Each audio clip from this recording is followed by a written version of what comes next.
Let us stumble through the opening lines. Let us all dance for the sake of the fact that once we can't, we'll all damn well wish we had. Hello, Mary. I'm just listening to one of my favorite songs before stream because I really, really want to. I'm being selfish, and I'm making you all listen with me.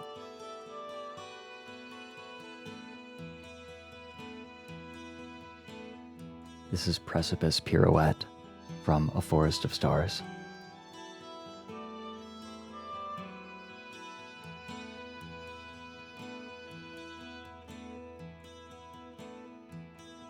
I hope you like it too.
I don't let them push me around.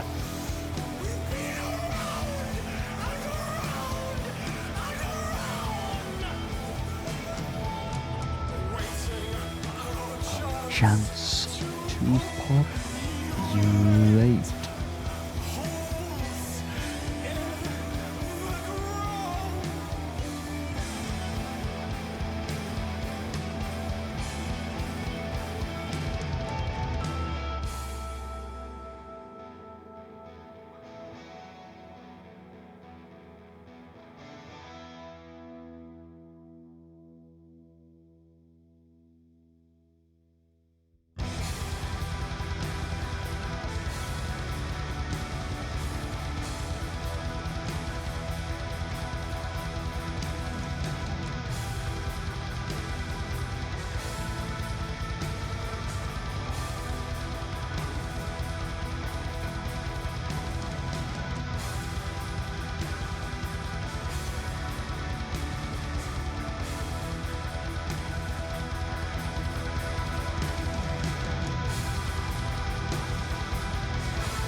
I started listening to that before stream, and I realized, oh god, I just want to listen to the whole thing.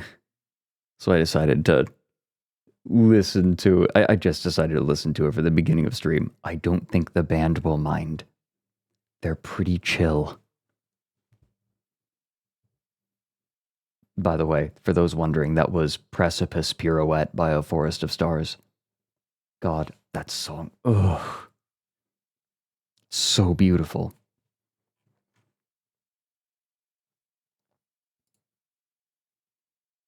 If you enjoy that, I would recommend looking up the rest of their album, Grave Mounds and Grave Mistakes.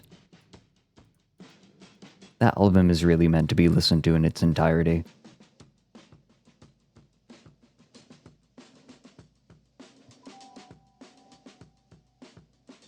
No, would highly recommend. If you like that kind of music, right? It's not for everyone. Definitely not for everyone. But that band is very near and dear to my heart.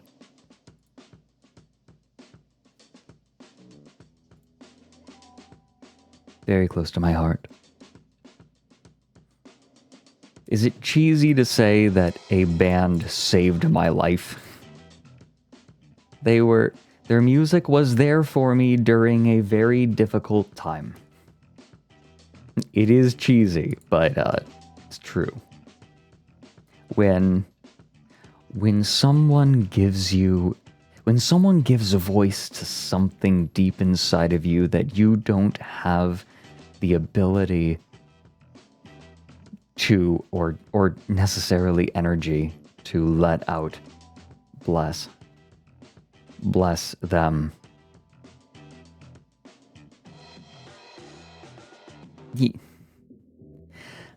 I don't know about all of you, but music for me, you all are too sweet. Hey, stop it. Stop it. Cut it out.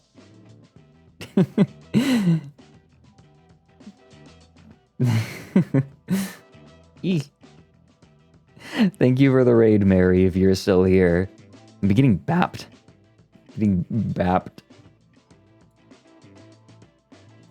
Oh my god, yeah, Rebeck? Rebeck has been very, very lovey lately, so decent chance that Rebeck jumps up. Yeah? What is it? What? I'm talking, and she's chattering back. Yeah, I enjoyed Atlas. Atlas was actually really fun last night.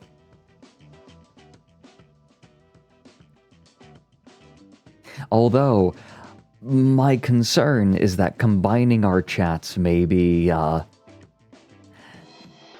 feel like as time has gone on, our audiences have perhaps diverged in energy. And what people seek in Mike's chat is different from what people seek in my chat. So perhaps combining the chats next time would be ill-advised. Overpowering. That was just kind of how I felt about it anyway. People come here to vibe, right? Mike hates being second monitor content, whereas I strive to be second monitor content.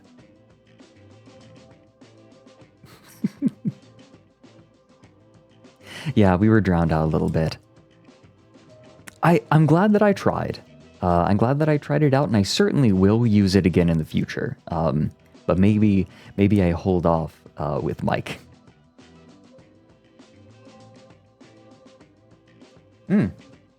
Atlas was very fun last night, though.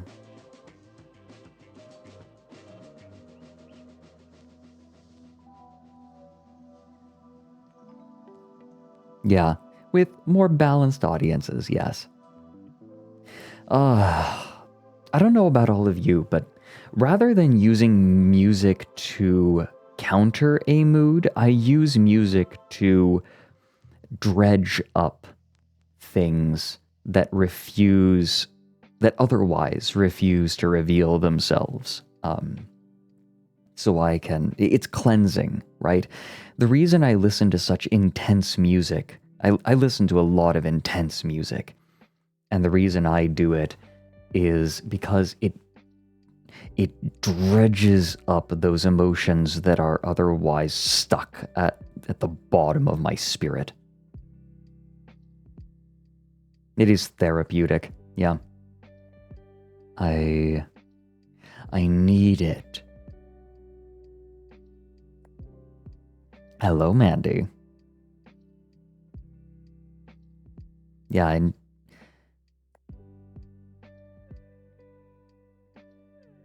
yeah, it's like shaking loose sediment. Mark Twain.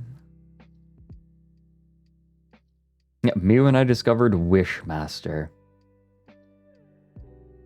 Take it easy, Starry. Remember, never any expectation. You need not announce it only if you wish.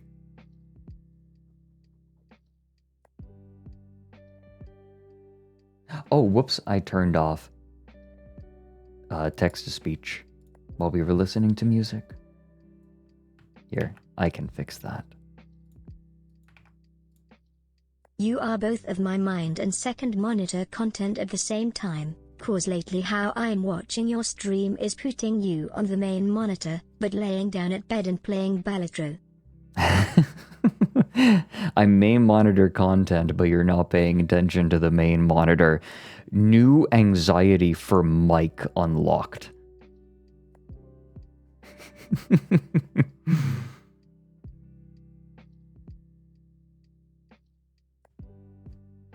If Mike heard that, it would give him such horrific existential dread. It would mind palace him. But hello, merry viewers. Who here stuck around from Mary's raid? And how were you all? I popped in. Mary was so sweet. He messaged me and was like, Fred, I miss you. Please come say hello. Aw, shoosh, thank you. I'm glad. Because that's how I use streams. I typically like putting streams on my second monitor. And I want to make the content that I enjoy consuming.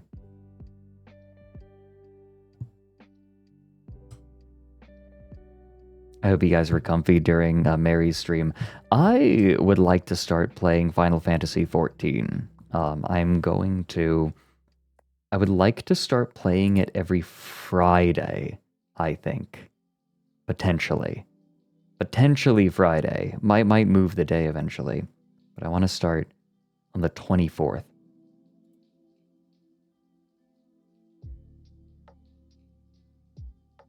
Yeah, Final Fantasy XIV. Mary has been trying to sell me on it for a million years, and I'm like, all right.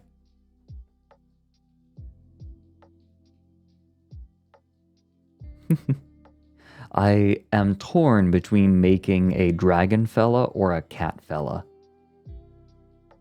I think I'm going to have to decide only when I arrive. Any space for 9 souls? Oh, yes. I think I have been getting the urge. Atlas. Okay. Last night, I fulfilled a subathon goal and played Atlas for the first time. I played it with Mike and Rev, and we had some good time. We had a good time. We had some fun with it. Combined 2 ideas. And we want to play it again together. I think that Mike couldn't put down the "this is the horny furry" game. Yeah, surprise, the game is good. I'm considering getting ASTRALINE into Atlas, seeing if I can drag them all in. Lee Doll, I can take care of that for you. I think.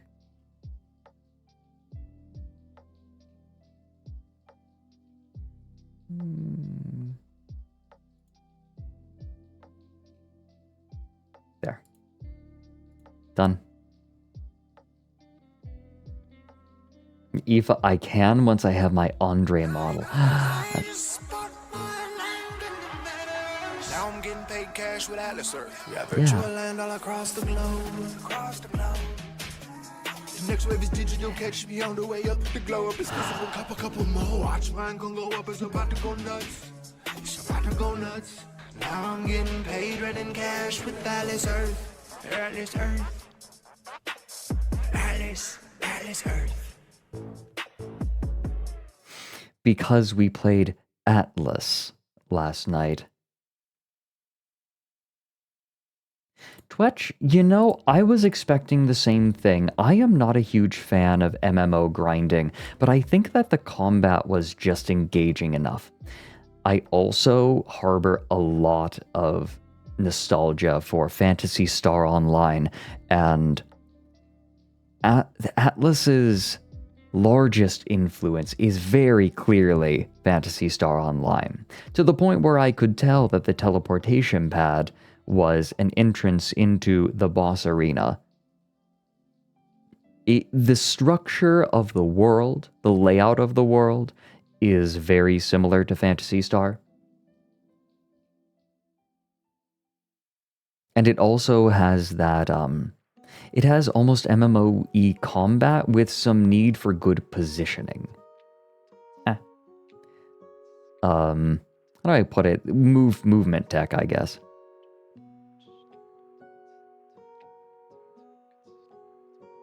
PSO is a good influence, yeah. PSO was the king of its genre.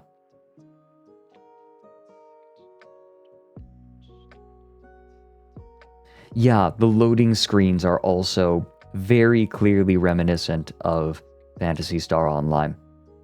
It takes a lot of cues. It has the recall system, the same recall system as Phantasy Star, where you can recall to the main hub world at any time and then return to where you teleported, like from where you teleported.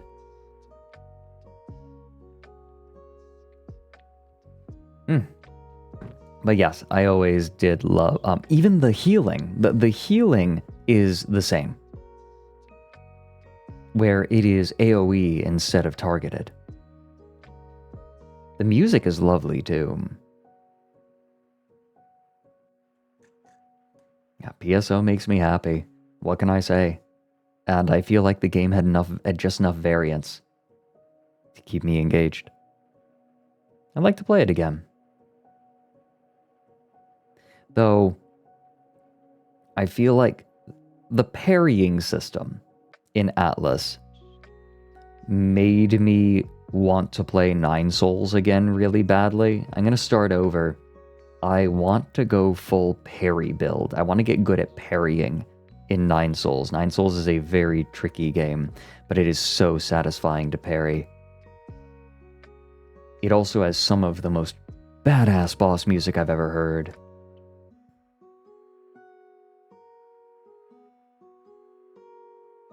Wait, there's a real species of dinosaur that is called Yi.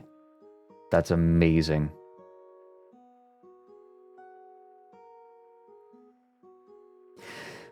I am very excited for something. The other day, I approached Starboy Blue, inquiring if they would be willing to put together a PowerPoint presentation for me, because something that I have found I truly love doing is inviting my friends on to give presentations about their hyperfixations. Stop selling me Atlas. PSO was one of my favorite MMOs. Have you tried PSO too? I've not. I did hear about it though, and it piqued my interest. You know what I did play? I played Phantasy Star Universe. Pretty close up until the servers shut down. That poor game was doomed from the start. Too bad, that game was good. Grindy. A bit grindier than I would have liked. Leveling up abilities. But yes, I have invited... I asked Starboy... Hold on. Let me see if I can just pull up the DM. Okay. I messaged Starboy and said, Oh, Starboy, I had an idea. Something I like to do is have other streamers make slideshows and basically give me a presentation about something they're super interested about. What if you came on and yapped about dinosaurs? You'd have about 4 hours probably, but it wouldn't have to be that long if you didn't want. To which Starboy Blue replied, Morning, Fred. Oh, I love slideshow presentations. Oh gosh, I'd love that. I'd love that for real so much, thank you. And so, Starboy isn't just going to do a presentation about dinosaurs. They said, I sort of want to do an overview of the world's major timeline events because people generally don't know about the cool shit that lived even before the dinosaurs. Which I am very keen on hearing. So we're going to have Starboy on as soon as they're done with that presentation.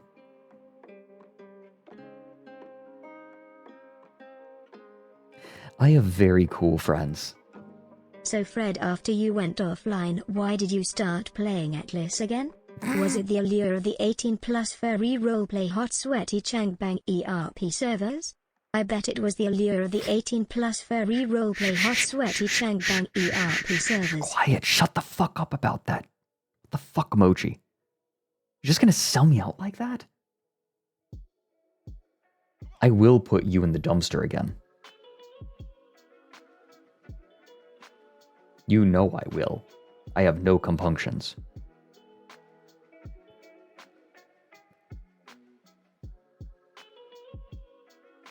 Okay, no, but I crashed so hard last night after stream.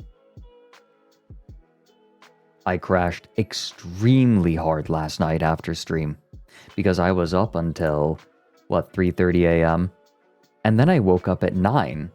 So I could start working on Down the Rabbit Hole.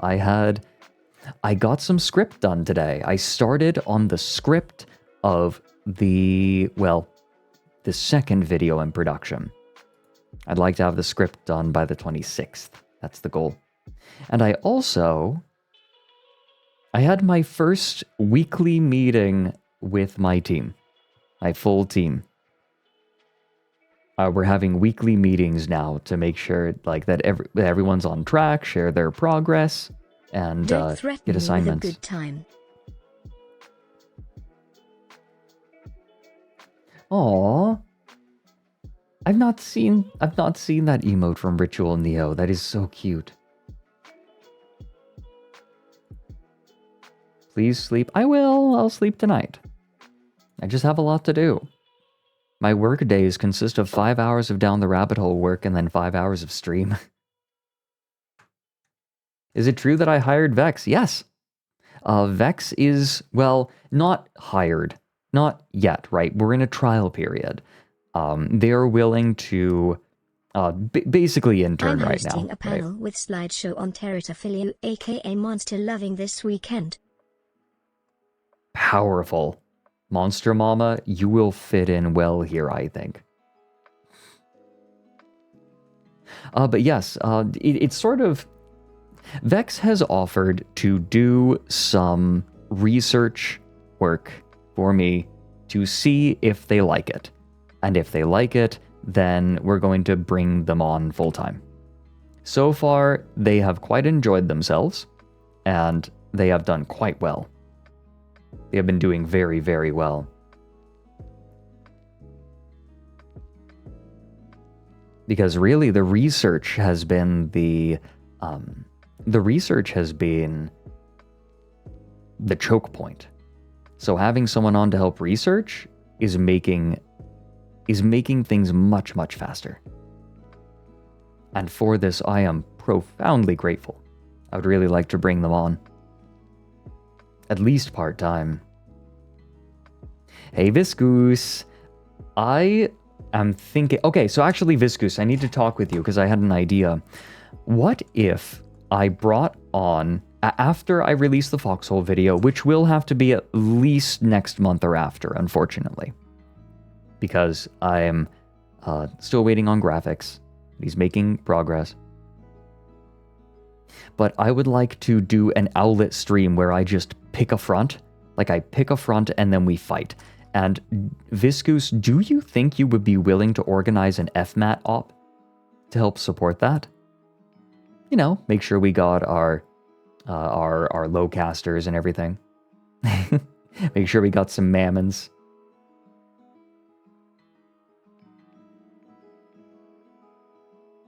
I was thinking about this yesterday. If we do a Foxhole stream, that is what I think I would like to do. Should be easy enough? Yeah, obviously I would choose our front. I would make sure that it's on our front. But I'll coordinate that with you. I would, and the council. I would really appreciate that. Also, am I correct in assuming that the Canute initiative has kind of been folded into facilities and is kind of just assumed to be something that we do now, or is it still kind of considered its own project? Because my understanding is that it kind of just became a ubiquitous part of FMAT. My project has nestled in. People just say, oh yeah, we got the CMATs for it, let's go. Yeah, no, Viscous, I know, I submitted the Canute initiative for that. Oh god, I'm doing the thing, I'm so sorry, I'm doing the thing where I'm talking Foxhole on stream. I know, it's a very bad habit. I just love Foxhole so much. It makes me very happy.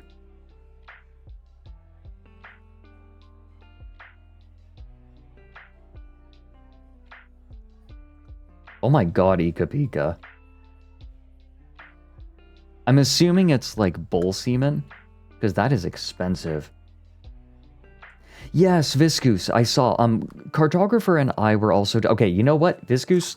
I'll talk with you later, okay? I need to not talk I need to not talk Foxhole on stream. I'm getting too in the weeds. No, literally nobody is going to understand what we're talking about, except Ender. Yeah, we sleep. Okay, rest well. I'm doing the thing. If I'm going to talk nerdy, I at least need to make sure that people can vaguely understand what I'm talking about. Also, by the way, Calorie, thank you for the 2 months. Welcome back in. I see that you came back for another month of punishment.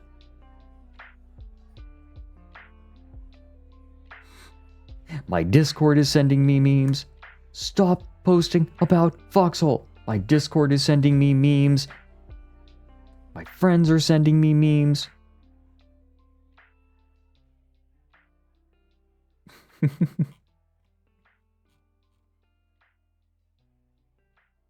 Also, Mildew, thank you for the 15 months. And Twisted Pedal for the 100 bits, and Netra for the 100 bits earlier, and Emander for gifting a sub to Blur the Fur.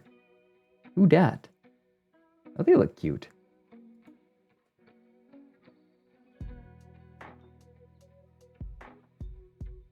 Oh, the submission sheet link for the vetters? Yeah, let me put it in the Discord. Is it not pinned? Let me get that for you community vetters.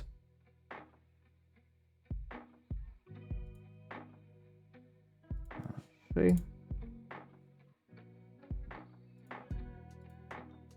Got it. There you go.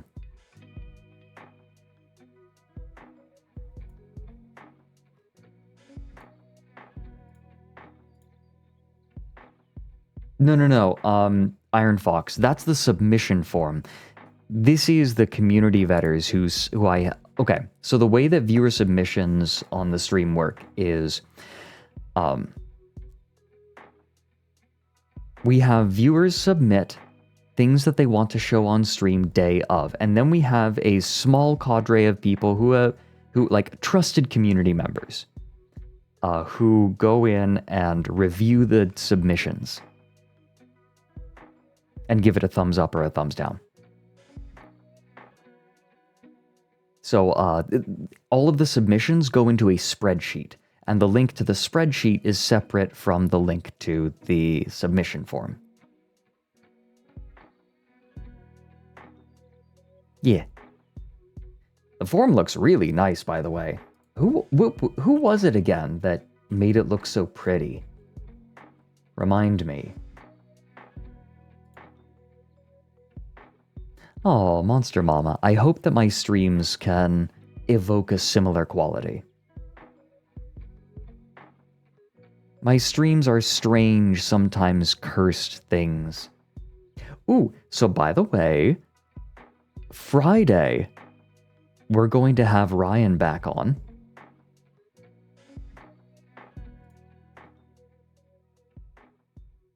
I've been wanting to have Ryan on again.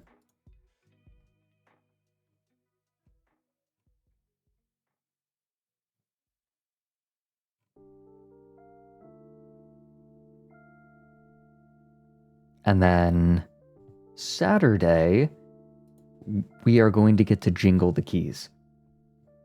Because Kijit's going to be coming on.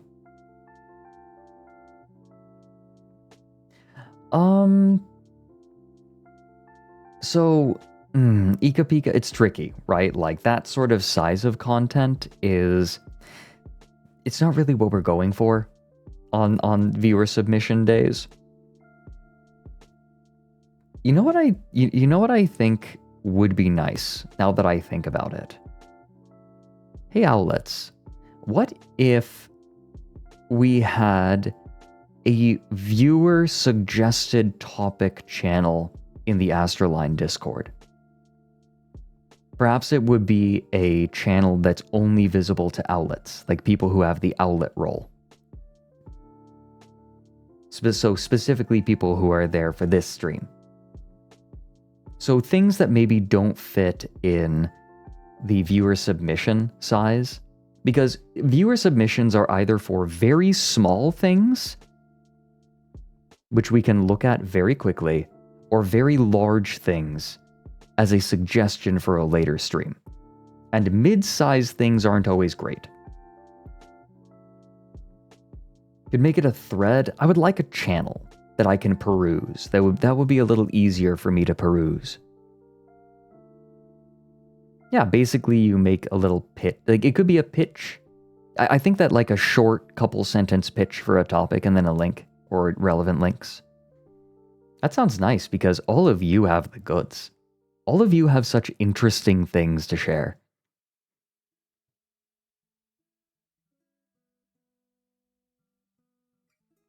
Ooh. I also wanted to chat with all of you about something interesting. Now, the next down the rabbit hole, the one that will probably be the next down the rabbit hole, will not be the foxhole one. The subject is a secret. However, I am willing to divulge a major theme. A major theme of the next down the rabbit hole is authorial intent. That is, what the author intended for readers or consumers to pull from their work. Because it is a very tricky and sticky subject.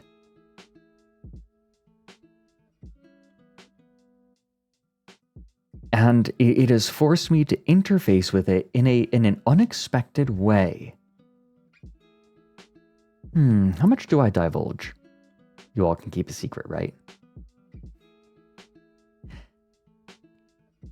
Specifically, a part of the video deals with bugs in video games.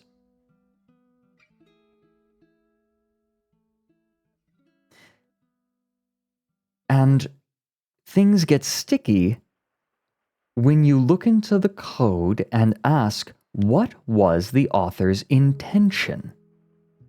Did the author intend to leave this in? Is this little Empress bit of... Teresa revisit, ha ha ha. Not quite.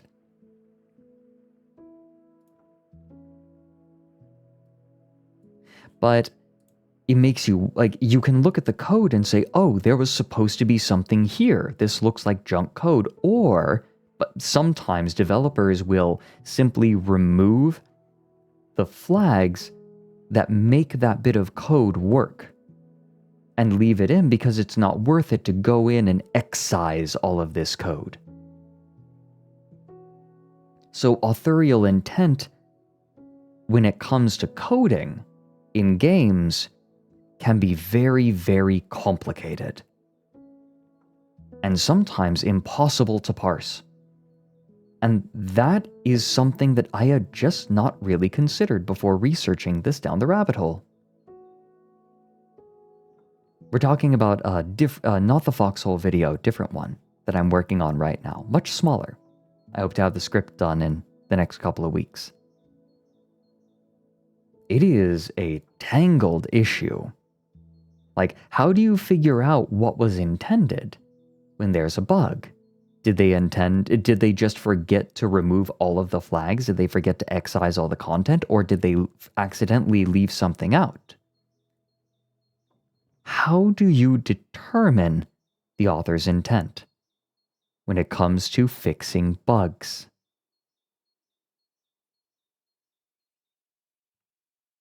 I find it is a fascinating problem that does not always have a good answer.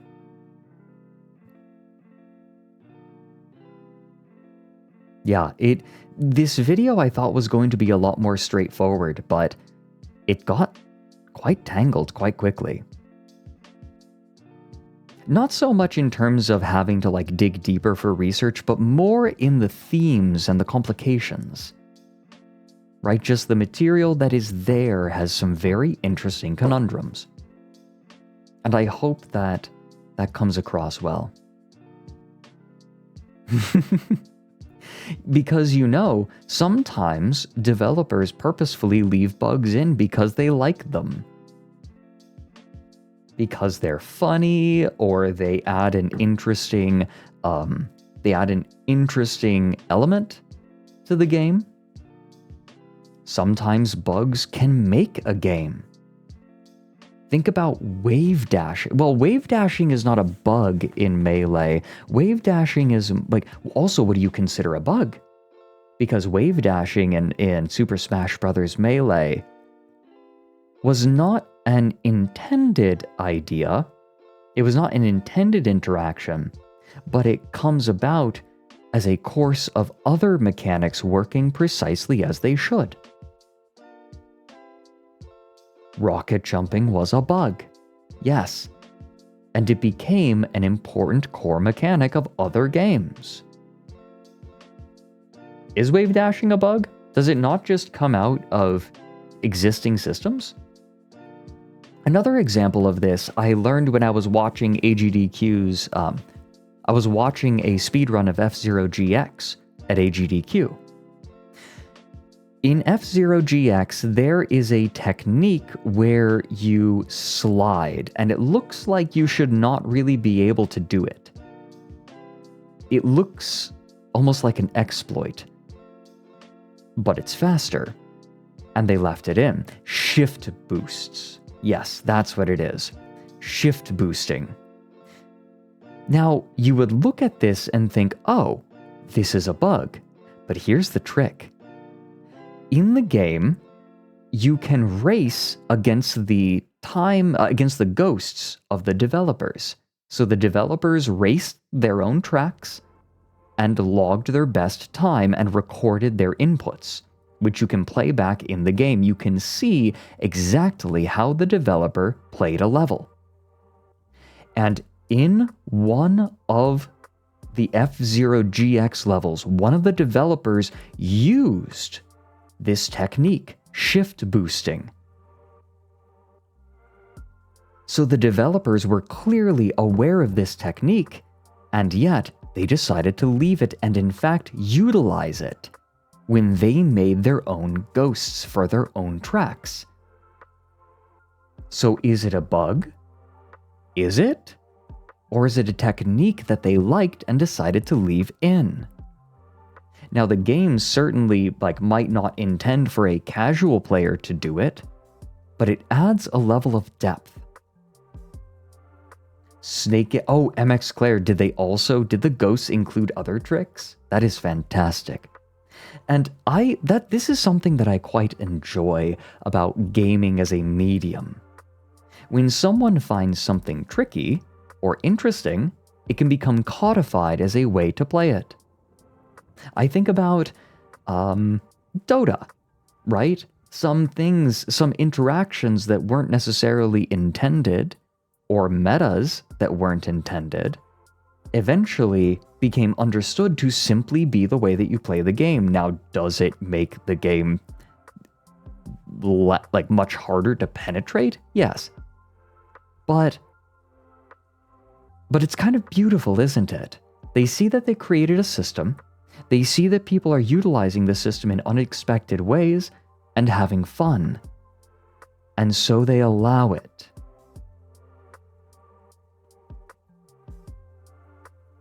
Yeah, Umpuko, that's interesting. So Umpuko is a game dev, and they say the real programming adventure is encountering a cool bug and working to figure it out so you can better control that behavior as a developer and to make it more reliable. Yeah, what if there's a happy accident? I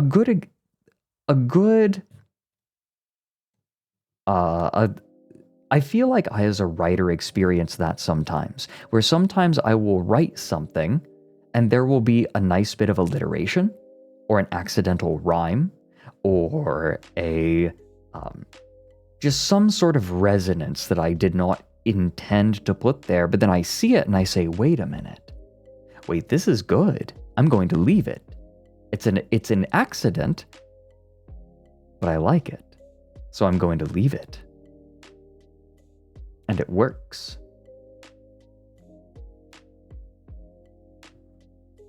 Art is not about making mistakes, it's about knowing which mistakes to keep. It depends. I am very purposeful with my writing. So, like, I don't think I am an intuitive enough artist to be able to do that reliably. Make mistakes and then decide to keep certain ones. I have to be quite deliberate from the outset. But other, more intuitive and perhaps better artists can do that.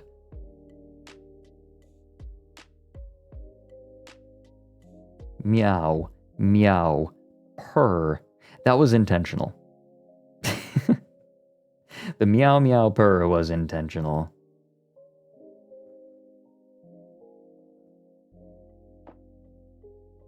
Macroglossum, that's interesting.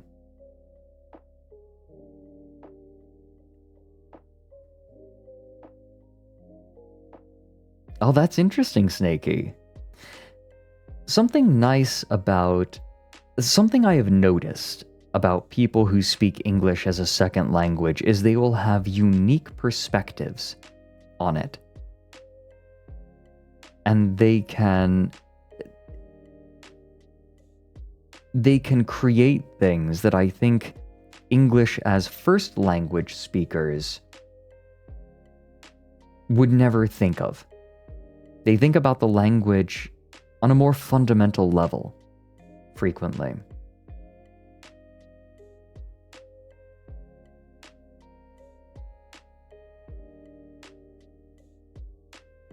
It's interesting hearing the grammar of other languages in English. But I have noticed that ESL speakers, so ESL, English as second language speakers and writers, will have unique perspectives on the language and how to use it. Because the language is a tool.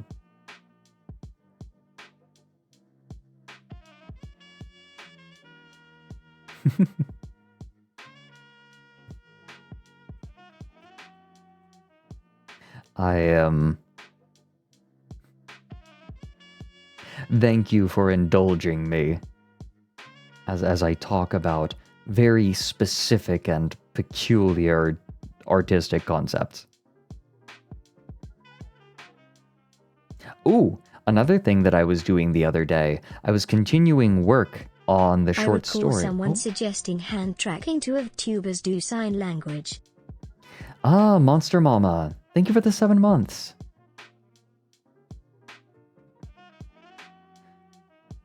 I know that there are people in VR chat that use sign language. There are sign language communities in VR chat.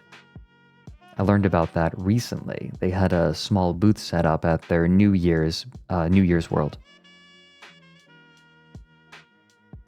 But I've noticed that sign language crop up in a few places here and there. For example, there is a mute character in the VR game Moss who speaks in sign language. And it's very cute. It is very... You have no idea how cute it is to see a tiny mouse communicating via sign language. Yeah, Spectral, do you speak sign language? Or speak? Does that... How do you say it? Do you utilize sign language? You only know the sign from mute.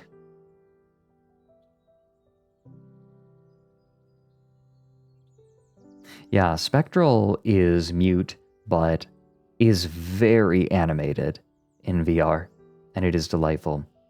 I would really like to do more VR streams in the near future. I mentioned that a little while ago, but I'd like maybe VR chat, but also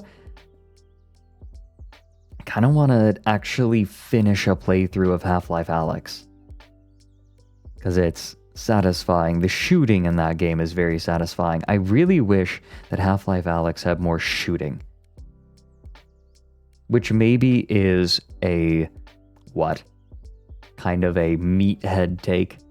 Like, what? Like, this game would be better if it had more shooting. I'm gonna level with you. I think that the thing that Half-Life Alyx did best was its gunplay.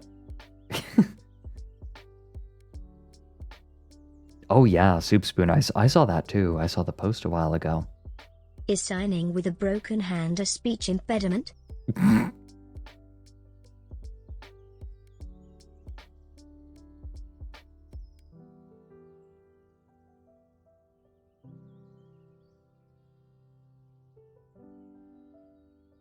Claire, that I did not know that.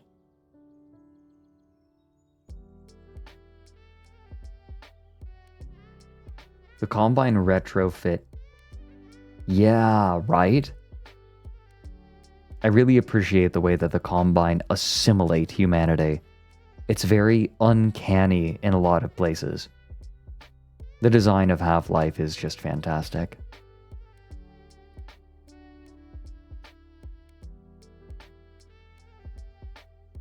Oh, interesting.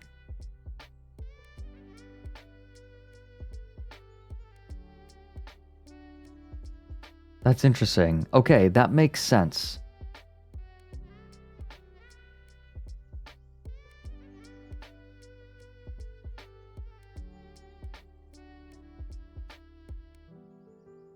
Yeah, Combine Harvester. It evokes an image of machinery grinding something up and packaging it. Right? We're not combining, you are being combined. It's a sort of bastardization of the concept of coexistence. It is coexistence in its most... in one of its darkest forms. Reminiscent of the Borg a little bit, except more oppressive. It is technically coexistence, but it is coerced coexistence. Mailbox, yes. You are on time. You made it. Any time you arrive is you being on time, though. I'm just glad to have you here. Thanks, Ika Pika. I'm so glad that people are getting so much out of the meow emote. You know, I would enjoy playing Atlas with a group that is... I think I'd like trying... I like playing games with Mike and Rev, but I think I would like to play Atlas with a group that isn't trying to... What? How do I put this? that is not trying to perform a proctology exam mid-session.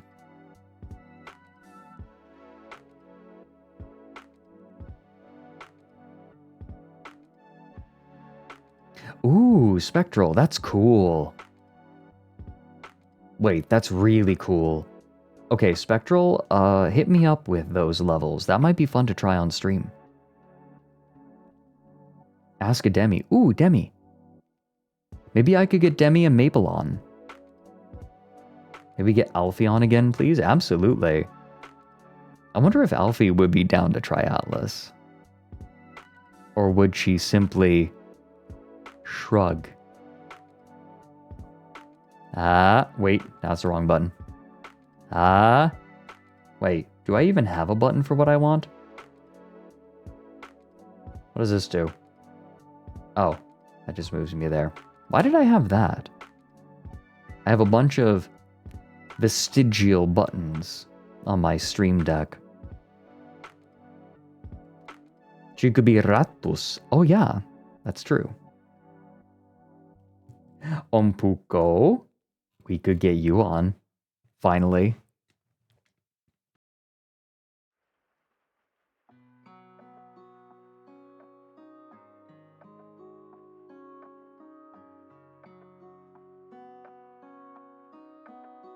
I've been wanting an excuse to get you on stream at some point, Ompuko.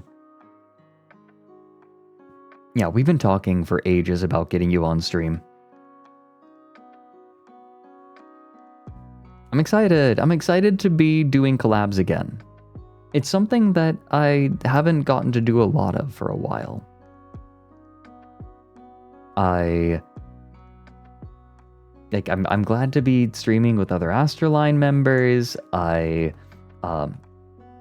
excited to have Kijit get on again on Saturday. We're gonna have Ryan on, and I thought it would be fun to bring friends on for viewer submissions as well, so you can show all of the lovely things that you gather to my friends.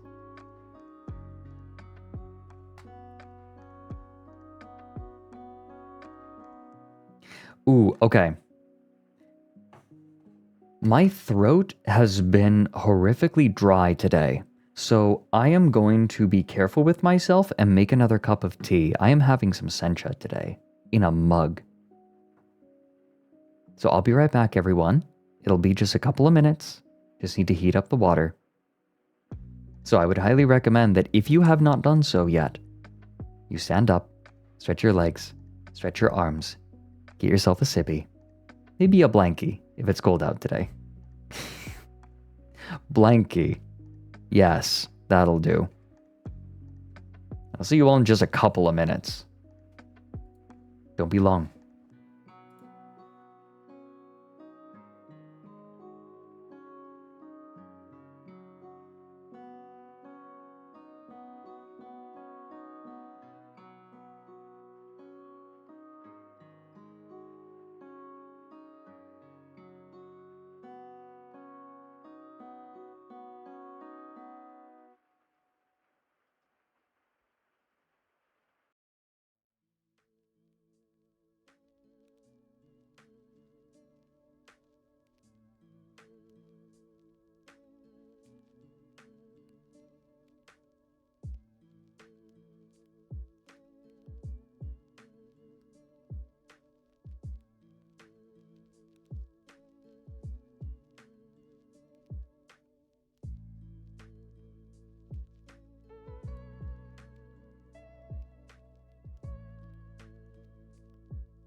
I find the soil clogs my throat in just such a way.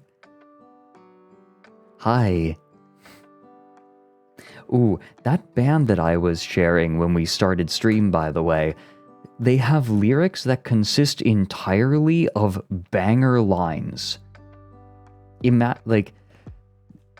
Here, let me read for you some of the lyrics to the song we were listening to at the beginning of stream when Mary raided in. Precipice? What was that, cat? Oh my, okay, she's trying to open the door.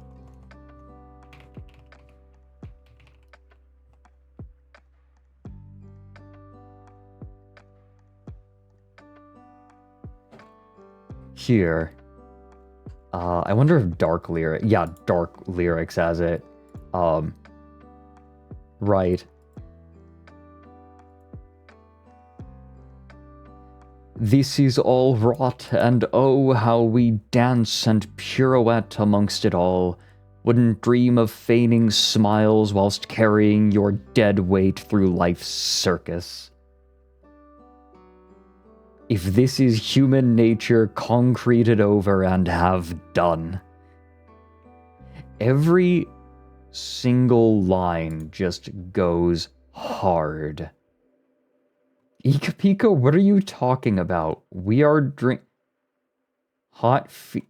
you all are horrifying.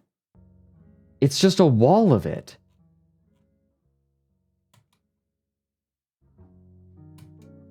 I scroll up and it's just a wall. We take the monk shit, makes it with... Oh dear. Art is a strong word for what I am witnessing.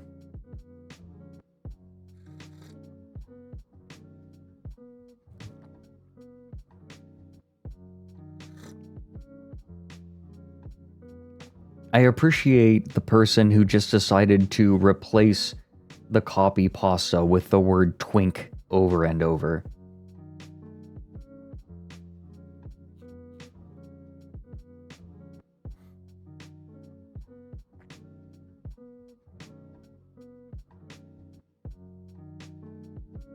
Aw, Netro, thanks for gifting a sub to The Moth Them.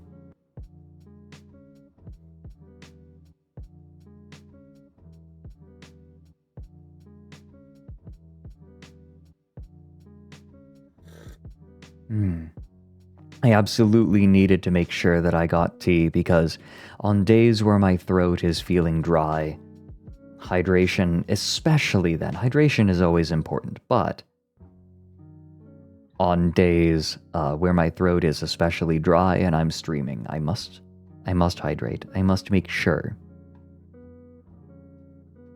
So thank you all for being patient when I get up and make a mug. I am having some sencha today. What's everyone sipping on today? I have a lovely neck. I've heard that before. Thank you.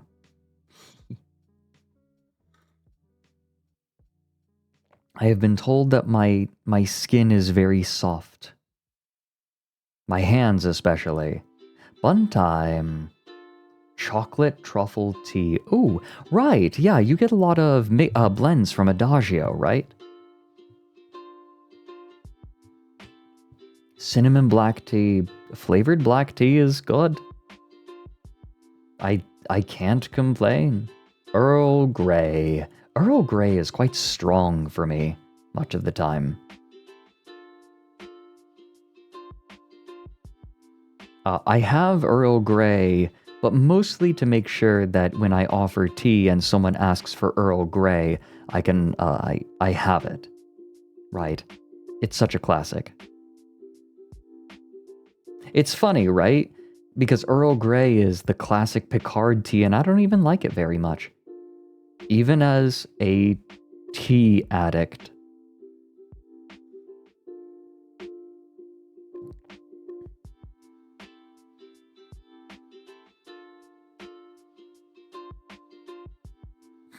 Ika Pika is powerful. Yeah, the astringency... Did Ika get modded for that? Mods? Did Ika Pika get modded for that? Get auto-modded? No. Twitch just let that one through. That's impressive.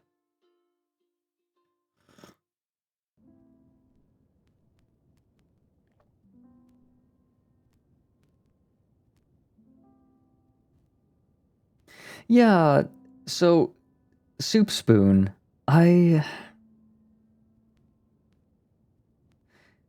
wonder if it has to do with the addictive qualities of sugar. Just wanting to find ways. Oh, yep, there it is. There Ika Pika got auto-modded. It was the phrase gay fuck that got Ika Pika that time.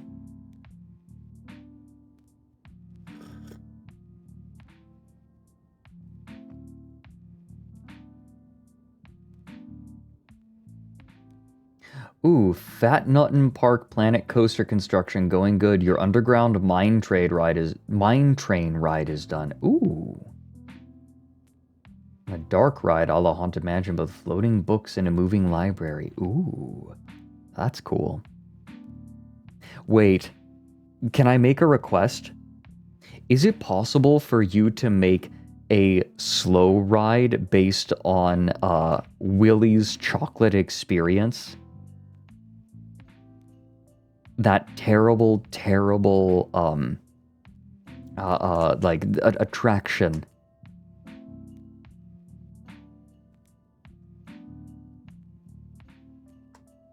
Willy's Chocolate Experience was a, oh god, what do you, like a little temporary theme park set up in a warehouse that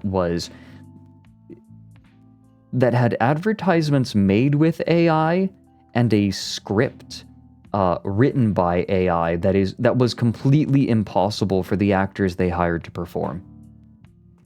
It also includes, the script included a moment where a child gets abducted by the villain. The unknown. And what is that? It's the unknown. It includes a moment when a child gets abducted, and at no point in the script is the child returned. Oh yes, they had banners with AI art on the walls.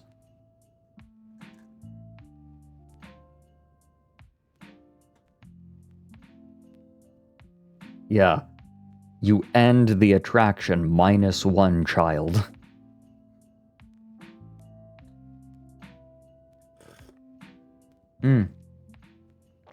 Yeah, no, the dude who set up the Willy's Chocolate Experience clearly has...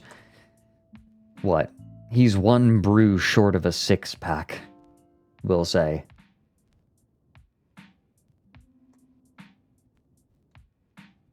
It was very surreal. Maybe one day we take the time to look at it again. Oh, 1 submission per viewer. Yes. Okay, yes. Please, people, 1 submission per person. And then if we get through the full list, we can open up submissions for more. Yeah, guys. So we didn't make that clear. I forgot to state that rule.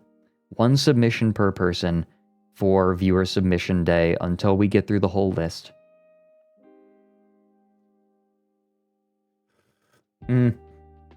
Salty. It just means perhaps they lack perhaps they are absent some specific mental faculties. I don't think I've ever gotten through the whole list. Meow Fredrik Knudson's hot brown tea mix. Meow we take the monk knobbly sausage. Meow mix it with the hot tea. Meow serve it hot. You can see it on your screen. Meow put it in your tea. Make it real hot. Meow like a matcha or oolong or a brown knobbly stick. Meow we call it shit and sip. Meow very deep with shades of brown too. Meow Fredrik Knudson's hot brown tea mix. Meow.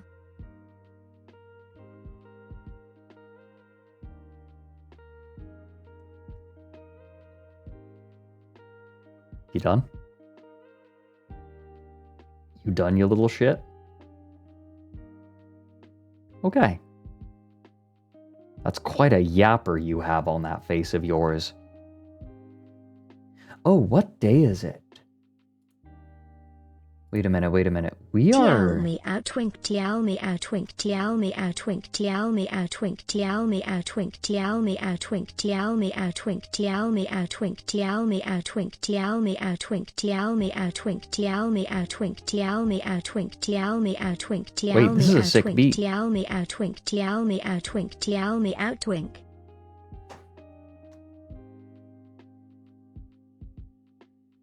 Wait, that was a sick beat.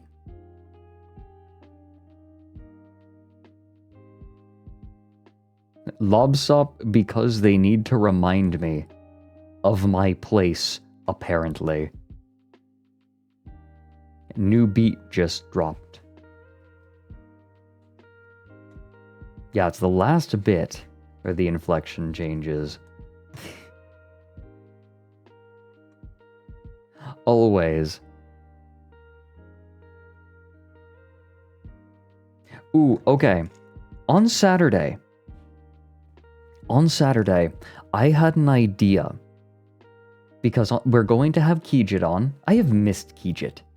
Kijit is a creator who doesn't stream much, but just makes me happy. And also is a good friend. Kijit is a very sweet friend. And I had an idea for the stream that we're going to do together Saturday.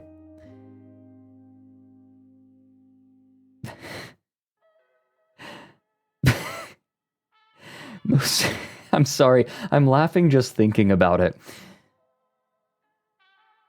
A Consumer Electronics Expo, I believe, has just finished recently. And I had an idea of looking at everything that was on display at it, because some of it was acceptable, some of it I literally cannot show on stream, and some of it is just profoundly stupid.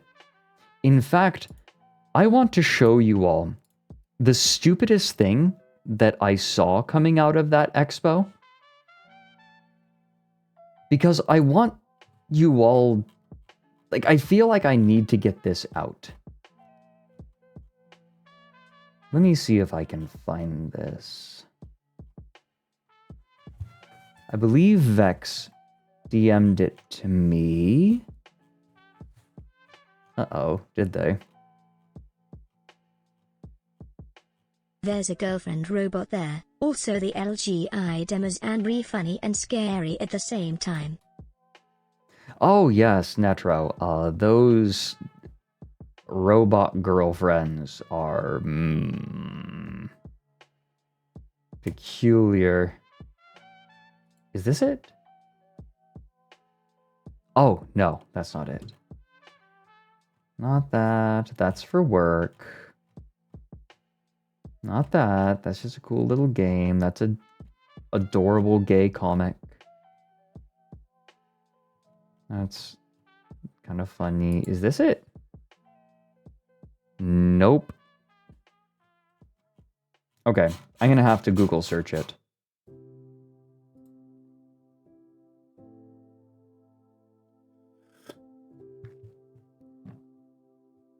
I don't think 1X was there, unfortunately. Oh dear.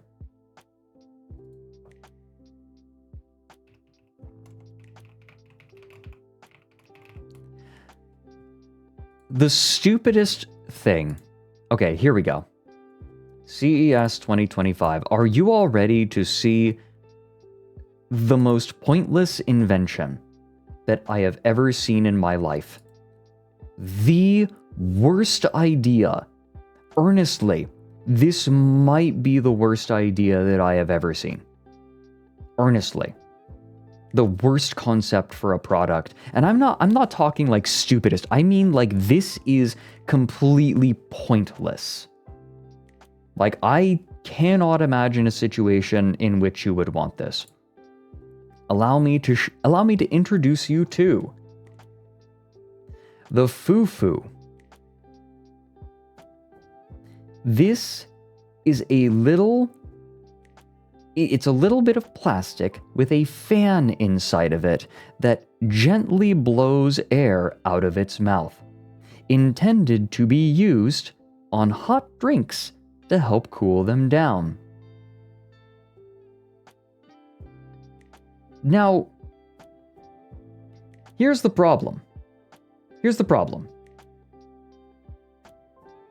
I have a mouth that I can use to blow air onto my hot drink if it is too hot.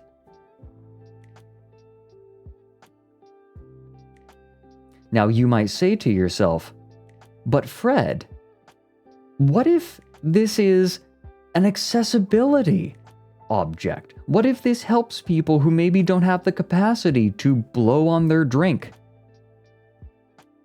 If you can't blow on your drink, you're Don't not call him breathing. useless. He's doing his best, Tiao Loner.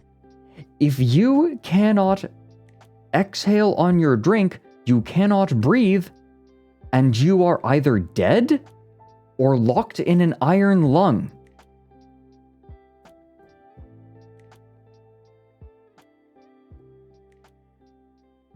This is a product for nobody. There is no target demographic for this product.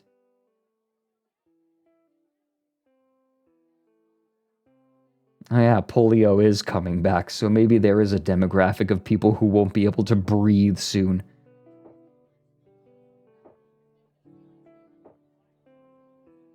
This is not a decoration. It is kind of a decoration. I bet VC has already put 50 million into that thing. Want to find out?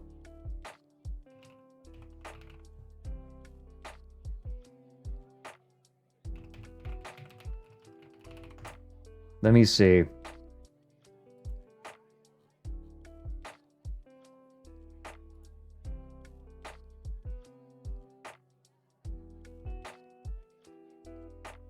Oh my god.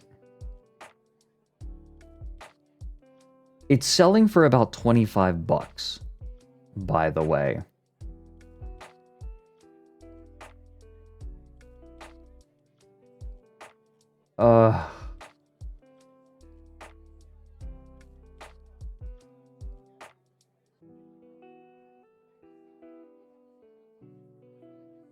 Literally no use for this. And as soon as someone would buy it, this is, okay, you know what this is? Someone buys this because they think it's cute, and immediately upon arriving home, they regret it. Like, they spent 25 bucks on it, so they don't want to get rid of it, but there is no circumstance in which they would actually want to use it.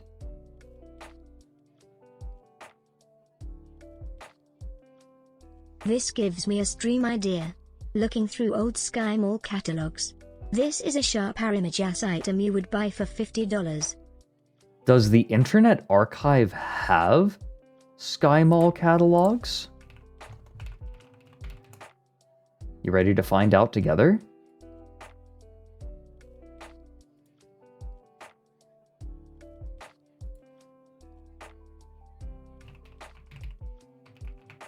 Sky Mall catalog. Wait a minute, this might have not safe for work stuff on it. A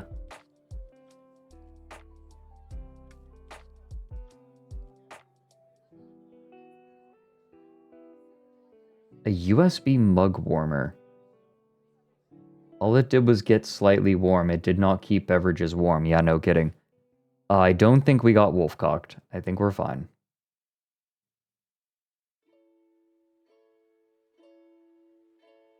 That sounds like a lot of fun, though. There's no wolfcock. We're fine. We are okay, everyone. Oh, wait, that's my screen. Yeah, Zumba?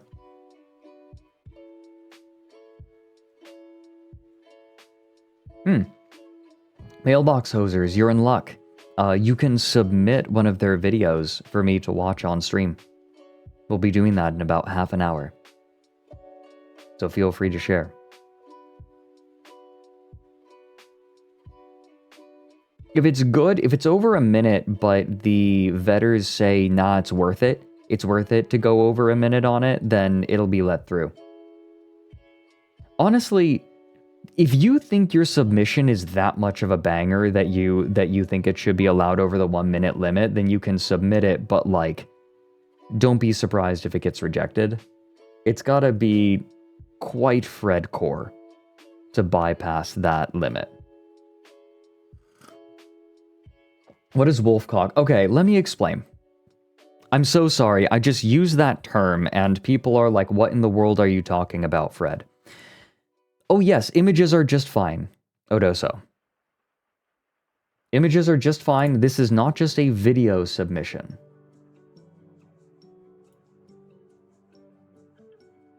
Wait, Odoso, you're not Odoroshi, are you? I just see Odo and I'm like, wait, what? Odoroshi is just Odoroshi on Twitch, right? Okay. Okay, just making sure.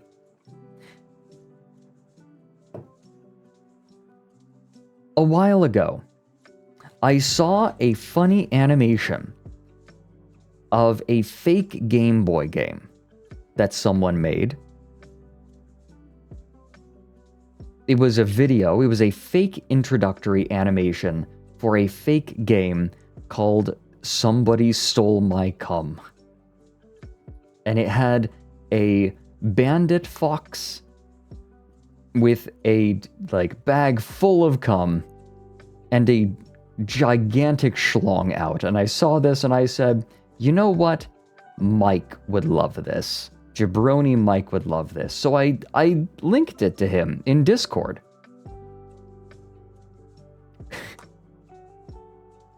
Mike decided to show it on stream after having watched it beforehand.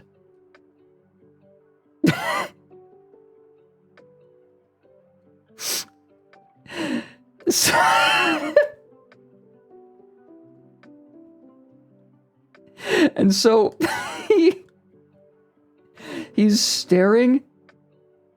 He is staring at this furry pixel drawing of a fox with a gigantic knob on stream with at least 1,500 people watching him. And he goes, that's a penis.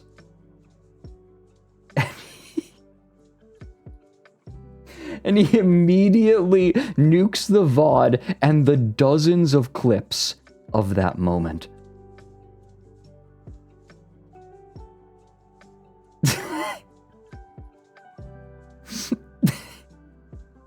And in case you are wondering, yes, the creator of this well-endowed fox did see the clip and was very chuffed.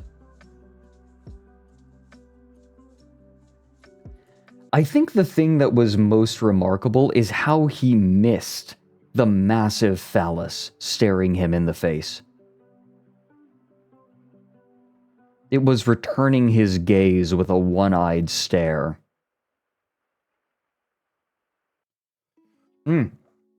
So now, whenever someone links something that has something that is against Twitch's terms of service on it and encourages them to open it on stream, it's called, or just showing something that is TOS on stream, we have come to call it getting wolf-cocked.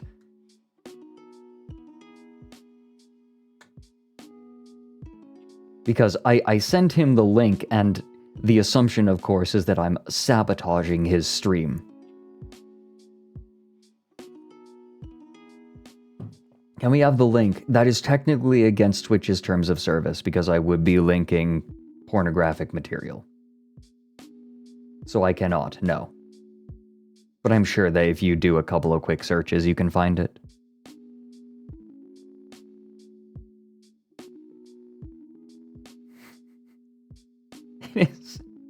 So yes, that is the lore behind the term wolf-cocked. Because even though it was a fox, It looked like a wolf to him because, of course.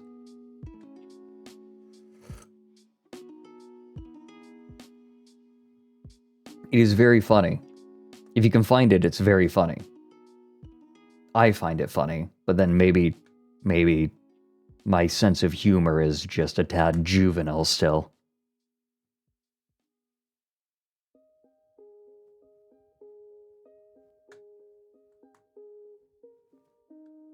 Fox blind as well, yeah.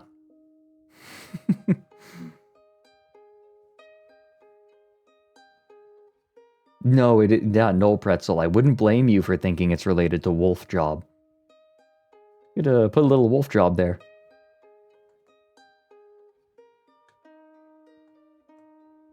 Victor, juvenile humor has its place.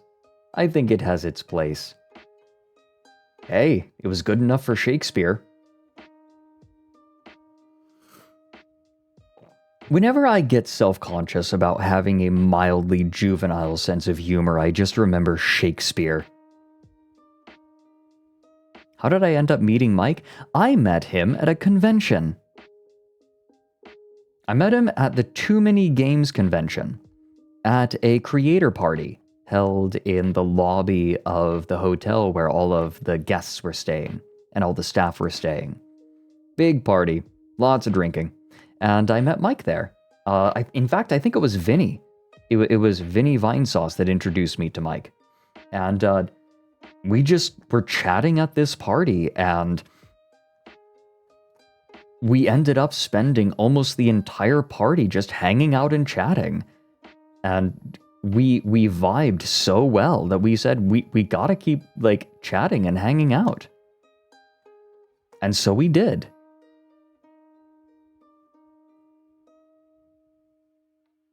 Like that, it really was as simple as that. Vinny introduced us, and like we just clicked. I have friendships that have some pretty wild backstories to them, but Mike's is surprisingly tame. Yeah, Mike is also the drummer for Vinny's band. Correct. Red Vox.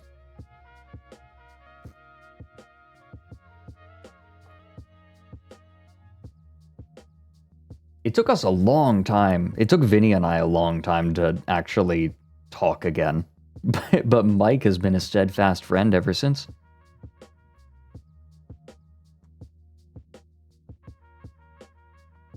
Yeah, Vinny has a band, Red Vox. Quite good. I would highly recommend, if you want to get into Red Vox, I would highly recommend the tracks In the Garden. In the Garden is a fan favorite. But I would also really recommend Reno.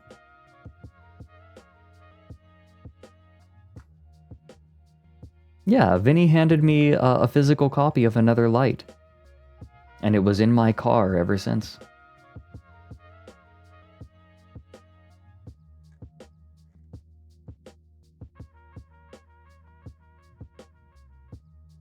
He was the... Oh, did he drop out? Okay.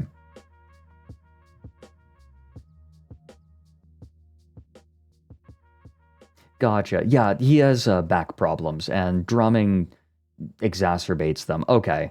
I didn't realize that he had finally left. Yeah, chronic back pain. Really rough, and drumming would make it worse. So that makes sense. It's really too bad. But it is the... I get it. It's the right decision.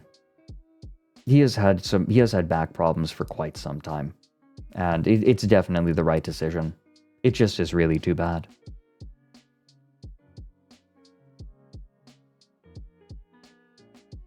Happens with a lot of drummers, does it? I believe that. I feel like, just kind of thinking, the drummers I've known have had back problems. Is that abs? Yeah.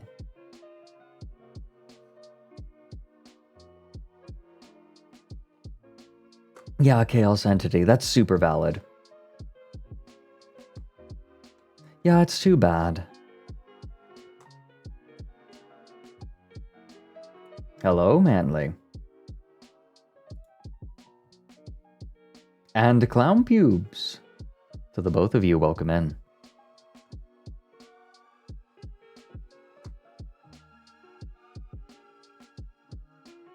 Oh yeah, MX Claire. The Canterbury Tales is extremely raunchy. Honestly, like it's a little juvenile for me. A lot of I remember reading it and just kind of being off-put. The Miller's Tale. Shakespeare had a lot of dick jokes, but like he was slightly veiled about them. Okay. I have a very specific complaint about Shakespeare. And it doesn't even have anything to do with Shakespeare's quality of writing. I get frustrated reading Shakespeare. Not because I can't understand it, the prose is beautiful. I get frustrated because there is a lot of clever writing in Shakespeare's plays that is simply lost on a modern English-speaking audience. So many double entendres, so much wordplay that is lost because of modern pronunciation. Remember, they're plays, they're meant to be read aloud.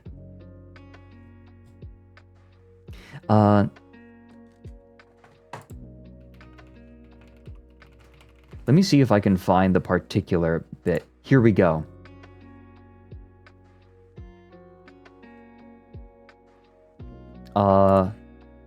Here we go.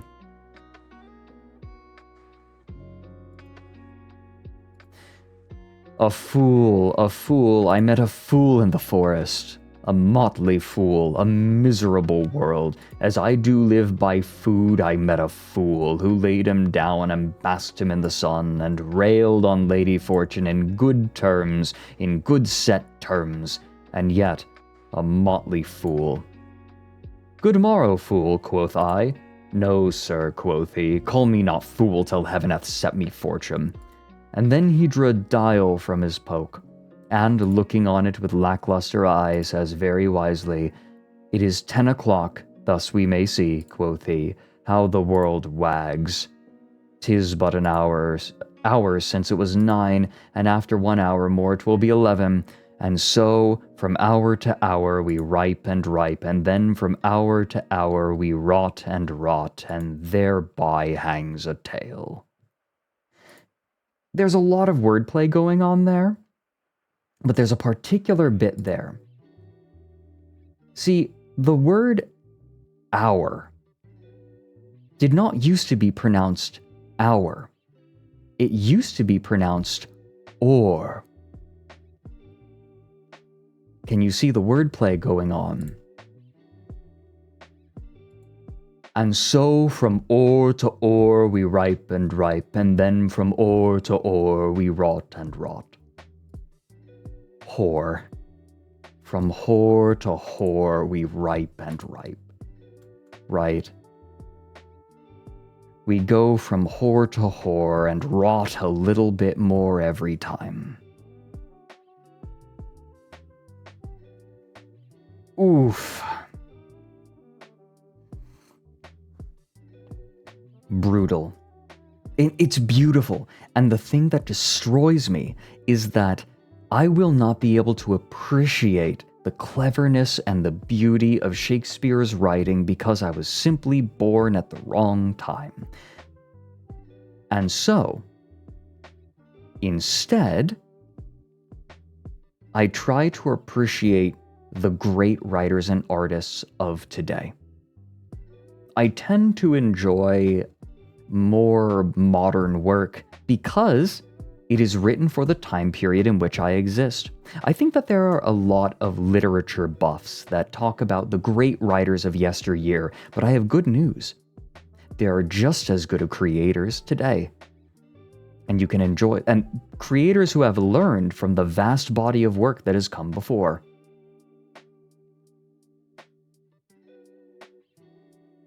And so, I have come to appreciate modern work much more.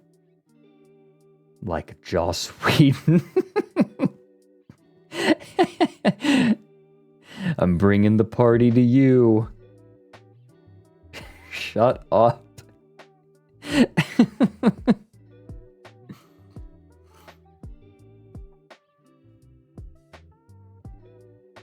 Art likes correct, Emander.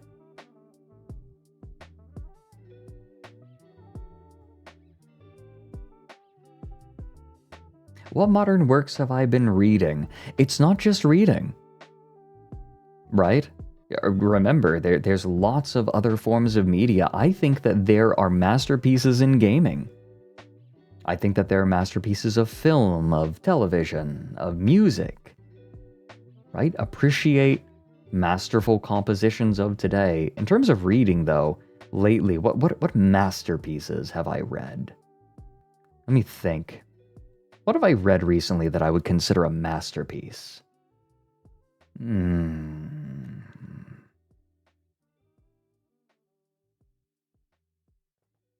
Mouthwashing is a masterpiece. I mean, like, that's not reading. That's a game, but there's a lot of reading there. House of Leaves is a masterpiece, I would say. Although calling that a book is a stretch.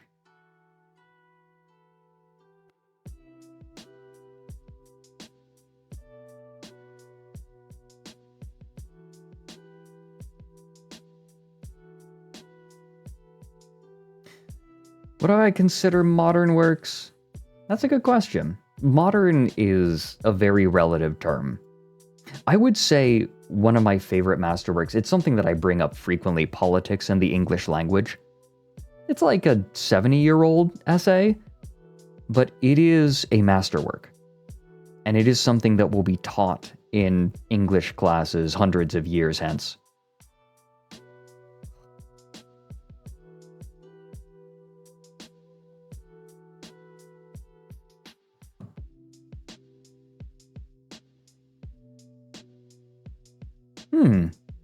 No, I am not much of a medieval history guy. You're correct. My knowledge of it is quite limited. However, sounds interesting.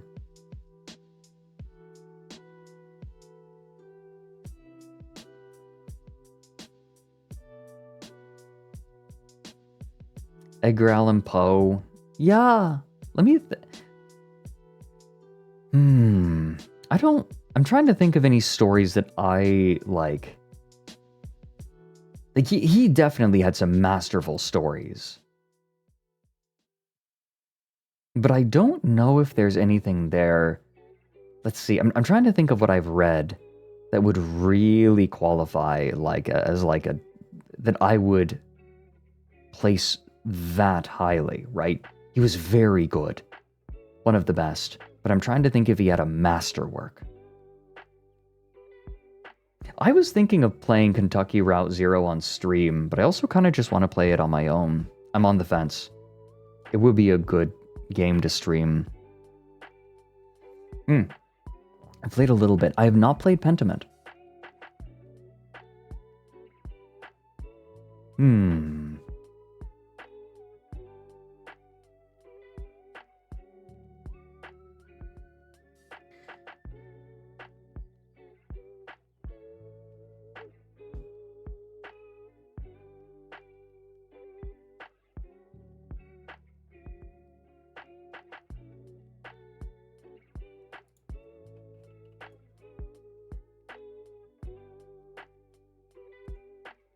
CRPGs? I feel like I need to play more of them. Would you believe that I haven't actually played a lot of them?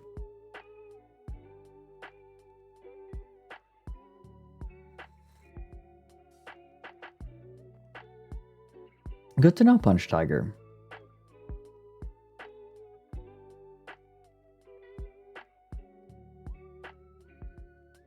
Rogue Trader. I think before I play Rogue Trader, I want to do a playthrough of Mechanicus. If only because of the music. Oh my god, the music in Mechanicus is so good.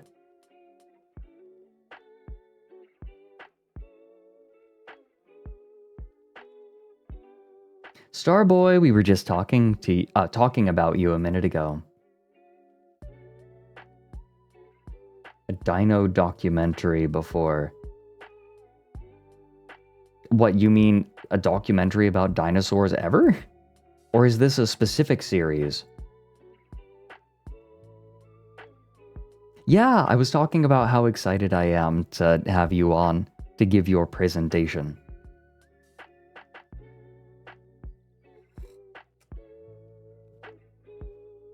A specific series called Walking with Dinosaurs. I do not believe I have seen it, no. If I have, it has been a very long time.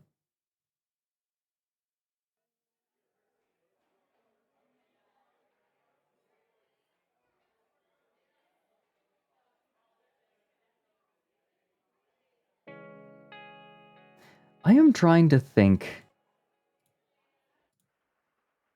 of a text that I've read recently that I feel like passes that bar of masterwork. Ooh.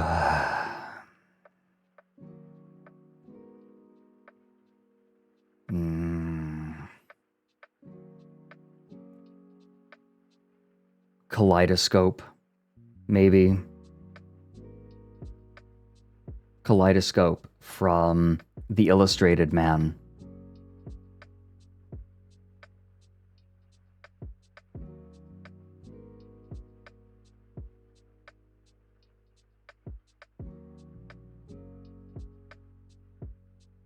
God, Kaleidoscope broke me. The Dracula flow. The bugs are back. Oh yes, how could I forget about Empress Teresa? Ah, yes.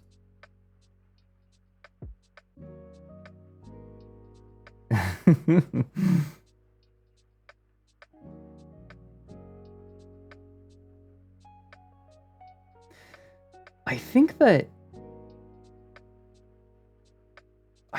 I have played more games recently that I feel like would reach that bar. I would say I've played games that might be considered masterworks. Outer Wilds is a masterwork. Return of the Obra Dinn might be a masterwork.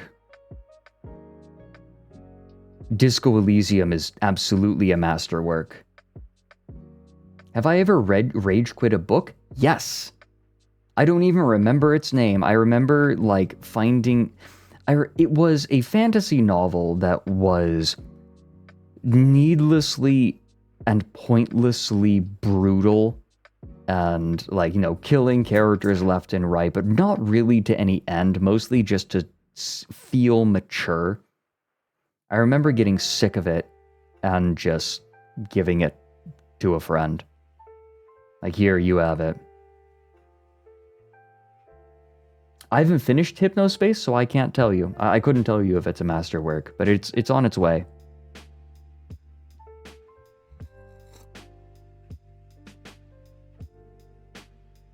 It was not a Song of Ice and Fire. Soma... I'm not sure that Soma is a masterwork. It is very good. I love it. Oh, Emander, I played Riven. Believe it or not, I played Riven before I played Myst.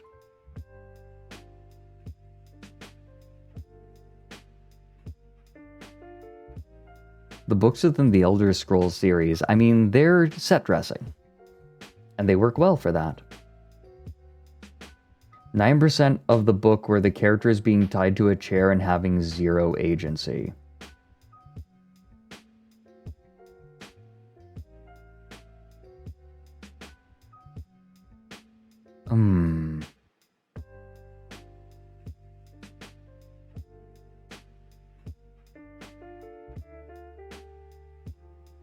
The Day. To what do you refer? Welcome in, by the way.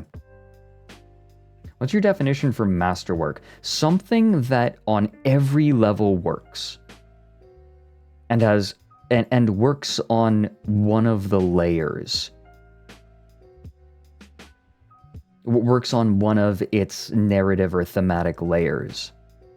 Where it's laser focused and every piece of it somehow contributes to the overall understanding of the work.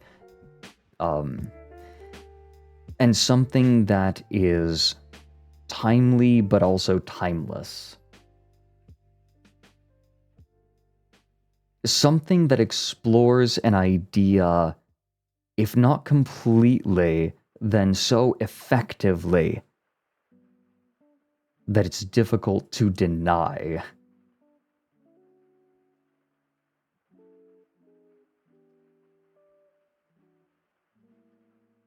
List is ready. Wonderful. Yeah, give me the tank facts.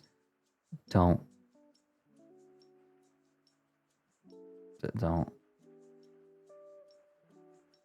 Yes, I want the 15-pound bucket of macaroni and cheese.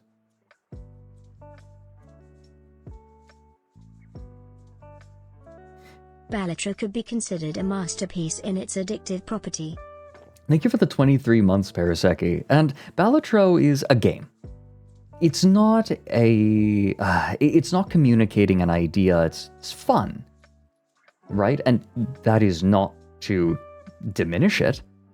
I just don't, like, it might be a masterwork in gaming, right? I'm more thinking in terms of narrative, however.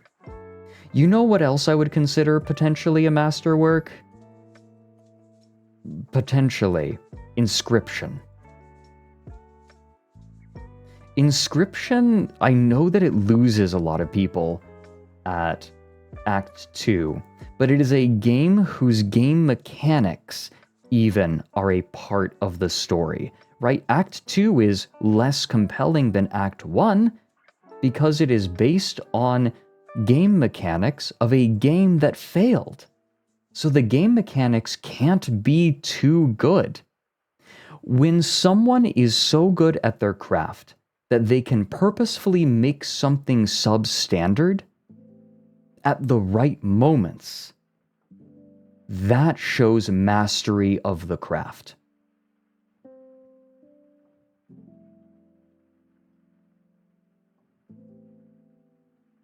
That is, to me, that shows mastery. That is something that Hypnospace Outlaw has exhibited, and I might start thinking of that one as a masterwork too. See, Astroberry, I'm not sure that it does. Because maybe it's because I just find the themes of Inscription so compelling.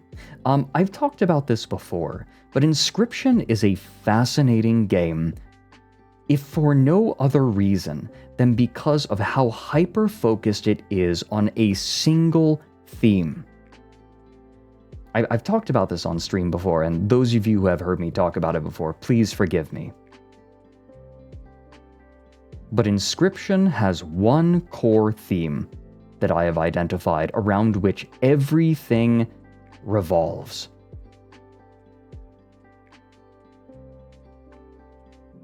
I can tell you what I think it is, but can you all guess what, like, if you don't already know, can you guess what I suspect? What I see to be the single core theme of Inscription? Someone's got it. Almost. Someone's almost got it.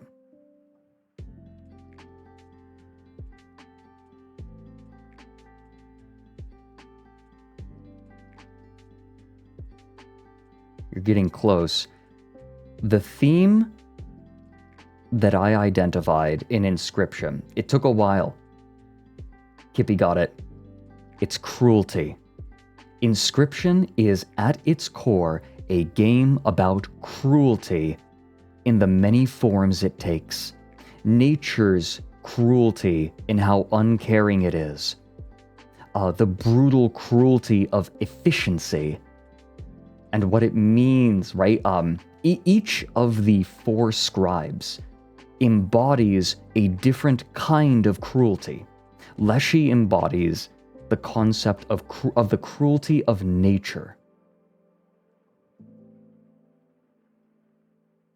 The uncaringness of nature, right? Leshy does not resent you.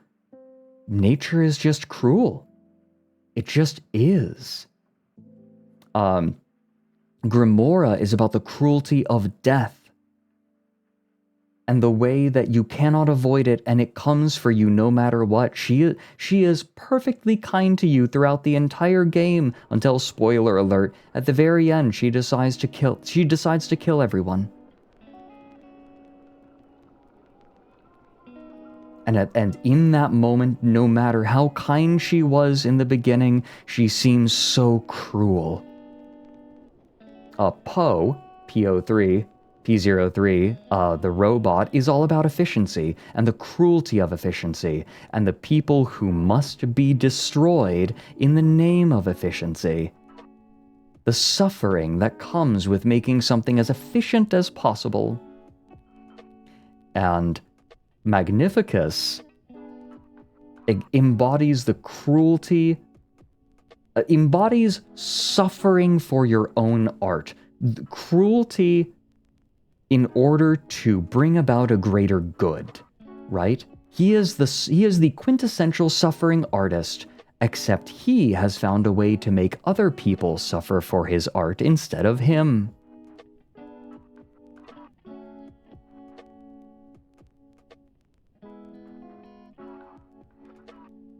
All of them embody some kind of cruelty, and the game is obsessed with it. Even the game mechanics are obsessed with this concept of cruelty.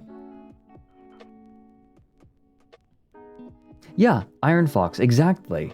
She ends the cycle of cruelty by committing one final cruel act. The only way to stop the endless cycle of cruelty to one another is one final, ultimate cruel act. Yeah, Astroberry, I agree. I feel like the outside elements hold it back a little bit. The whole ARG element actually felt... If Inscription had just been a game with nothing external to it, I almost feel like it would have been stronger.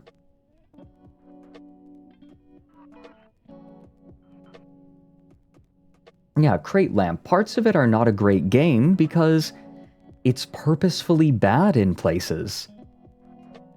The mechanics in Act 2 are overwhelming. It's absurd.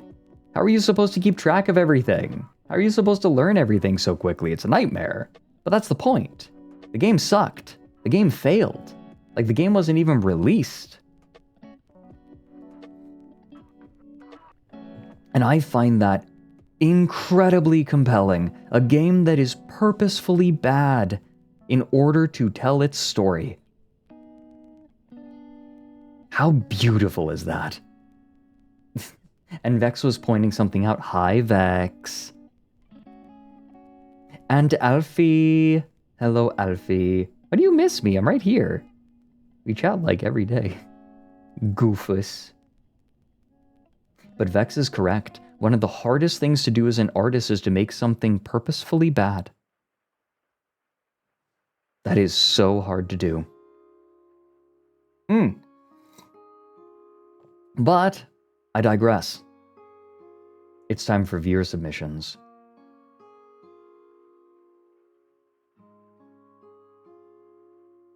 It's time for viewer submissions.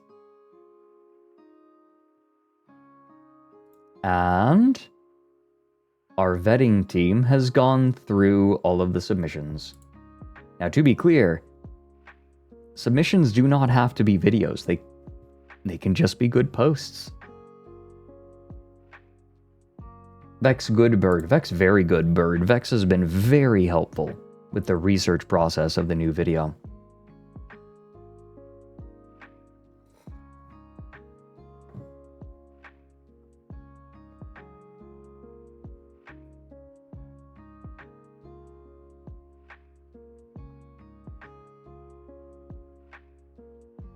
Oh yes, Astroberry, exactly.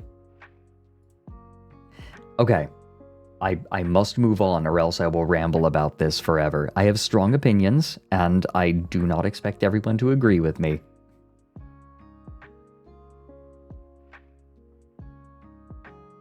I adore Inscription, though. I'll sit here and talk about it for too long.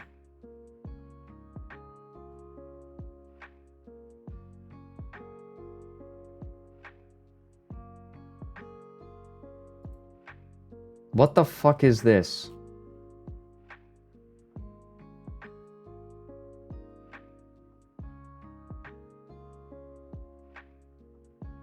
Okay. You all are deranged.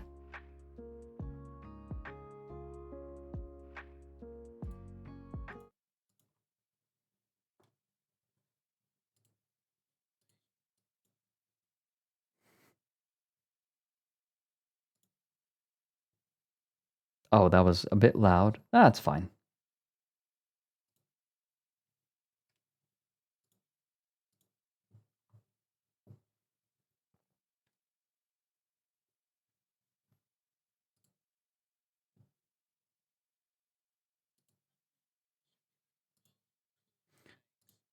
Oh, I'm muted. Here we go. A boy should be like a bowl of cornflakes. Sweet, cold, harmless. Available, dry, wet. Corn, sexless, dangerous, shy, extroverted. The Grand Canyon! Hot. 2 inches tall. The opposite of himself. A lesbian. God. Also, Yeah. Spamton. Boys should be wet and corn. Who is it that submitted this? Dommy Dextrous eats corn the long way.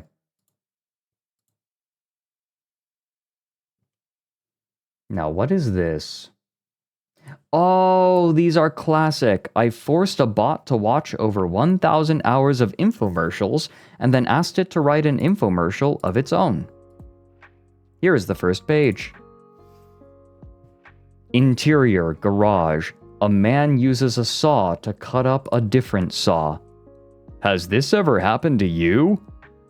The man's saw explodes. He is unhurt, but angry. Your saw explodes, but doesn't leave a delicious plate of lasagna at the point of explosion? The man looks towards the screen. Life without lasagna isn't life. A giant red X appears over the man, indicating he should die. Hashtag never again. Interior more fuckable garage. A more fuckable man uses a saw to cut up a pile of teeth. Just watch.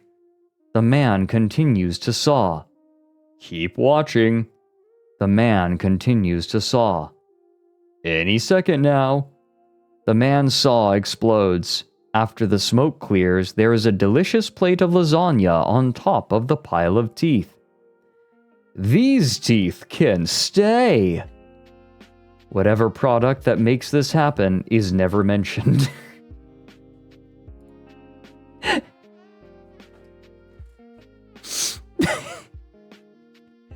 What does he mean he forced a bot to watch it?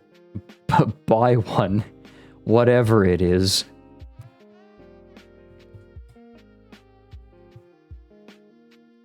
Yes.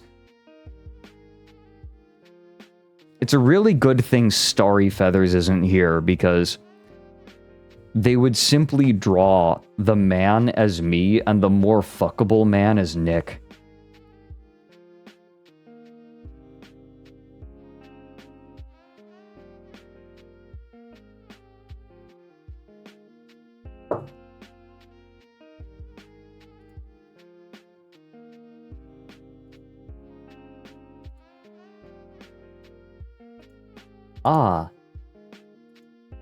Iron Fox submitting something. Atlas World Records slap percent.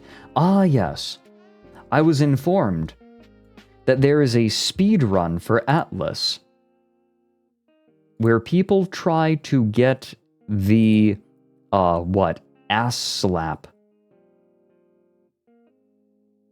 They try to get the ass slap achievement as quickly as possible. Alright, let's see it.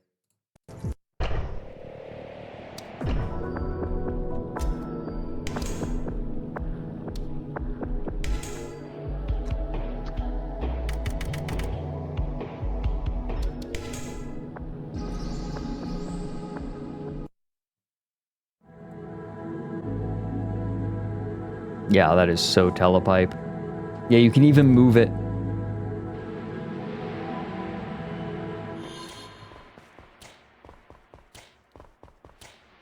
Oh, the running animation on this race is really cute. Wait, what? Wait, why? Wait, why?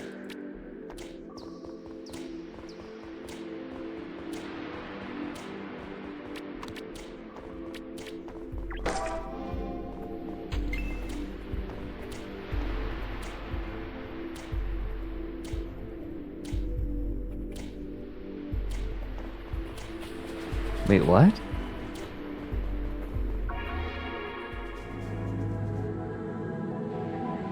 Wait, what? Wait, what? Why?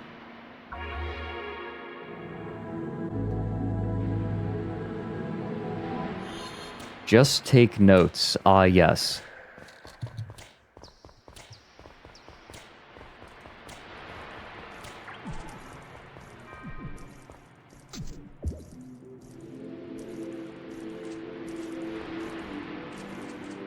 Is this RNG manipulation?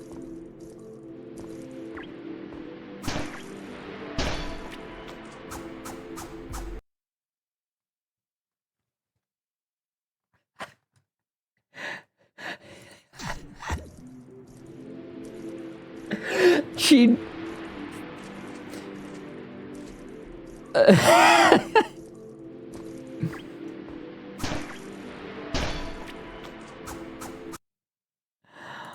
Oh my god, look at the way that she holds her hands up to her mouth.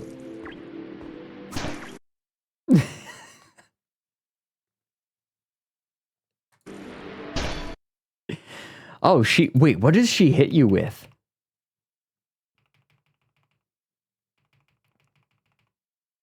Okay, I want to see how she hits you.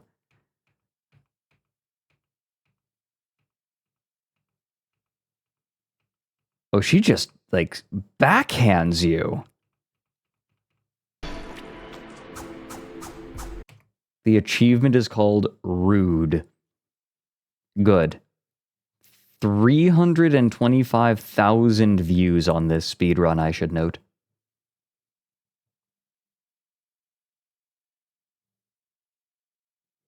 All right. Ha! Look, if I am going to have a crop top, I am going to make certain that you can see the midriff. Hey, Ender. We got everything taken care of. All right, what is this?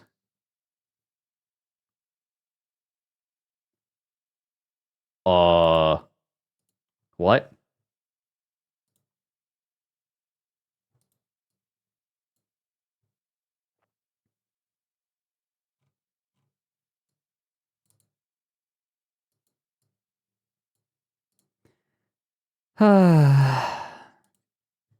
Thank you. And thank you for the full year. You should show the belly button. Yeah? There. Ah, rising pressure. This is your fault.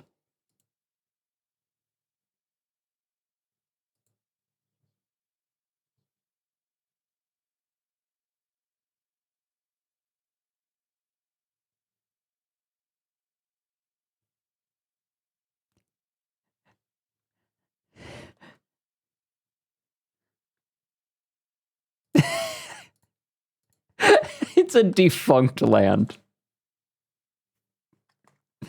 It's a defunct land spoof. Oh, it's muted. Fuck. Okay, I was testing it. Damn it. Okay. Thank you, anonymous gifter, for gifting a sub to Abs for Life, by the way.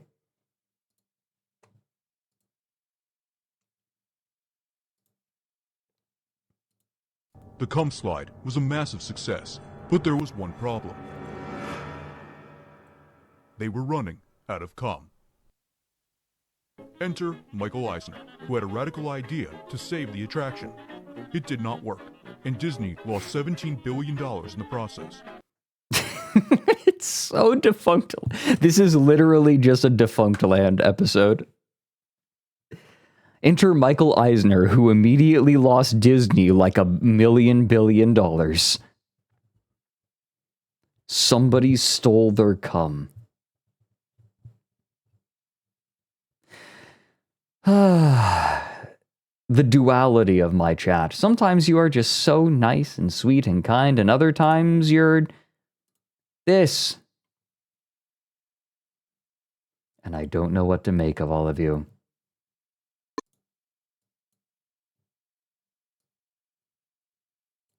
Alright, this is a submission from Mornivry Winters. Let's see.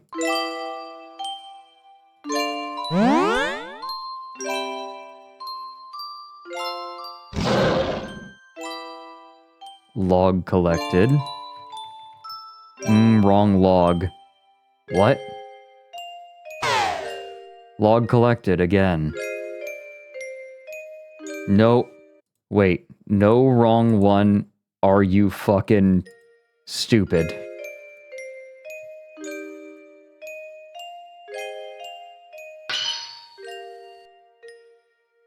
Nice one. That's my log. Shit, wait, what was that rumbling? Did you take out the quantum log?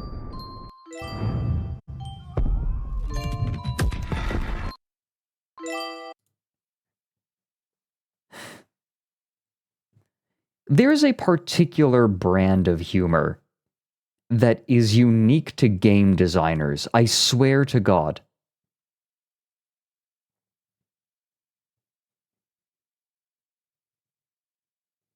We are the duality. We are Shakespeare and also Shakespeare.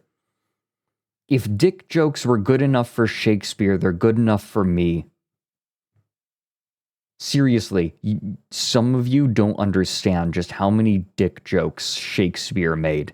And not even, like, little ones. He made cum jokes, too. Lots of cum jokes.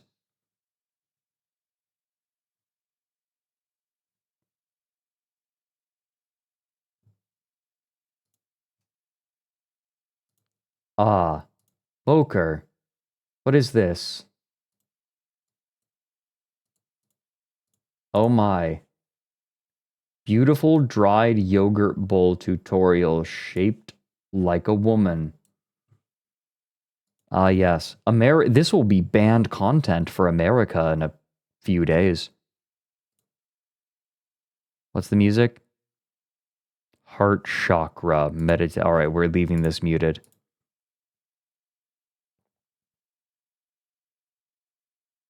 Okay. Okay. Okay.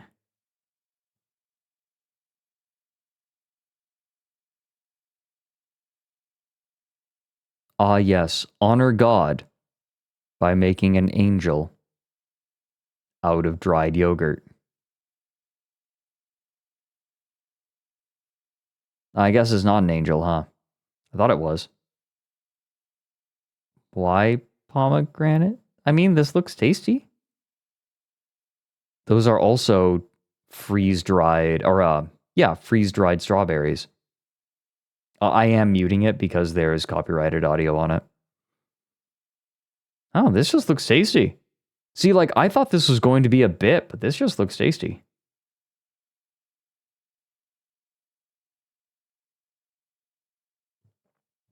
I'd have that.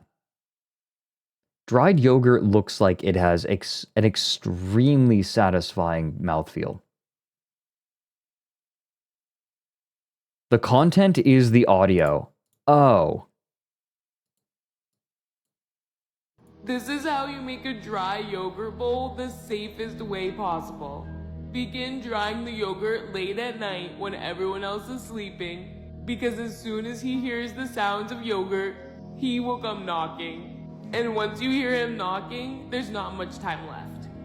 Today's yogurt will be in the shape of a woman, even though everybody hates them.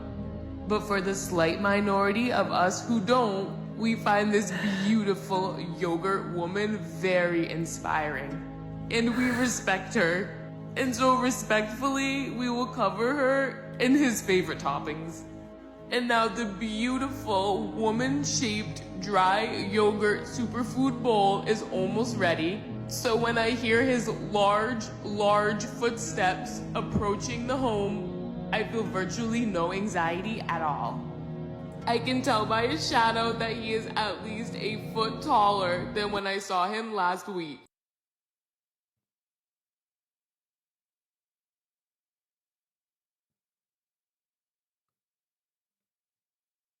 What sort of Alan Resnick ass stuff is this? She's married to the yogurt male. Oh my god, she is. She's married to the yogurt male. Wait a minute. I just realized. How many people here know the yogurt male? It will absolutely get the VOD muted, but I think it's worth it.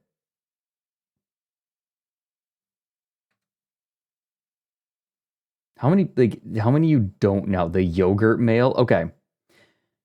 How many of you are familiar with what is it? Binaural male affirmation Sigma videos. For those who don't know, there is an entire genre of audio on YouTube where there are affirmations that help people become Sigma males. And if you listen to these affirmations, they will help you become Sigma. Like, I am a lone wolf. Yeah, they're sort of things that you put on as you fall asleep. And it's just a dude talking to you about how cool you are, about how Sigma you are. And you listen to it and you try to embody it. So, somebody heard that and decided that Sigma males were so old hat. Yogurt males are where it's at. Gogurt sigmoid curve. I am willing to take 7 minutes to listen to this. I showed this to Junie, and this confused Junie. Oh, thank you for the 18 months, Jexy. Yexy? Gogurt sigmoid curve. Shh, I'm mewing. I can't break my mewing streak.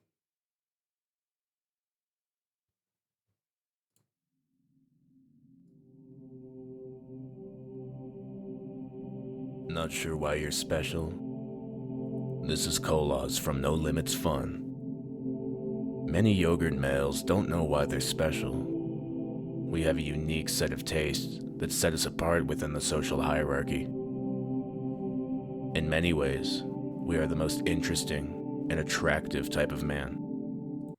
I need to make something clear. This is using the same music as a real Sigma male meditation binaural affirmation video, as well as nearly copying the script, just changing around some of the words. This is nearly word for word an actual ASMR Sigma male affirmation video. Mysterious, intelligent, calcium-rich, independent, sexual, and predatory. Listen to these affirmations to discover your strengths, understand your mysterious diet, and dominate Greek people. I'm listening. Let's begin. I am a lone wolf. I decide which flavors of yogurt are objectively best. It's key lime and peach. I eat nothing but yogurt. Greek, Australian, French. All yogurt is simply mine for the taking. I have no friends, and that gives me strength. More time for yogurt.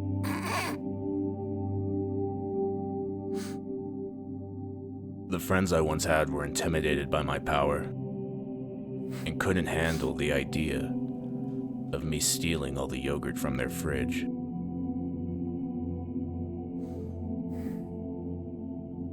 Women find me irresistible. Their loins ache for my precious man yogurt, but they always end up leaving.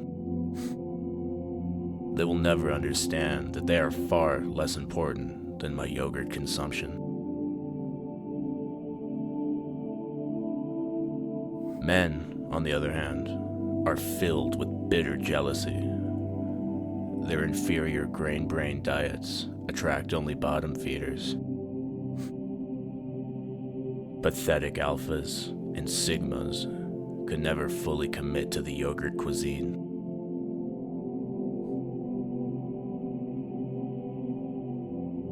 All yogurt on Earth belongs to our kind. It is our birthright. Paying for my birthright is unimaginable. Yeah. I am banned from every grocery store within 100 miles of my house.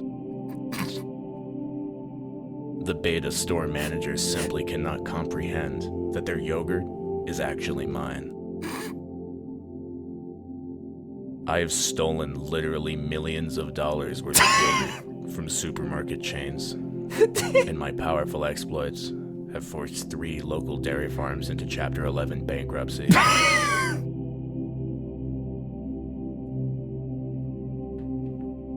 I am the most rare and powerful type of male. I am a warrior. My spoon is my sword, and my yogurt is my shield.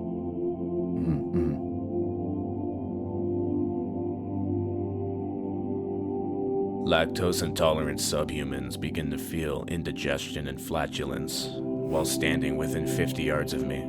Yeah, fuck them. And if I were ever to touch one of them, they would instantly shit their pants and die. Deserved.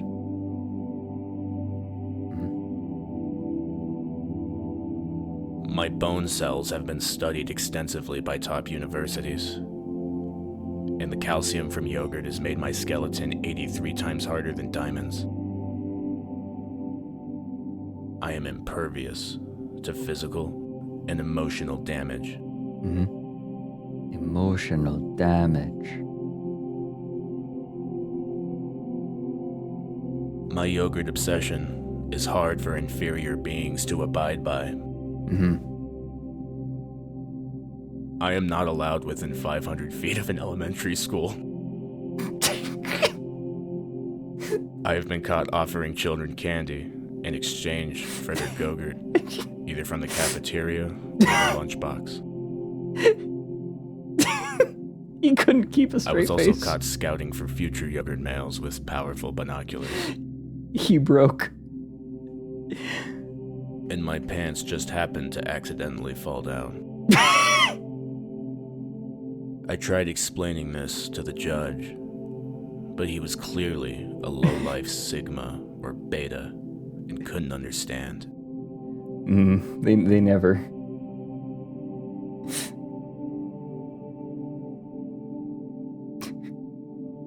I have 17 refrigerators in my house, all filled to the brim with delicious yogurt. I do. Hey, Brian. My monthly electrical bill is 4 figures. But for a yogurt male like me, money is no object.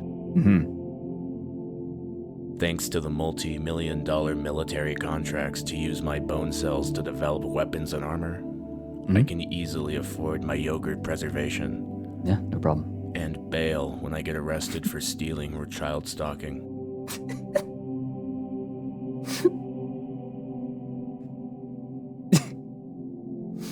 I no longer need to defecate or urinate. My powerful body uses yogurt as its primary fuel source. And is so efficient that it leaves 0 waste.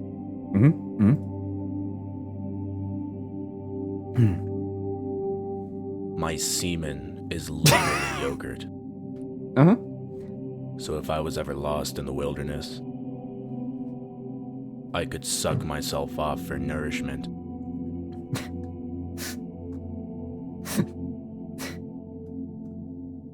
I am unstoppable. Alphas and betas give me weird Check looks when I this walk out. down the street. But I am unaffected. Like the lion walking through the savannah, full of hyenas. If lions ate yogurt and not gazelles. God, I fucking love yogurt. Same. I have to go. It's yogurt time. Use these powers wisely. And subscribe.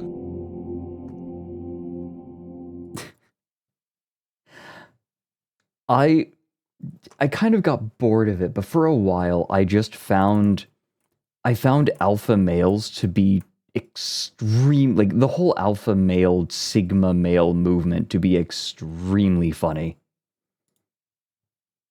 That was a worthy diversion. Ah, JJ Doe has something for us. Life is flashing before your eyes. Okay, so this is a couple of minutes long, but it was approved. It was given the thumbs up. Flashing lights warning. Life is flashing before your eyes. Ah, understood. Okay, flashing lights warning. Epilepsy, my friends. I'm on the fence about it. Okay.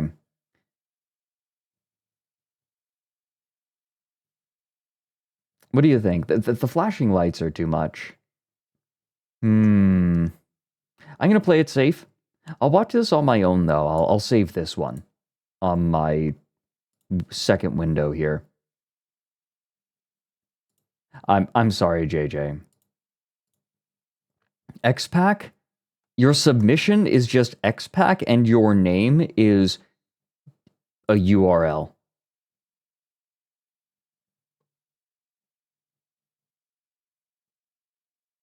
Ah, this is a clip. Moonbase Alpha's Secret of Eternal Life. He had purportedly created a device called the Brazen Head, an automaton that answered user questions. Brazen Head, I demand to know, what are the secrets of everlasting life? Friday, get down on John Madden. He had Get down on John Madden. Bless. Now I just want to watch that again. John Madden. John Madden. Football. A historic crunch. Oh, yes? Oh, baby. Yum, yum, yum, yum, yum, yum, yum, yum, yum. Yum, yum, yum. I'll turn this down. Sorry, the... Yum, yum, yum. Somehow cats eating doesn't make me uncomfy. Mouth noises do make me uncomfy. But for some reason, cats eating does not bother me. Look at these feet.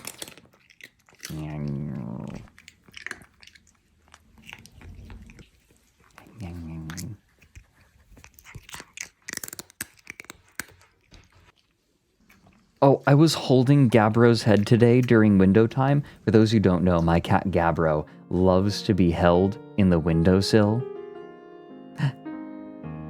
Ah, this is the original. Yum. I was cradling Gabbro's head. And she was resting her head on my hand in just such a way that like my finger was pressing against her fang. And I did not realize until a few minutes later when she moved her head that she was drooling on me.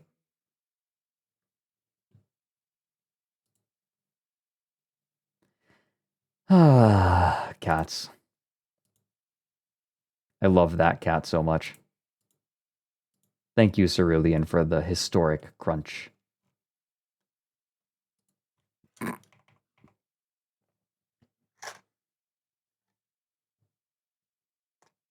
This is a good post from Dak Passerida. I already see where this is going. You can go mostwhere in all the beefy, rugged pleasure of the 2024 tail-raising Prumbly Gummer. With tired wheels, off-road family stew pockets, and clam mode, you'll be toddling all over creation. Prumbly. Drive what cars you. It's just Senor Cart Gauge. Go on down to Senor Cart Gauge Mort Gauge. Oh my god. Senor Cart Gauge was a really good recurring bit. And I love that Strong Bad just thought that he was so cool. Come on down to Discount Probably Gummer. This is a really, I do like this meme format a lot. Just anyone with an open speech bubble. This meme format is really good. I dare say that this is a meme format that will survive. Right, you know how there are some memes that just have kind of managed to stand the test of time and still exist? This is one I think that will not die. I'm willing to bet that this one will stick around. Tail down.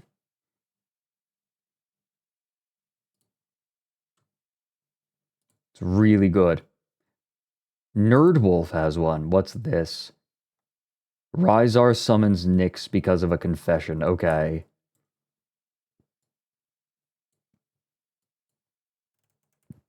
Next one. I once had a big fat crush on a router. It lasted 9 months. What? I mean, I can't really judge. Like, this is like technically on the same wavelength as somebody saying they have a crush on, I don't know, Nyx Voltaire or something. Like, if you're into machines, then, I mean, more power to you. Like, that must have been one sexy router. Like, damn. Must have had, like, really nice curves and, oh, speaking of...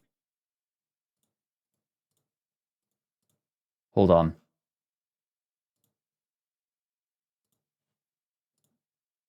I need to add something.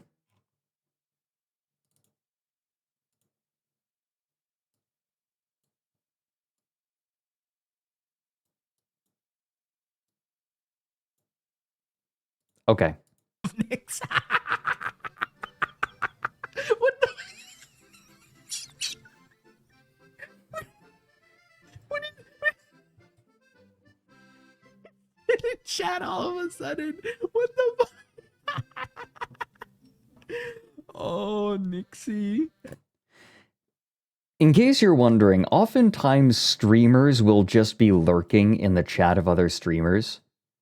This is how sometimes you get streamers showing up at the perfect moment. It's not that they showed up at the perfect moment, it's that they were lurking. Streamers tend to lurk because when they chat, it's kind of an intrusion in some ways because it'll attract people's attention. So a lot of your favorite streamers are lurkers. And everybody say hi to Nyx, our favorite British cyborg. 1/5 of first gen. I mean, sorry, not first gen.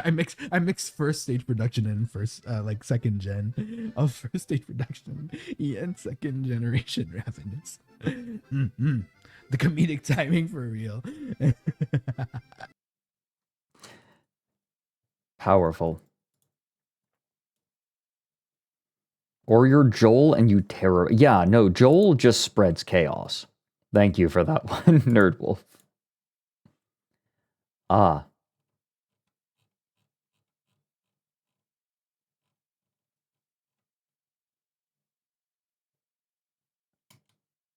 Okay.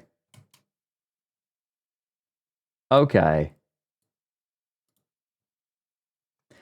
The contrabass saxophone is such an absurd instrument. Talk dirty to me. Have y'all seen the double contrabass flute before? Is that a mouth attachment? Because his mouth cannot make the proper aperture? Why is he stanced up? Can't you just get a taller stand for this?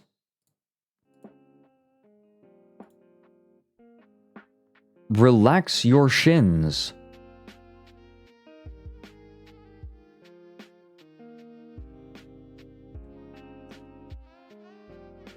I give you the contrabass tuba. Why is it real? I don't know.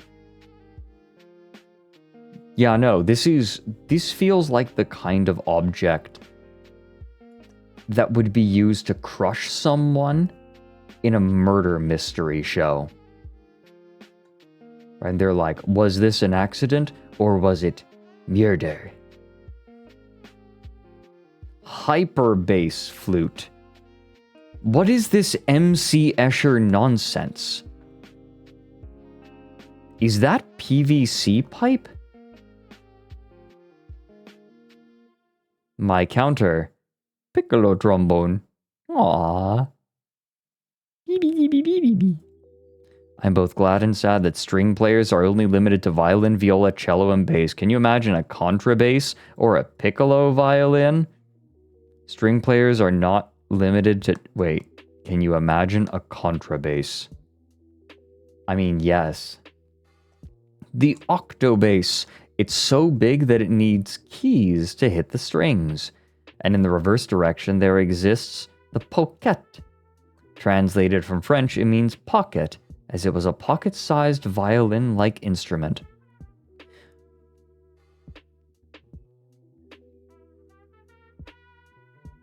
Someone pulling out one of these at a French party would be the equivalent...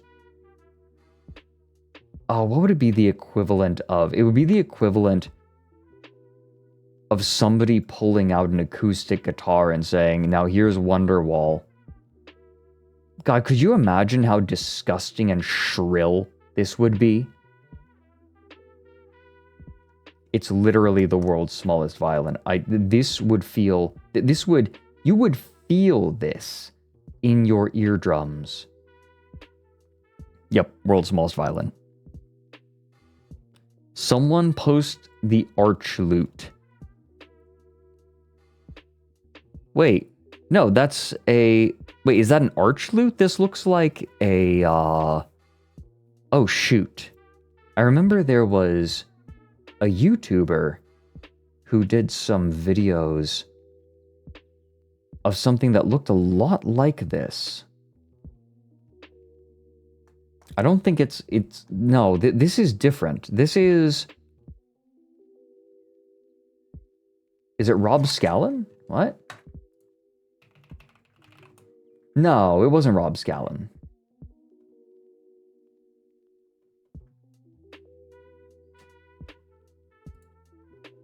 The Theorbo.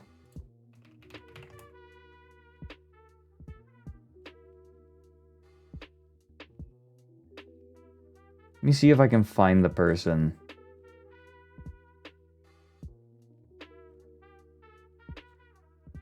Introducing the Gigagurdy. I think that this is actually a Theorbo.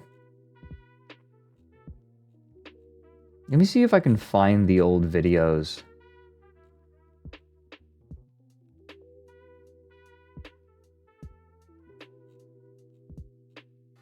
Because it is a beautiful instrument. Oh. Where are they?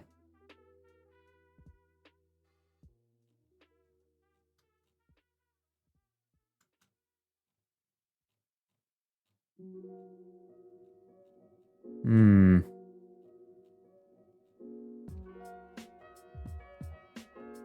I can find this. This is very important to me now.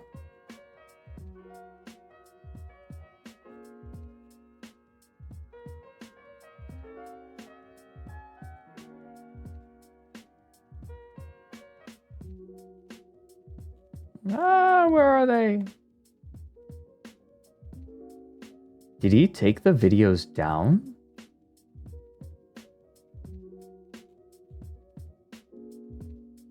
Oh no, did he take the videos down? Or maybe it was up there and I just missed it.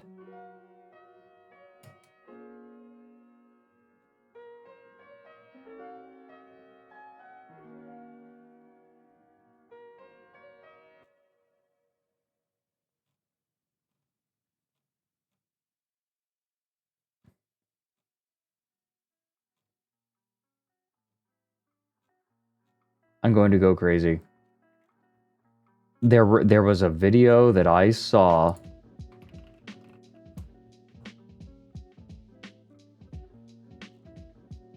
I think he must have taken it down.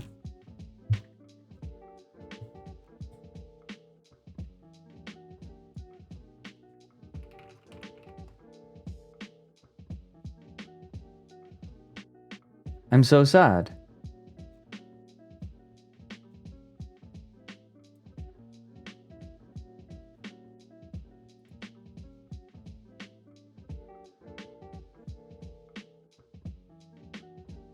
Maybe it was Rob Scallon. Hey everybody, welcome. It wasn't Rob Scallon. No, it was not. It was absolutely not Rob Scallon.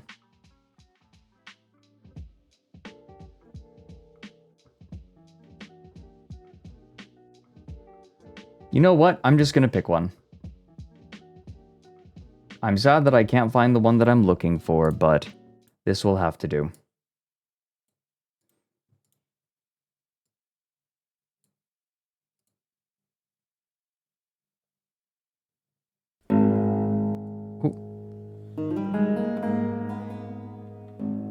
It is so beautiful.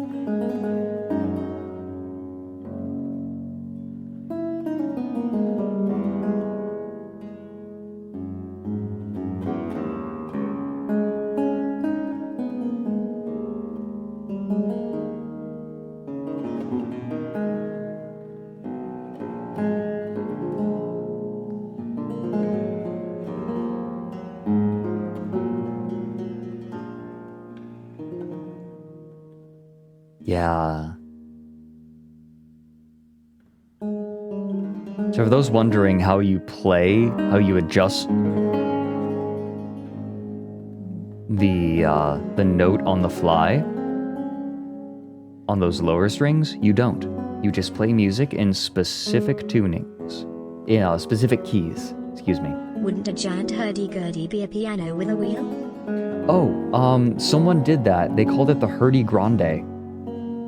It's with a very little known performance called the Schick Machine and the Paul Drescher Ensemble. Oh, I think it's by the Paul Drescher Ensemble, but it's called the Schick Machine.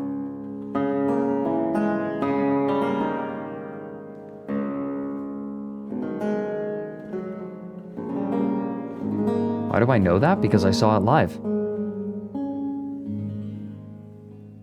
At my alma mater.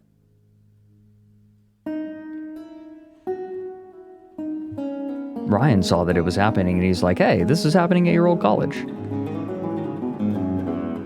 So I drove down and I watched it and it was 100% worth it. Beautiful, beautiful performance. That's so cool. The theorbo is such a cool instrument. Ah, Dumark Dam. Here is something that I am willing to bet gets very doofy very quickly. Poltergeist in my house. Oh, it's a Mabim Bam animatic. So Okay. anyway, here's a Yahoo from Rose Farlow. Thank you, Rose. It's Yahoo Answers user. They're anonymous, but we'll call them. Oh. Well, we were day to day. Like they've got a real life. We're gonna call him Dravid. Asks, how can I get the poltergeists in my house to understand that they don't scare me and nothing they can do will drive me away?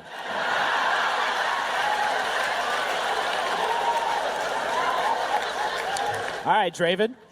I moved into my house 2 months ago, and they've been at it non-stop. Nothing that some earplugs can't fix, even though they try to take them out sometimes while I sleep. And I can handle a few objects being chucked my way from time to time. Holy shit. The fact of the matter is that as a living being with a physical presence, I am stronger and more powerful than they are 100-fold. The house belongs to me, and they belong to me.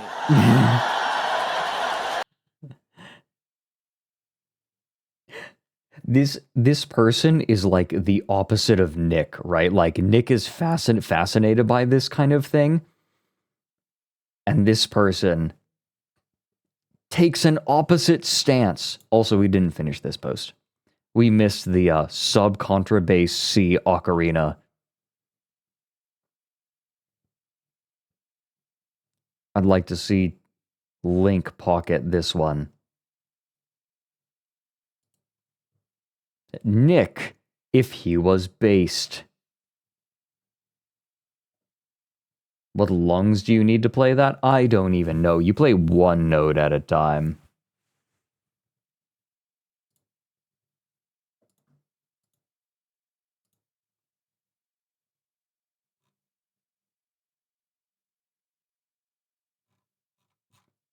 Okay, hold on.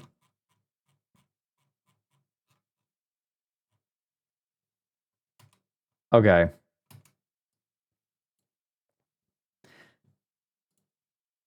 Sorry, I haven't been posting on here a lot, guys. I started taking a mood stabilizer, and now I'm not obsessed with BTS anymore.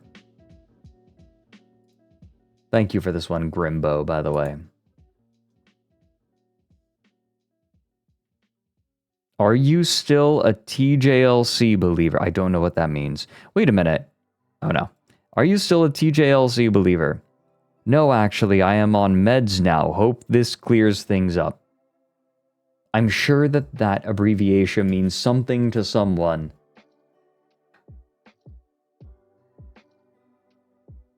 The John Locke conspiracy.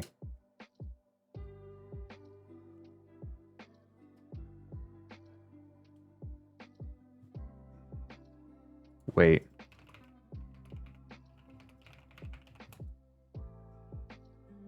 Oh.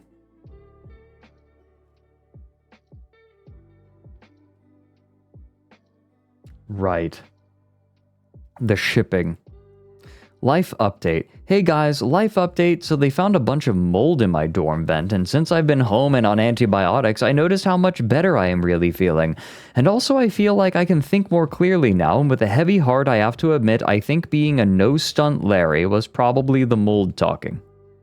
Not really sure why any part of that makes sense, especially Lewis's fake kid and them both hiring beards for 10 years when they pick their own managers now.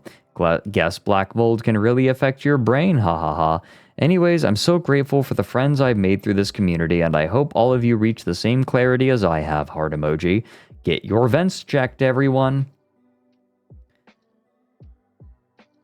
Apologies for the erratic behavior, forgetfulness, and breakdowns this past year, friends. The water heater guy came this morning and found a gas leak 3 feet from my bed. This is...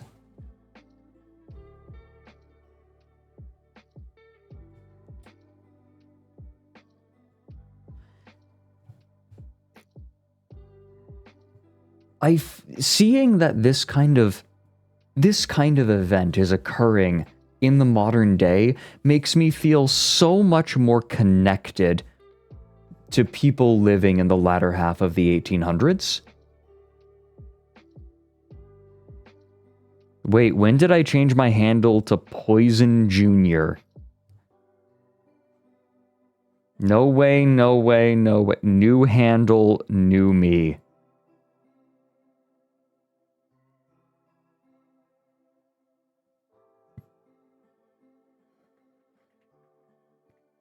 Literally no memory. That is powerful. This was days after I moved in. What the fuck? What the fuck? Did I get possessed and my gas leak alter ego named herself?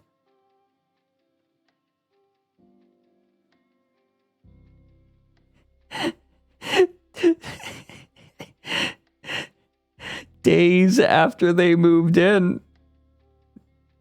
Gas leak alter ego. It's like the sleep experiment, except you gotta let the gas buddy out.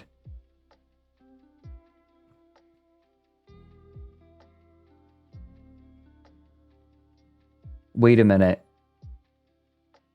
I need to add a tag.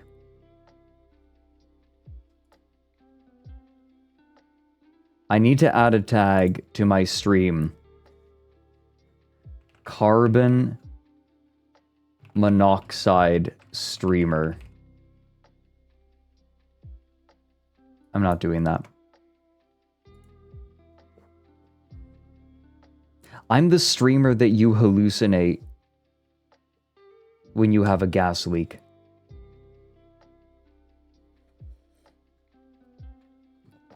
Hey Ecto! Been a minute, how are you doing? Good to see you. Did you know that I am merely a hallucination? Due to your carbon monoxide poisoning? Please don't fix the leak, or else I will die.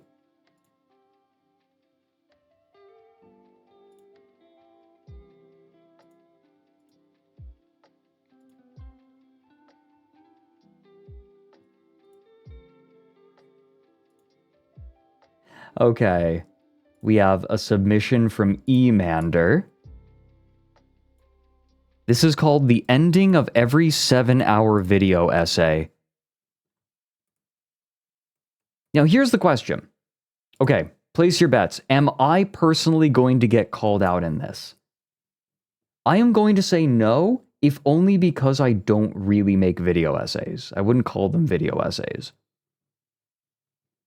So not only did this video spiral into multiple cease and desist letters, but I argue that NBC, the Italian mafia, and the United States government have all begun altering their records from the years 2012 to 2018. And while this video started as an analysis of why Jimmy Fallon is annoying and I don't like him, this has clearly become a matter of national, even global interest. So no. This is more of a new wave of video essays, something that is after my time. H-Bomber Guy E, yeah. No, this is specifically H-Bomber Guy. Not called out. I survive another day. I don't think I ever inspired videos like this. Is that a good thing? I'm gonna say that's a good thing. H-Bomber Guy, but bad.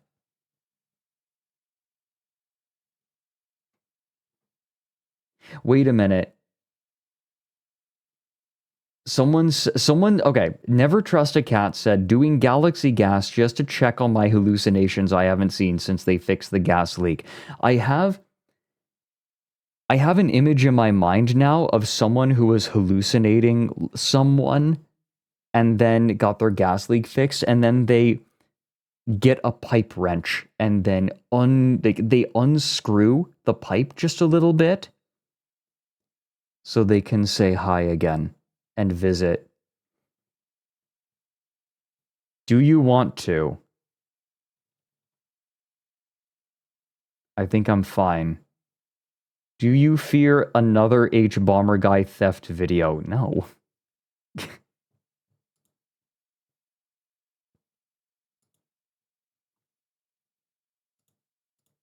As far as I'm aware, I'm pretty clean.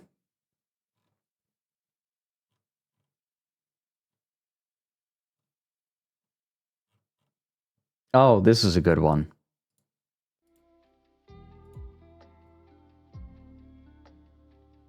Alright, this one is from Jensky. Enough about my guts. It's time I rearrange his penis. On it, boss. To a giraffe, you say? Oh, God. I need to watch Futurama again.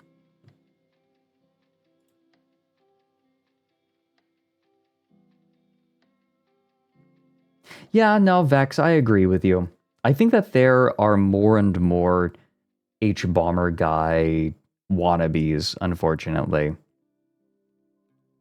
I think the H-Bomber guy, as good as he is, might have had an overall negative influence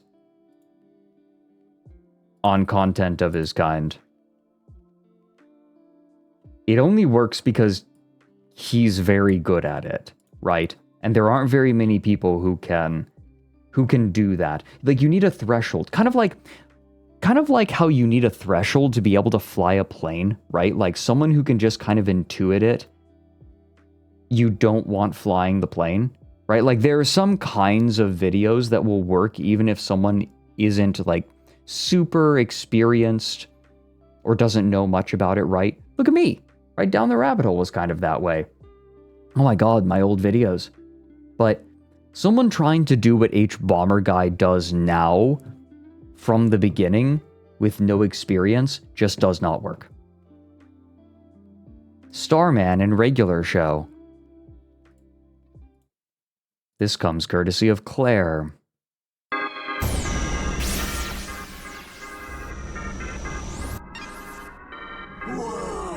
This is... It's not, man. He's real. Dudes, take my picture. Oh, no.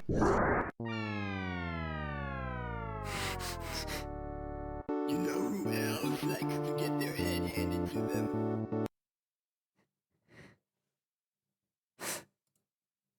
Yeah, all right.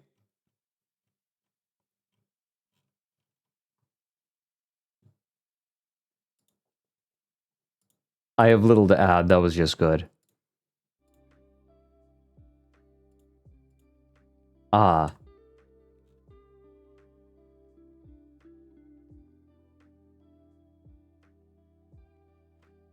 We have a Tumblr post. Courtesy of MathMam. Unique names for Gladiator Baby. William Wallace. Minotaur. Astral Amethyst. Titan Thunderclap. Laughter Lord. Astral Champion. Phoenix. Chuckle Crusher. Chat GPT.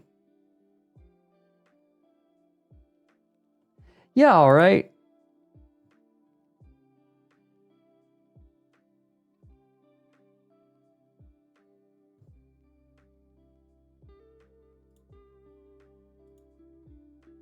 I was trying to open it as an image.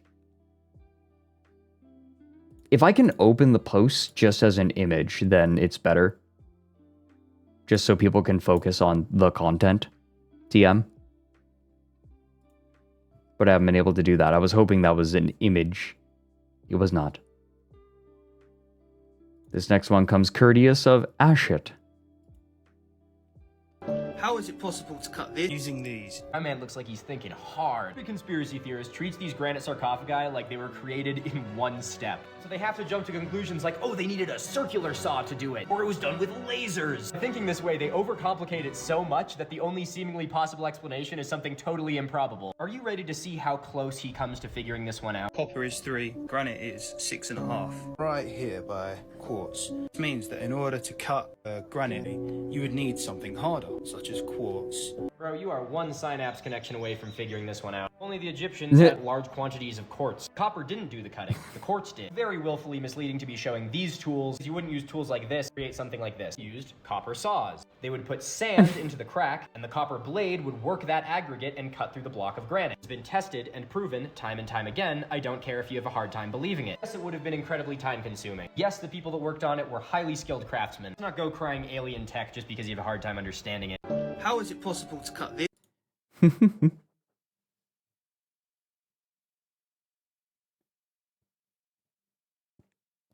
It always annoys me when people underestimate the creativity of humans.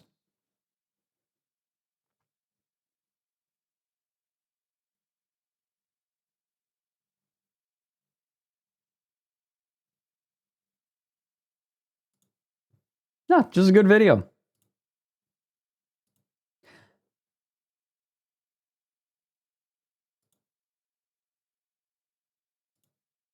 I think, although there is something that I think about sometimes. This is a bit of an ecosystem now, isn't it? People making false claims and then people cropping up to debunk the false, or maybe a better term is haphazard claim. Because this dude is making a claim. He is saying that it is not possible to build this sarcophagus with the tools that once existed. Right? He is not curious. He is simply making a statement. And then there are people that feed off of this specific kind of content, right? People like this Minute Man rely on people like this to make wild claims, to make their living. And so you create an ecosystem. I don't know how I feel about that. Do I think that dealing with this, do I think that addressing this is worthwhile? Yes. Do I think that the ecosystem may create bad systems of incentives, bad incentives? Yes. I think that this ecosystem is going to start eating itself in the next couple of years. Misinformation on social sites like TikTok have been rampant for years and were fairly independently spreading each other around without actually being challenged. I think that having more scientific communicators is actually genuinely more helpful. I agree. However, I worry that the incentive structure will have unintended consequences. Yeah, you have life reference, but thank you for the bit, Skippy. I agree with you in principle, but I worry that we do not yet understand the ramifications of the incentive structure. Everyone in chat yelling that this guy is a real actual archaeologist. Oh, that's pretty sick. Intersperses these debunking shorts between proper long-form archaeology videos. Oh, that's fantastic. Bless this guy. Okay, that feels better. I'm gonna have to check him out. Well, now I'm curious, actually. Minute Man. Archaeologist, environmental scientist, author, conspiracy debunker. Cool. The vampire graves of Europe. All right.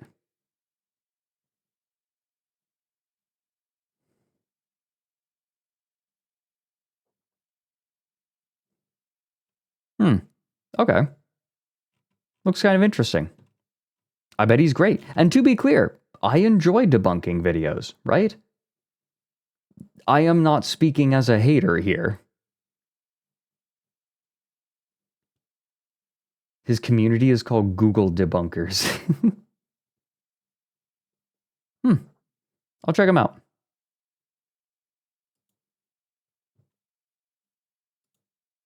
Thank you, Twisted Pedal.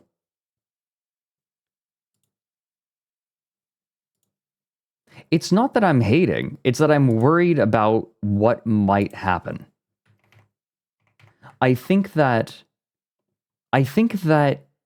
good things can be ruined by bad incentive structures.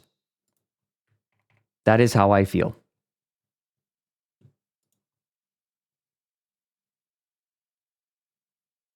Do I know what those problems are going to be? No. Yeah, Ecto. We've already, exactly, Ecto has a really good point. We have already seen one of the consequences of this twisted incentive structure. We have seen that people who make wild claims get a lot of attention, and they are able to, by spreading misinformation, they can get attention from other creators who drive traffic to them, and they make money on it. So it has become even more lucrative. Like, ironically, the debunkers are making it ever more lucrative to spread misinformation. And so you create a feedback loop.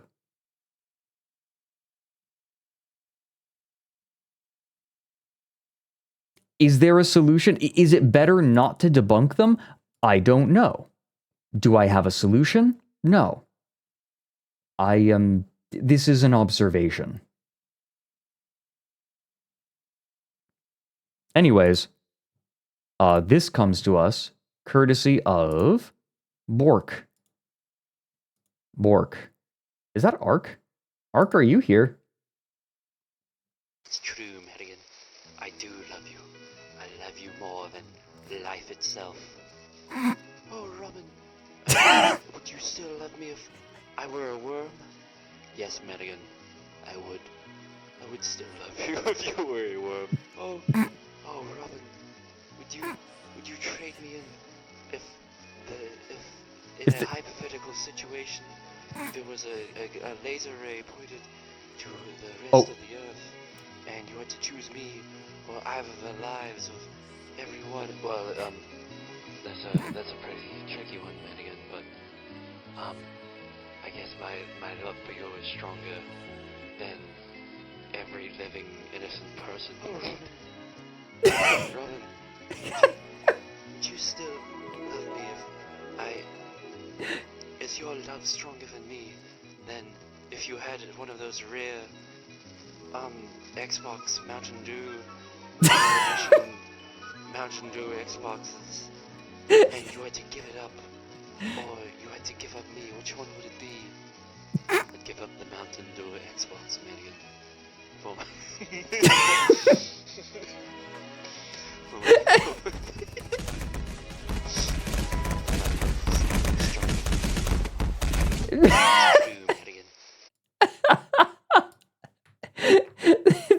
Here you go.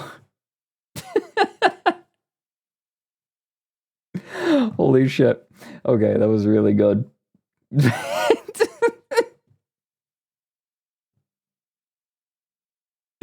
Oh, I skipped 558. Oh!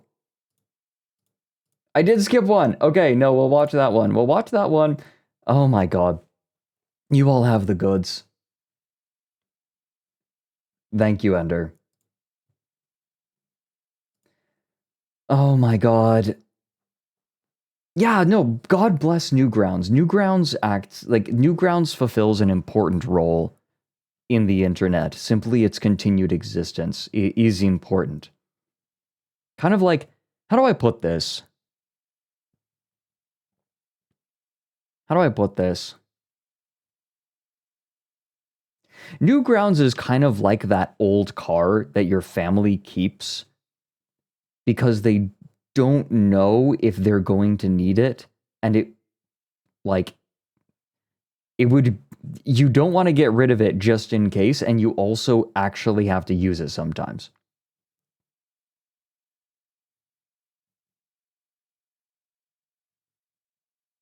I feel like my family had a truck for the majority of my life, the vast majority of my life, that barely ran. And sometimes we needed it to haul gravel or something, right? We needed it to haul something. It was an old Toyota.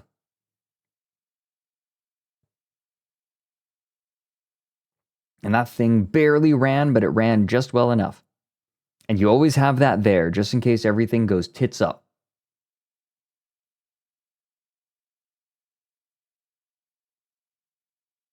No. Newgrounds Tom is giving drawing tablets to kids drawing with noises. What? Wait, what? It might have barely run, but it sure wasn't going to die. Yeah, Toyotas are very slow to give up the ghost. God, they really don't make them like they used to. And I don't even mean that as a good old days thing. It's just impressive how well old Toyotas run. Like, one thing breaks down, you just replace it with something cheap, and it keeps running. The engines will just never die. Anyways. Hey guys, you know what I need? I need to be careful with my throat. And I'm out of tea. So, those things have been getting random guns strapped to them for the past 4 decades. And why do you think they're choosing those trucks? I am going to go and get... That sounds like a ringing endorsement to me. I'm going to get kicked out of ASTRALINE. I am going to get myself another cup of tea. I'll be back in just a minute, everyone. So please, I implore you to stand up, stretch your legs, stretch your arms, get yourself a sippy, and we will be back in like 5 minutes with more viewer submissions. What kind of pace are we making here? Let me see. Ooh. Oh, we have a lot to go. Can we get through them?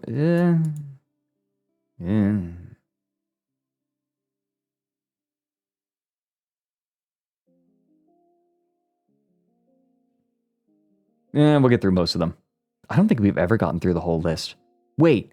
No, I think we got through the whole list once. Once. Okay. Be right back, everyone.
Owlets, would you love me if I was a worm?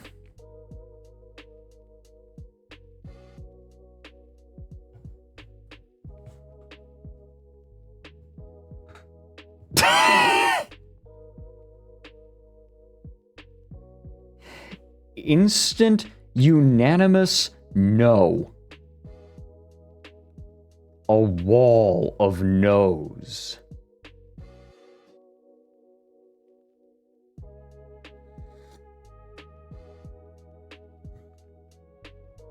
Would you love me if I was Shai Hulud?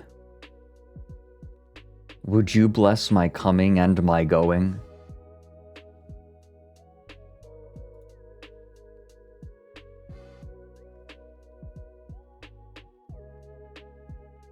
Oh my god, that spout emote.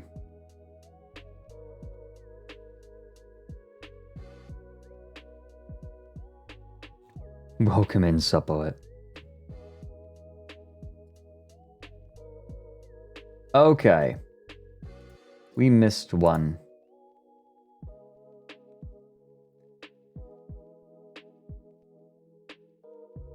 Ah. Well, looky here. Let's continue looking at viewer submissions. We have one from Twisted Petal.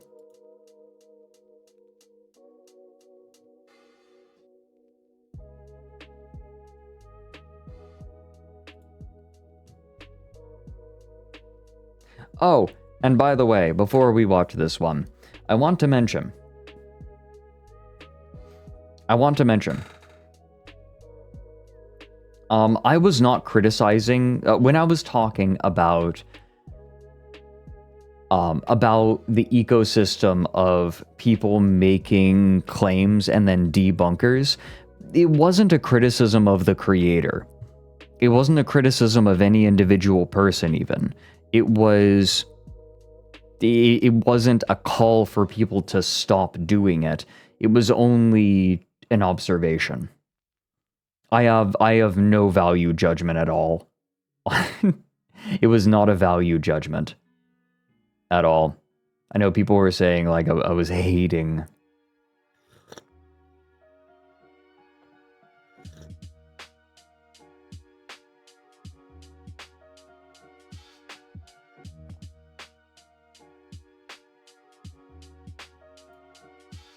I just knew some people. I understand that people were like wanting me to give this creator, I imagine that people wanted me to give this creator that they enjoy a pass. And I was not endorsing or condemning the content at all. The point I was making was beyond that. So, if you want a approval or condemnation, you're not going to get it. Overall, I think that debunkers are probably better to exist. I just worry that the incentive structures that are in place will have unintended consequences. In much the same way that internet atheist content had unintended and unpredictable consequences, right?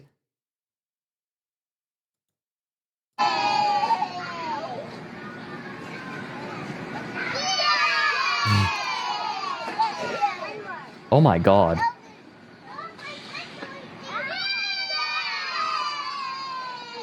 Aww.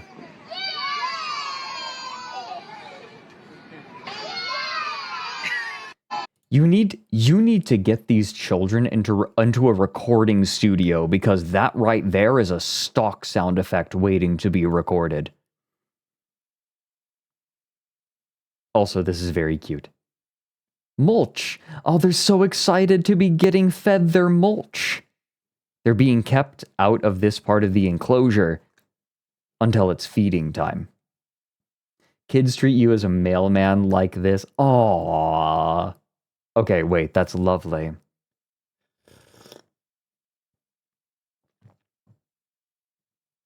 Okay, wait, that is absolutely delightful, Ender. The no. Yeah? Mulch. Yes? Is that so? Are you hungry? Do you want some mulch? I should have like a mulch bin into which I can put Mochi when he has been good. Thank you for the bits. Also, Shigoli, thank you for the 2 years, by the way. I think that I was a little caught up.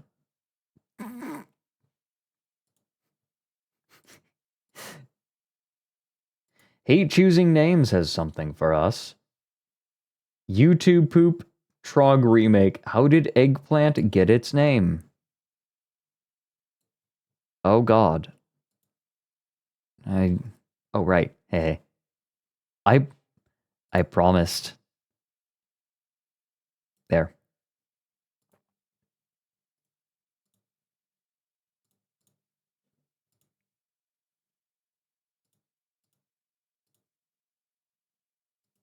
There. Okay, what is this?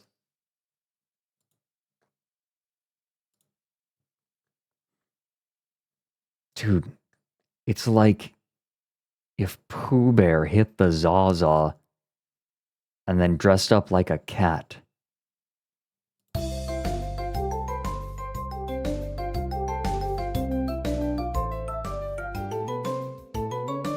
How did eggplant get its name?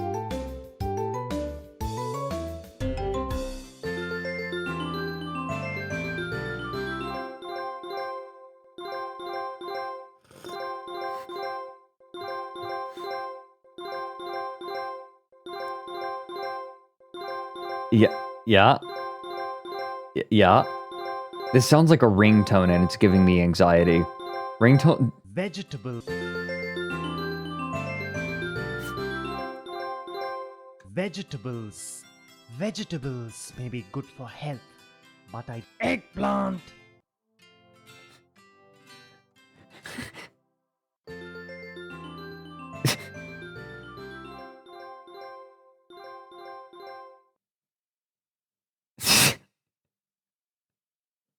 Is that the real voice acting? This feels like a Hypnospace Outlaw bit. This is a YouTube poop, yes. Thank you for this. Ah, Poopy the Skunk gives us cute owl. Happy baby owl smiling and got kisses. Aww.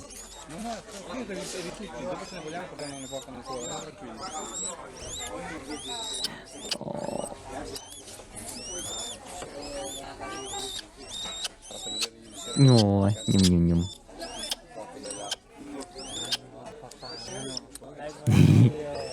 Oh. The baby, the baby, the baby, the baby, the baby, the baby, the baby.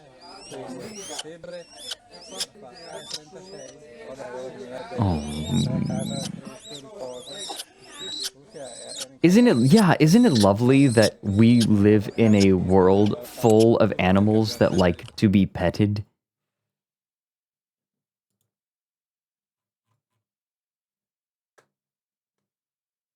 Isn't that lovely? What a wonderful coincidence. Yeah, so let's... Hey. No, don't turn this around. Fred lore accurate. Shut up.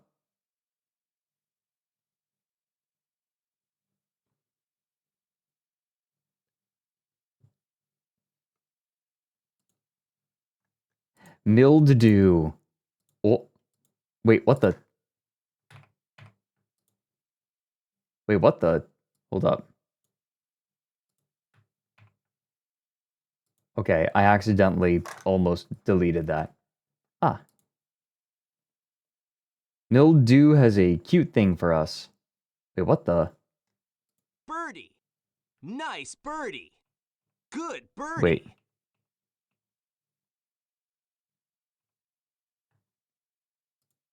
Yes, I think we're good.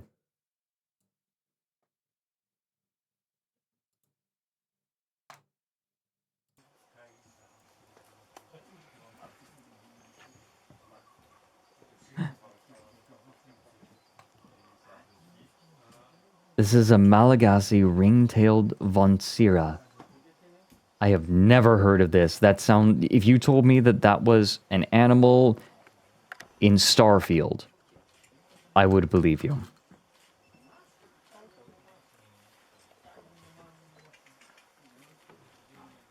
Look at this fella. Hey, who needs an original Fursona species?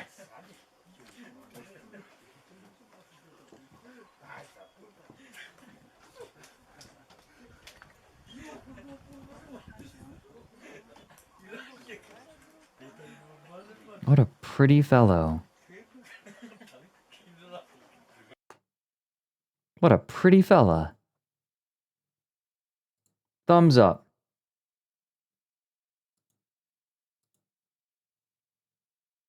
Thank you, Mildew. Ah, Ersatz is giving us the furry content that we need. Oh, actually, Gabbro might be. Ew. I'm trying not to sneeze too loud because it scares the cats.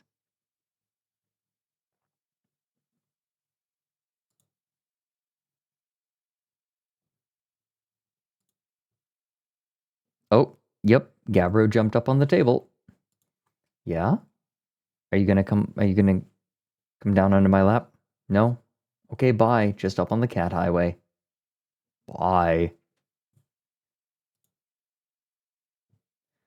Alright. This is gonna be used in a call-out post. Ersatz sent this one in. Big Thunk. Hello, everyone, and welcome to Big Thunk. Here are some interesting facts that I'd like to share. If you took every person in the world and stacked them up like this, it'd go real high. Napkins have secret additional uses, but I can't tell you about them.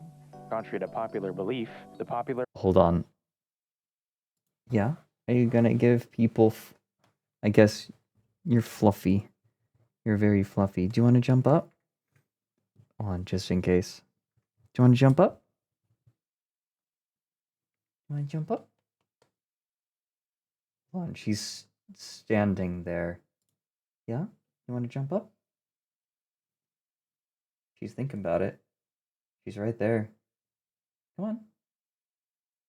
Come on up. Uppies? There you go. Cat butt. You did it. Hey.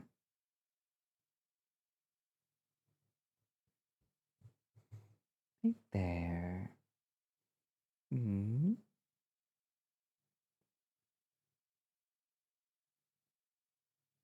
She's making biscuits.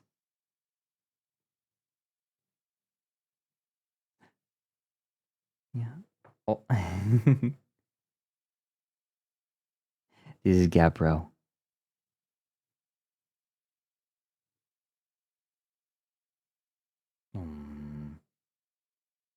Yeah. Biscuits? More biscuits.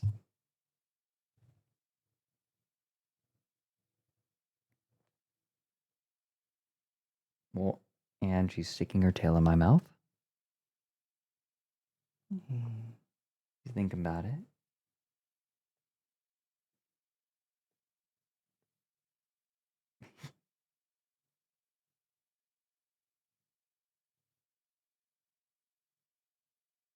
Oh, hey.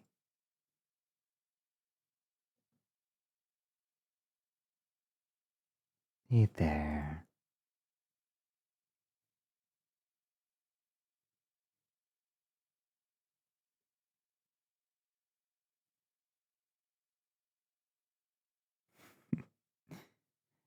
Do you want me to sit cross-legged so you can lie down?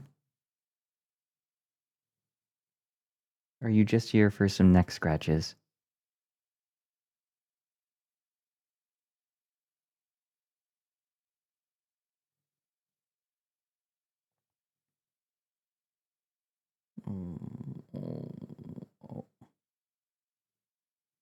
Oh, booty scratches.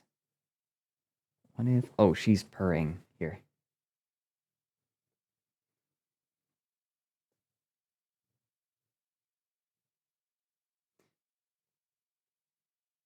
Yeah.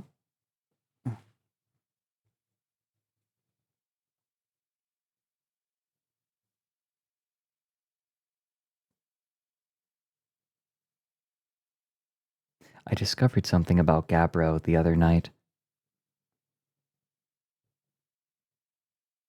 She doesn't just love scratches. Oh, bonk. There you go. It's okay.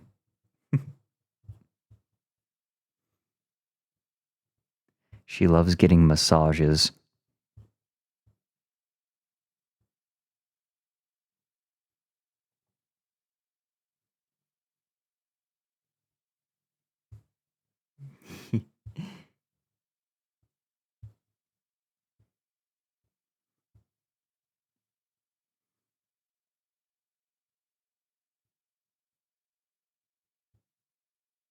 Booty scratches. She loves ear scratches. She loves neck scratches. She loves back scratches. I think she wants back scratches right now.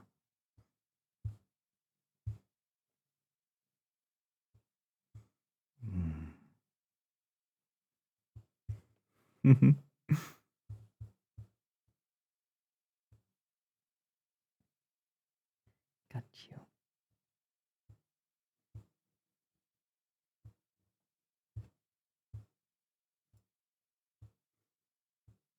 Oh, biscuits.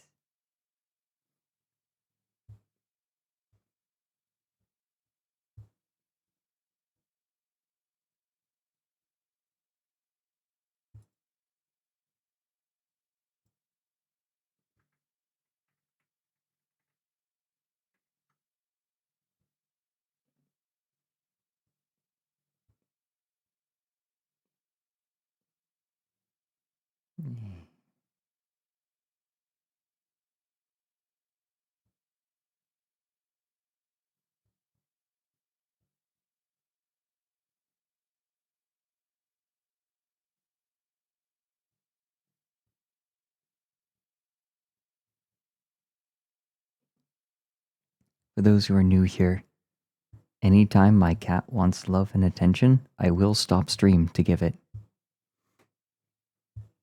My cats, plural. This is Gabbro. The quieter one. A little bit more aloof, but still very lovey.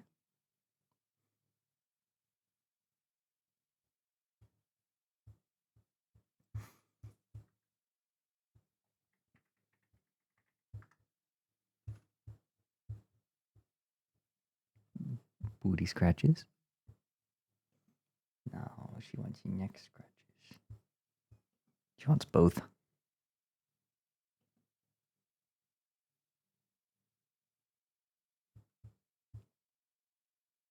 Oh, that'll start up the biscuit factory.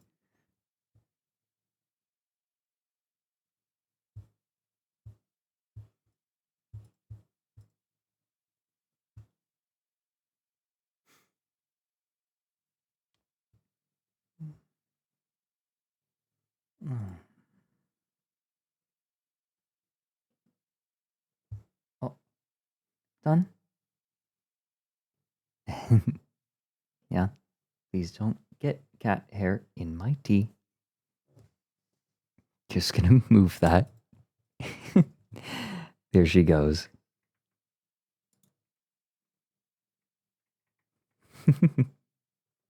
That's Gabbro.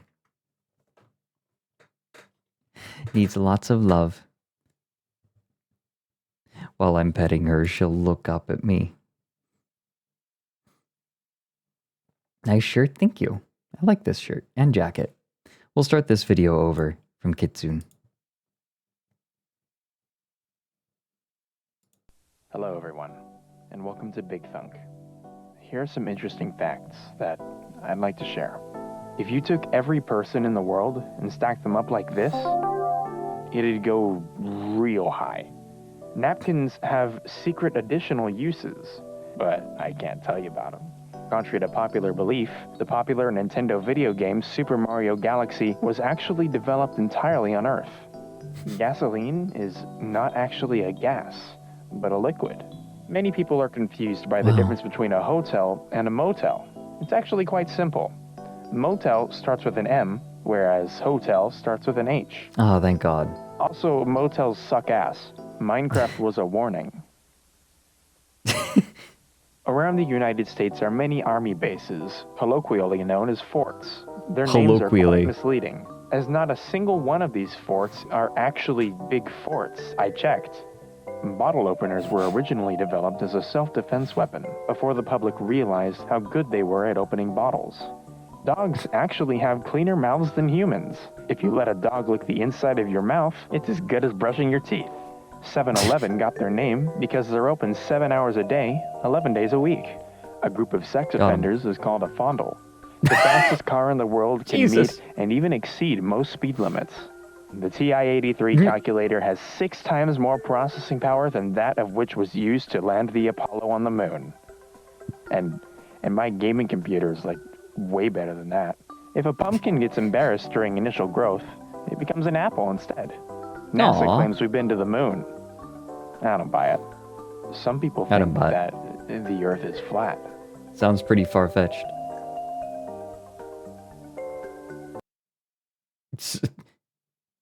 That's it. There's the fact.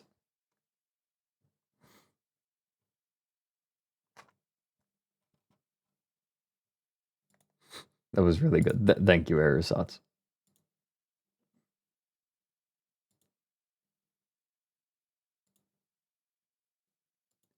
Oh, it's an animation. Next up is Soup Spoon submitting Kit Boga, a Kit Boga clip animated. Is this Do Not Redeem? I think this is Do Not Redeem. Kunk Energy? God, I love Philomena Kunk.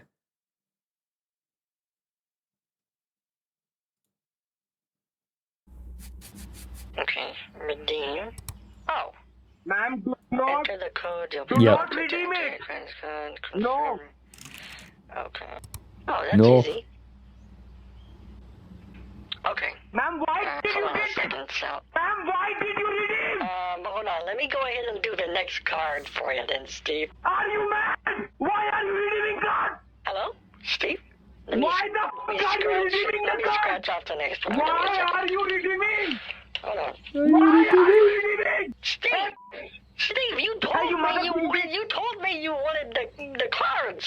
Why are you redeeming? Why did you redeem I'm doing it because you told me to give you cash. It says right here how to redeem Google cards. Gosh, calm down, Steve. Hold on, I'll give you the card. Hey, you bitch! Hey! You listen to me? I told you not to use that language around me. Do not redeem! What? Do not redeem the cards! Yes, I'm redeeming the card. I'm redeeming the cards. No! Okay? No! What? What are you trying to say? I will redeem it! So there's the next card. M6Y3 E3X 7G9K 48. Listen to me! I love how it's glitching out. Are you a prostitute? I'm adding this. Are you a prostitute? It says right here. I Googled it.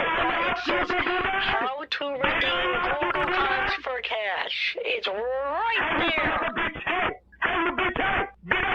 Sorry, I can't hear what you're saying. What are you saying? You have redeemed the card in your own fucking account. Steve, what are you talking about, honey? What are you talking about? What are you talking about? What a great continuation. What are you talking about? Turning it around and making him feel like the idiot, or like implying that he's the idiot. Steve gets older and older. I would age if I was a scammer and I had to deal with Kit Boga. Those shirts go hard.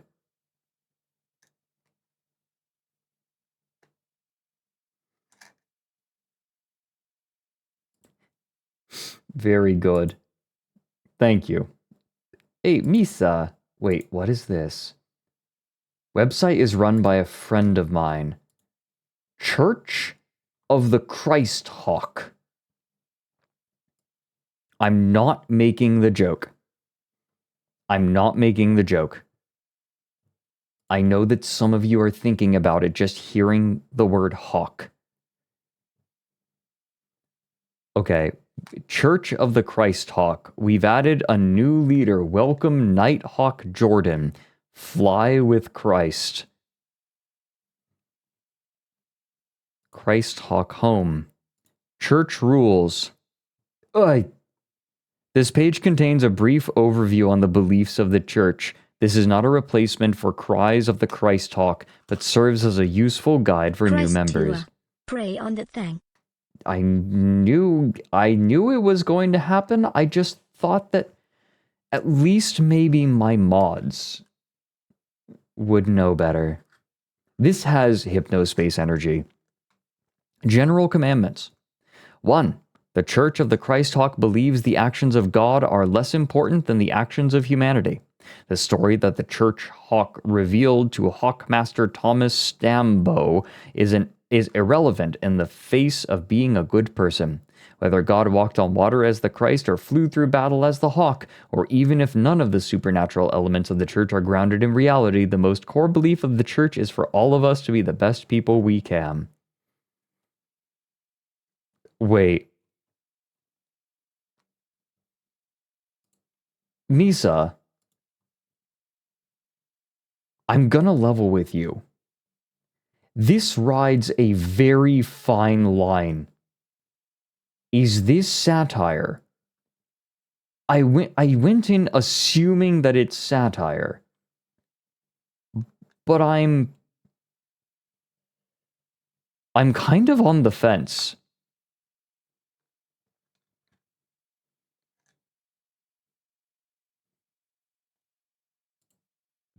Is Misa here?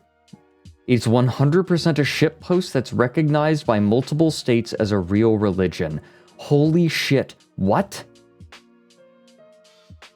They managed to get this approved.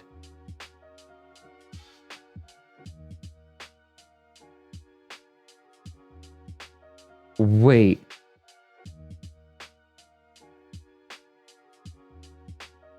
It's a shitpost that is recognized by multiple states as a religion. Ooh, wait, weddings and ceremonies.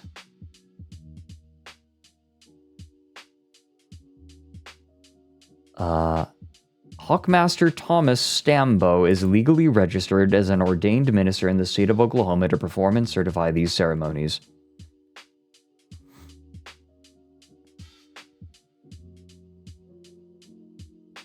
In the state of Oklahoma, a wedding must be ordained by either a judge or a member of a clergy. They also do not perform daily weddings at the courthouse. We believe this is a garbage requirement, and love should not require someone of specialized nature to be certified. Of course, we perform ceremonies for members of the Church of the Christ Hawk. However, if you are not a member of the church but still need someone to perform a wedding for you, Hawkmaster Stambo is more than willing to help. That name, Stambow? Is it Stambow? Stambog, Omega, Oklahoma. God bless. No clue. Stanbaugh.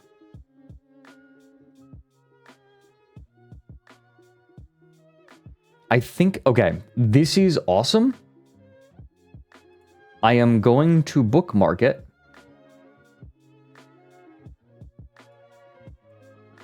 And we are going to look at it on stream another time.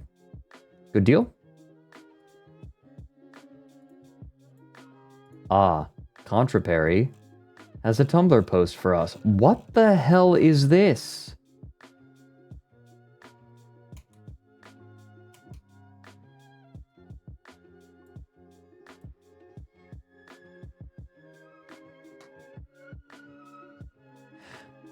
I am about to... Don't like it. Rock the Stambaugh. Rock the Stambaugh. Rock the Stambaugh. Rock the Stambaugh. I am about to lose my fucking mind because I happened upon this gender reveal party and, like, it's so over-the-top expensive. That's a lot of horses. Those are little horses. And I'm like, oh great, a horse-themed gender reveal party. This is a gender reveal party for an actual horse, isn't it?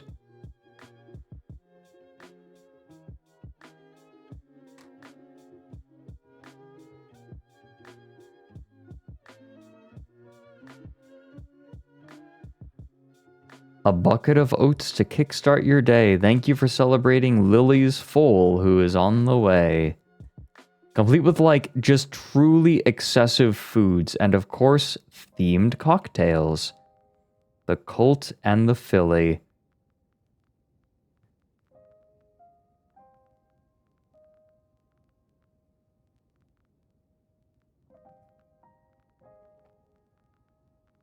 And this sign which, like... Also Hans reveal party. Ooh, wait a minute. Okay. Alright, everyone. Horse and Hans. Who's the boy, who's the girl?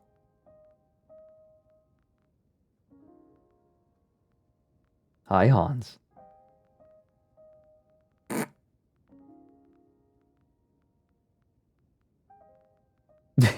Back in my day, we just caused forest fires like normal people.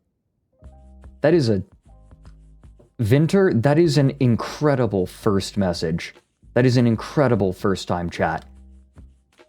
Vinter's Angel kicked the door in, like heel kicked the door in, and said, I think they should stop horsing around and cause a forest fire like all the normal people do.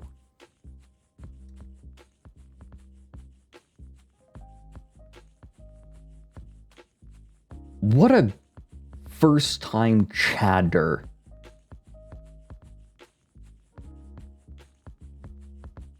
Tout for that first-time chat. Totally Valken gifted Vinter's Angel a sub.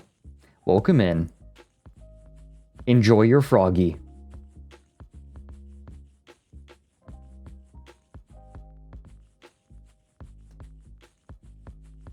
And they replied, Big McThankies.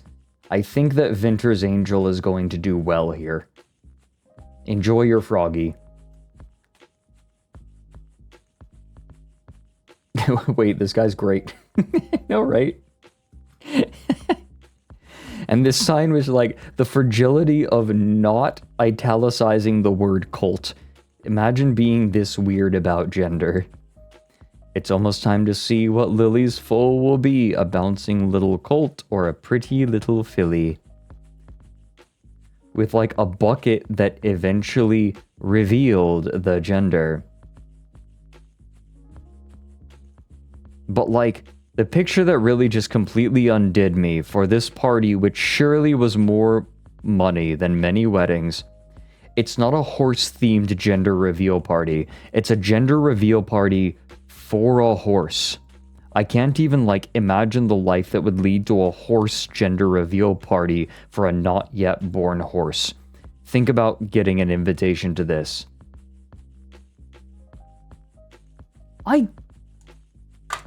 You know something? I didn't consider that. What if I got an invitation to the gender reveal party of a horse?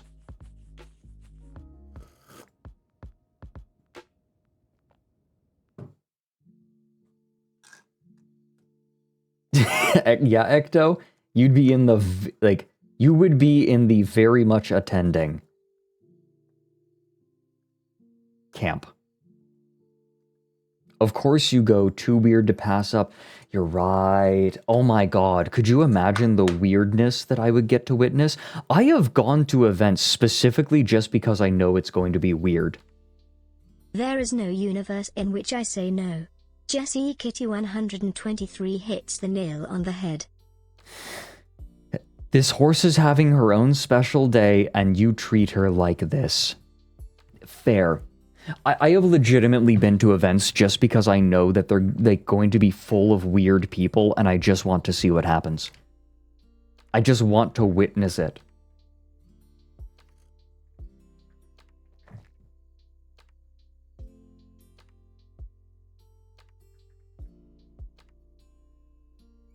And listen, I've been to some weird shit. The Pacific Northwest? Oh, yeah. You're in the Pacific Northwest? In driving distance of both Portland and Seattle? Oh, yeah. Tons of weird events are just there. I attended a pirate festival where someone died. That's real. You can look that one up.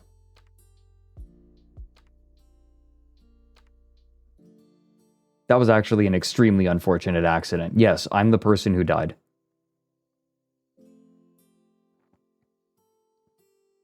Fred made a guy walk the plank. It was actually a really tragic accident, for real, though. Poor dude.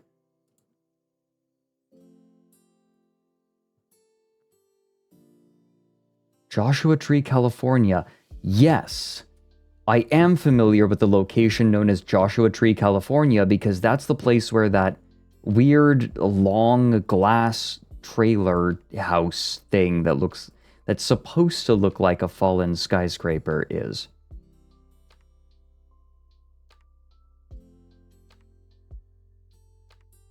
The shipping container home. What was the name of the event? It was, what was it? Shoot. Well, it was just... Was it just the Pirate Festival in Portland? Underneath the bridge. The one under the bridge. I'm forgetting the name. It's been a long time. Avast, Fred shot a scallywag in a drive-by keel hauling. Did a person get stabbed? No, it was very unfortunate. A cannon didn't fire, and so he leaned his head down in front of the barrel to try to like see what was wrong, and he went off. Horrible split-second decision. Horrible split-second decision. Insanely unfortunate. Insanely unfortunate. Yeah, don't inspect hang fires. Poor dude was really safe apparently too, typically. And it was just one bad decision. One bad decision at just the perfectly wrong moment.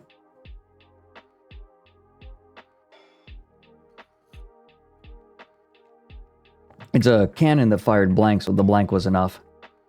It had enough force. I'm sure that there's something you can look up. Is this real? Yes. I did not witness it. To be clear, it didn't happen during the event. It happened after it had closed. So, like, it's not like it happened in front of the crowd, right? Like, people weren't all looking at him while this happened.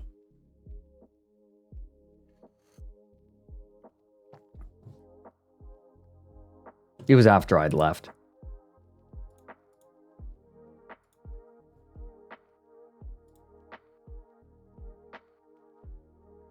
I'm sure that you can find it. It was the Pirate Festival in Portland, Oregon.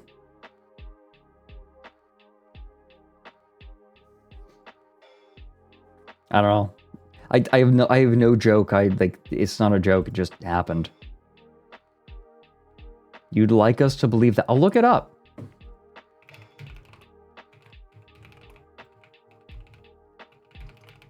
Can death.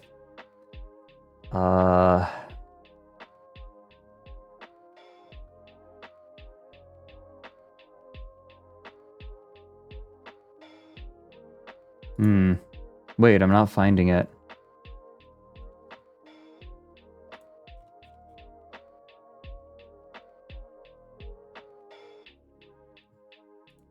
Can I find news? Wait, what?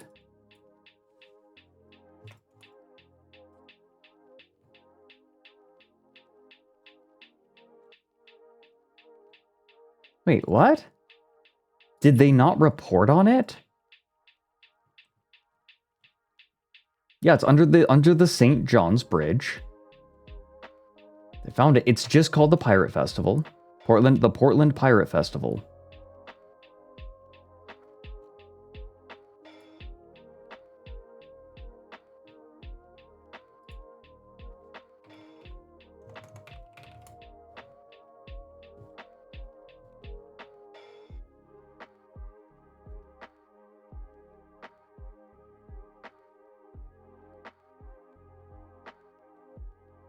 Oh, wait.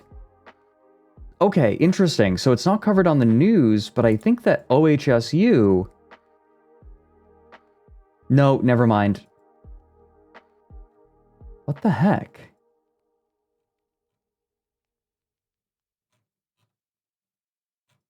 I cannot find anything about it. Well, now I just look like a liar. How'd I hear about it? Through friends.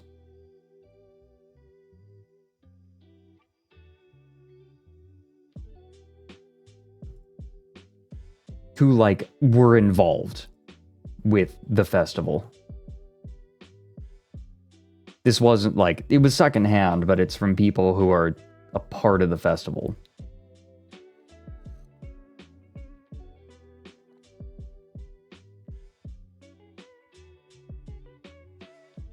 Anyways, I don't even know what I'm trying to prove about this. Wait, print, shift, repeat. The pink Glock. I don't know, let's load another mag This is from Ika Pika. and have some fun shooting with it.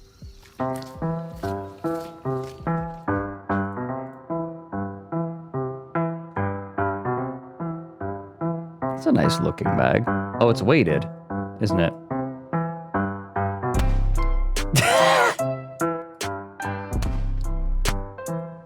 Wait, he's fabulous.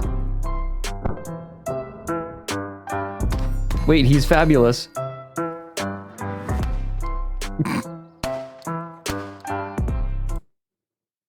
I know a non-zero number of you in chat play Half-Life Alyx like this.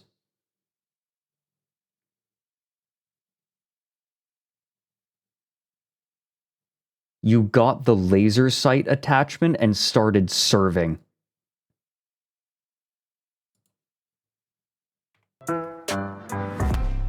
Not even on purpose. Yeah.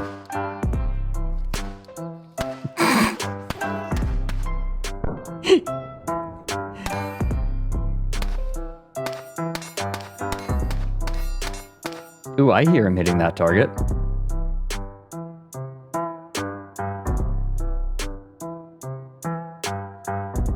This is how people who play Call of Duty with the Nicki Minaj skin feel. Yeah. Alright, so Good. Oh my god, this, right.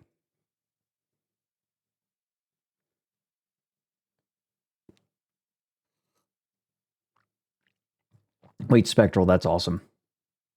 How are you so cool in just, like, peculiar ways? Fidox. Oh my god.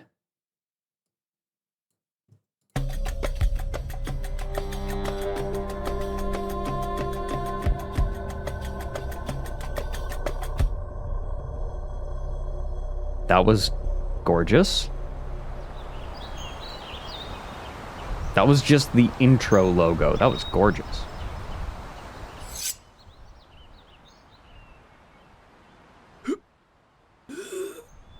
Wait, that sword is the frame.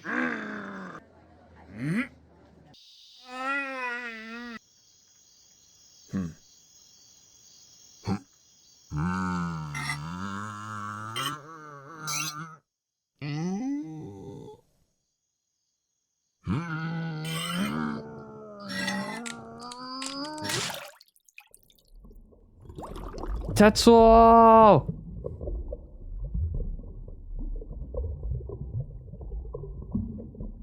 That was awesome.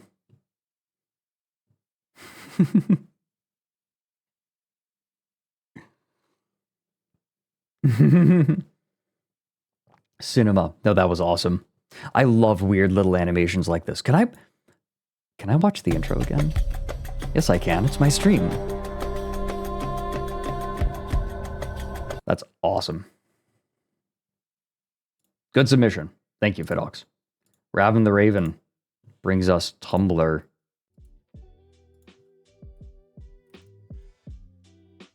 Oh.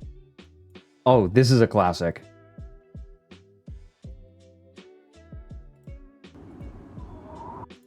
This is absolutely a classic.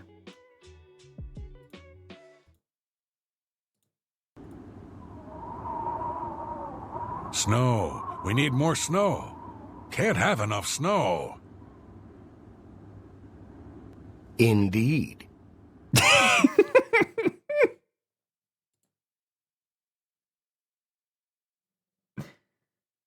You found the pirate thing. Oh.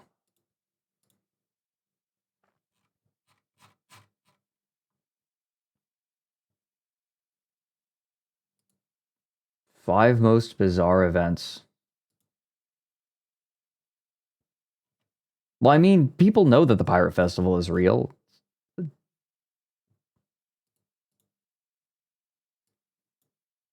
I don't know. I've moved on about this, to be honest.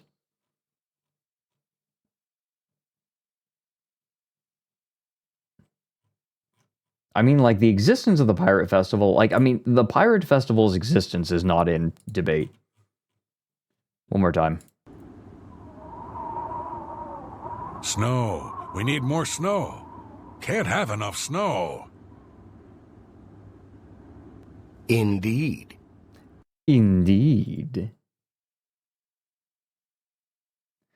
Looks like they deleted the Facebook page. Damn. Oh, well. It was pretty local news anyway.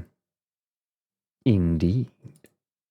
I still really want to have a viewer submission where there's no cap on how many people can submit, and people just submit their best dumb Bethesda NPC interactions. I love dumb NPC interactions in general. Doesn't even have to be Bethesda, to be honest. If you got a lot of them. Oh no. Okay, Super Snack Bros has sent us Revenge of the Riz. Master Mewing. I must say you're here sooner than expected. In the name of the galactic Rizzlers of the Republic, you're under arrest, Beta. Are you rizzing me, Master Jedi? The Sigmas will decide your fate. I am the Sigma. Not yet. Oh. I'm mewing, then.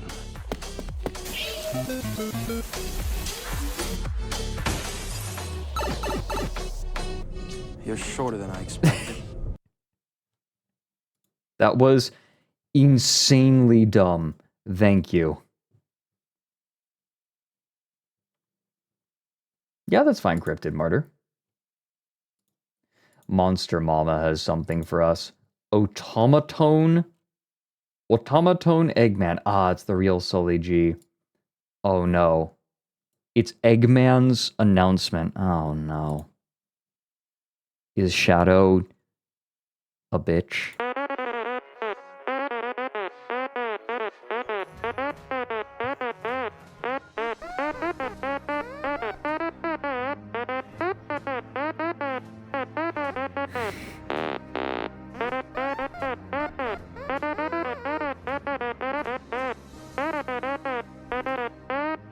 Oh my god, the moon is an automaton.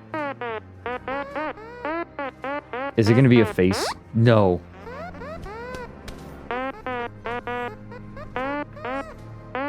Oh, it is.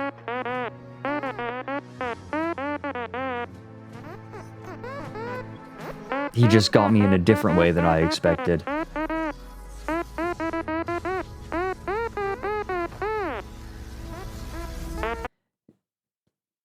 Eggman in the game does not... You can hear the laughter. Hold on.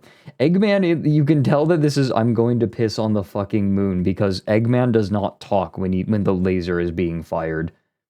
This is explicitly the version where Eggman is talking about pissing on the moon.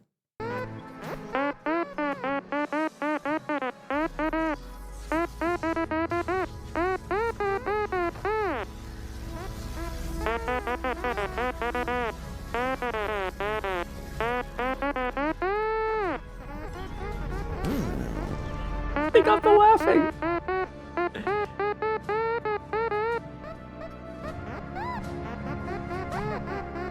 How do you like that, Obama?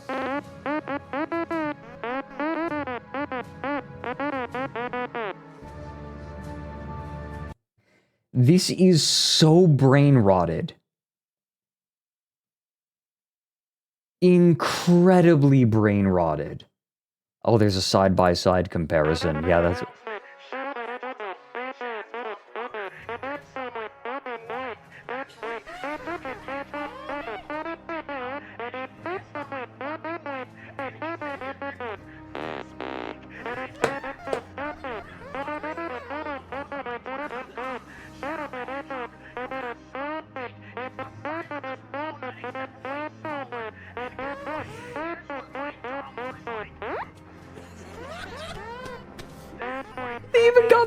They got the pitches of the laughs.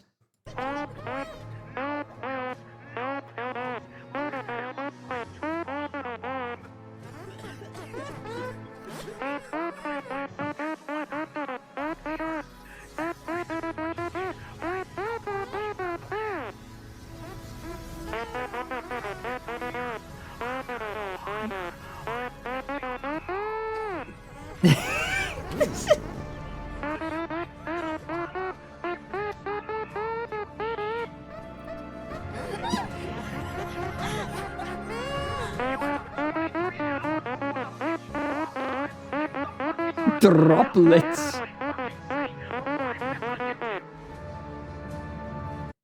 That is such incredible dedication to the bit. He rolled the R. Listen.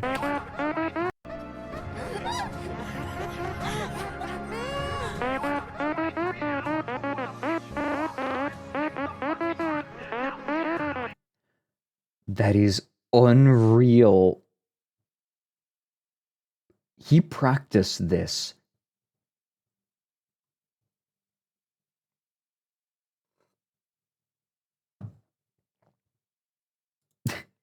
You know, sometimes I look at people who are very good at what they do, and I feel a bit of despair realizing I will never be as good.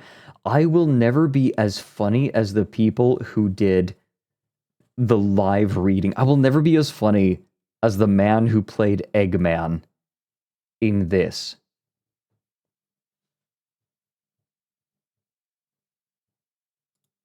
The piss droplets. Oh no. This is... AI steamed hams. Skinner burns the soft roll and loses it. Submitted by Tank Facts. Yeah, Tank Facts? What the hell? I burn... Oh, okay. So I can explain a little bit what this is. For a while, there was a trend of people making infinite versions of something, right? Like you had AI constantly coming up with new SpongeBob scripts and then using AI to voice the characters. You had that with Family Guy. You had a couple of versions of that with Family Guy. And you also had... there was a spoof on Seinfeld that got insanely popular for a while before he shut it down, and then he tried to do his own, and it just did not capture it right. The gag was that it was Seinfeld. It was infinite Seinfeld. And when it wasn't Seinfeld, it just didn't work.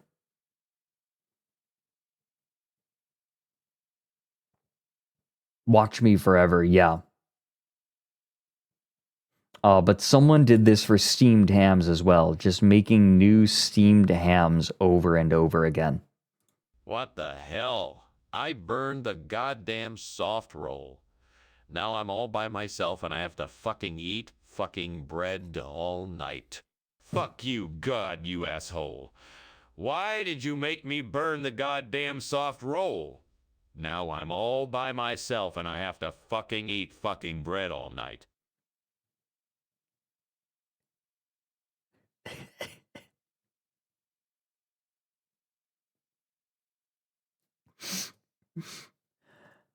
I need to make something abundantly clear. If a human wrote this, it would not be funny. It is funny specifically because an AI wrote this. What the hell? I burned the goddamn soft roll. Now I'm all by myself and I have to fucking eat fucking bread all night. Fuck Steamed hams written by Vivzy Pop. you, God, you asshole. Why did you make me burn the goddamn soft roll? Now I'm all by myself and I have to fucking eat fucking bread all night. There was one person making snow miser vids ad infinitum. Right, Spectral is the origin of the steamed hams meme. God, that still blows my mind. Ah, Electrical Isopod has something for us. Kenichi Smith, American Ninja. Hell yeah.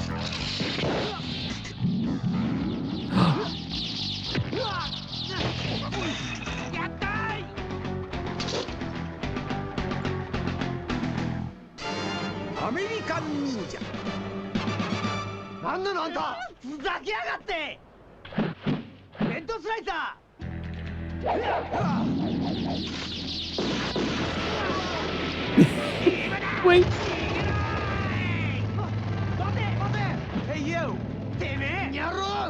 You and See you Spectral again. don't get to just fucking say that. What do you mean Spectral started it? Elaborate. Elaborate. This was awesome. I bet you if I showed this to Roy, he would go off on an hour-long tangent.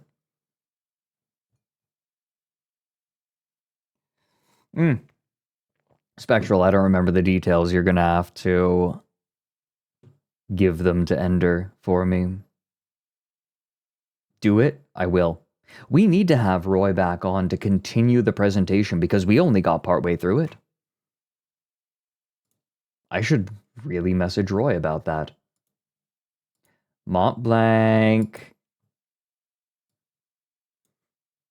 Tail Enjoyer. What is this? Oh my god, it's one of these.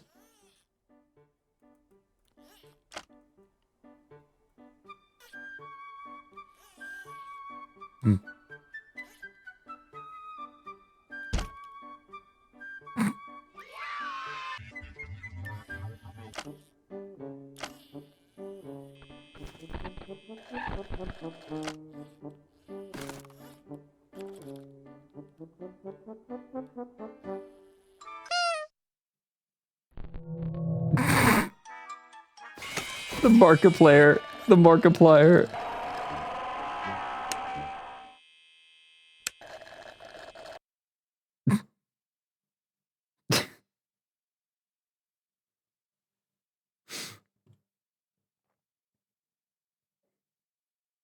Bless. You very much fandom coded. Like, that video has fandom stink all over it. And that's not necessarily a bad thing. It just has that. Did anyone else feel that? The way it has the characters as though we're supposed... Why did we invent Russian roulette for children? It's a good point. Thank you for the 4 months, hillbilly and a blimp. I don't think I've ever stopped to really consider your name. Huh.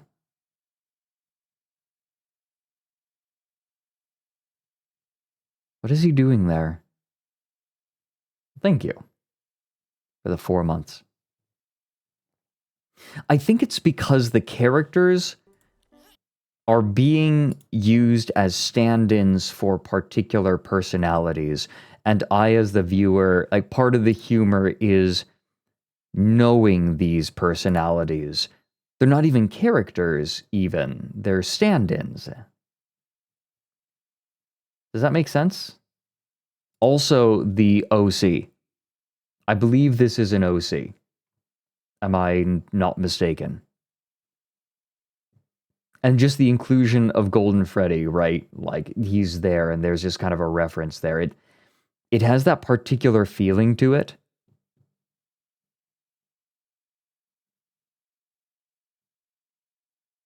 I don't really know where I'm going with this. I just felt something and felt the need to share. I work through ideas on the go.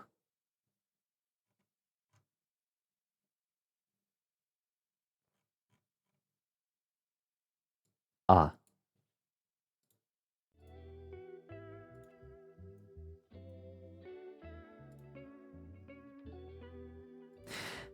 Okay.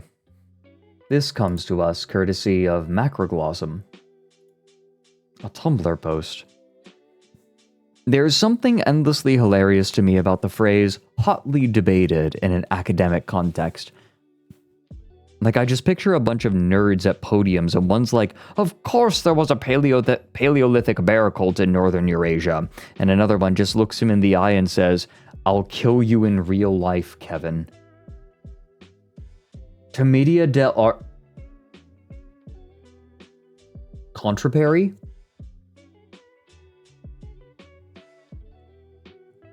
Contraperi. All outlets, I need you to leave the room for just a moment. I need to talk to Contraperi alone. Okay? Everyone, please leave the room. Please, like, all right, just give us a minute. Just give us a minute. All right? All right, Contraperi. Come here. Look. As your streamer, as a person, I know that you are correct. You are. You are simply correct, and I acknowledge that. However, as your streamer, I need you to know that you can't be saying things like this during stream. Okay? And I think you understand why, right? Okay. Okay. You're not in trouble. Just don't do it again, okay? Okay. No, you did not walk. This is the stupidest bit that I do, where I like tell everyone to leave and talk to us. This is easily the dumbest bit that I do. Welcome in, Tomicus. No, Tomicus, I'm joking. I am very mad that they said that using characters in a fandom, using characters as stand-ins for particular archetypes is just modern Commedia dell'arte. And I'm so mad that they're right. I am so mad that they're right. There is... No, they're not wrong. They're not wrong. Commedia dell'arte, if you don't get it, it would take too long to explain the joke. I don't even know if it's a joke, it's just true. An observation. I feel like it would stop being funny by the time I explain what it means. Look up Commedia dell'arte, though.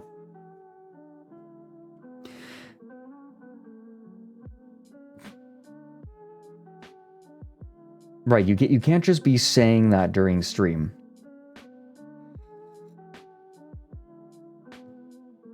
The Milton scholars screamed and argued about how the serpent was supposed to move before it crawled on its belly. Dr. Matthews, enraged that Dr. Goldstein could believe the serpent bounced around on the coiled end of its tail, flipped over the conference table. Satan is not a fucking pogo stick, he howled.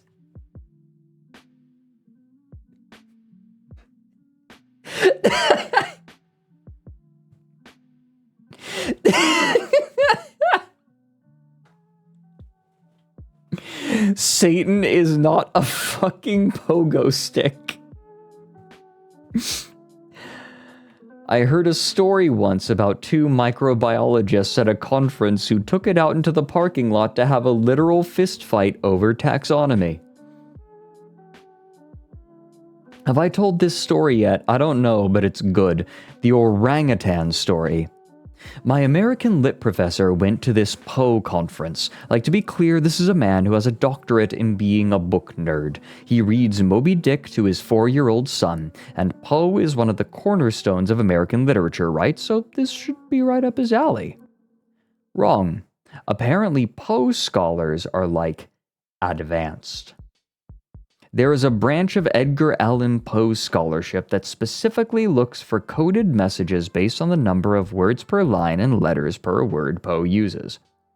My professor, who has a PhD in American literature, realizes he is totally out of his depth, but he already committed his day to this, so he thinks, fuck it, and goes to a panel on racism in Poe's work because that's relevant to his interests.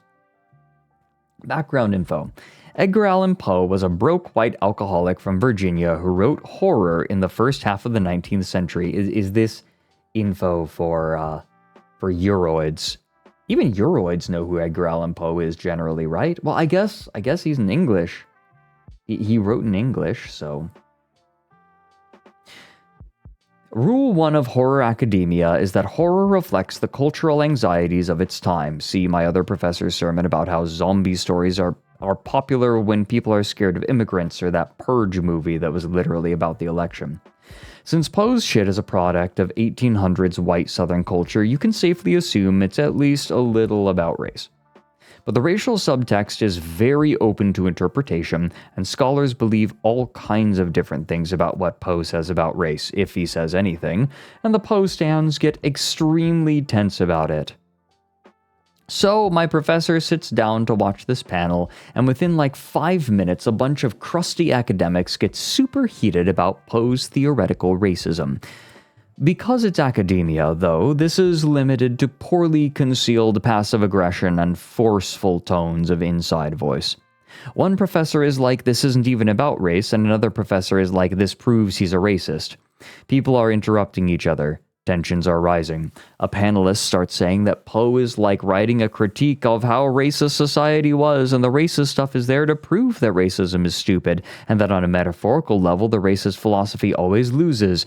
Then my professor, perhaps in a bid to prove that he too is a smart literature person, loudly calls, "But what about the orangutan?"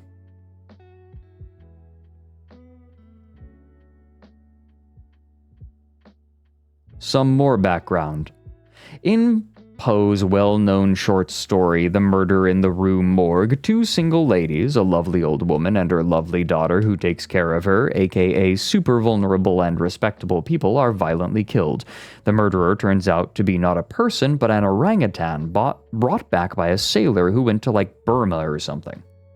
And it's pretty goddamn racially coded. Like, they really focus on all this stuff about coarse hairs and big hands and superhuman strength and chattering that sounds like people talking but isn't actually. If that's intentional, then he's literally written an analogy about how black people are a threat to vulnerable white women, which is classic white supremacist shit. But if he really only meant for it to be an orangutan, then it's a whole other metaphor about how colonialism pillages other countries and brings their wealth back to Europe, and that's really gonna bite them in the ass one day. Klansman or comrade, it all hangs on this. Hi, Alfie. And Alfie comes in and is like, "We're gay." Much later, when my professor told this story to a Poe nerd friend, the guy said the orangutan thing was one of the biggest landmines in their field. He said it was a reliable discussion ruiner that had started so many shouting matches that some conferences had an actual ban on bringing it up. So the place goes dead fucking silent as every giant-ass Poe stan in the room is immediately thrust into a series of war flashbacks. The orangutan argument, violently carried out over seminar tables, in literary journals, at graduate student house parties, the spittle flying, the wine and coffee spilled, the friendships torn, the red-faced and bulging veins, curses thrown and teaching posts abandoned, panels just like this one fallen into chaos, distant sirens, skies falling, the dog-eared Norton critical editions slicing through the air like sabers, the textual support, oh, the quotes they they gaze at this madman in numb disbelief, but he could not have known. Nay, he was a literary theorist, a 17th century man, only a visitor to their haunted land. He had never heard the whistle of the mortars overhead. He had never felt the cold earth under his cheek as he prayed for God's deliverance, and yet he would have broken their fragile peace and brought them all back into the trenches. My professor sits there for a second, still totally clueless. The panel moderator suddenly stands up in his tweed jacket and yells, with the raw panic of a once broken man, "We do not talk about the orangutan!"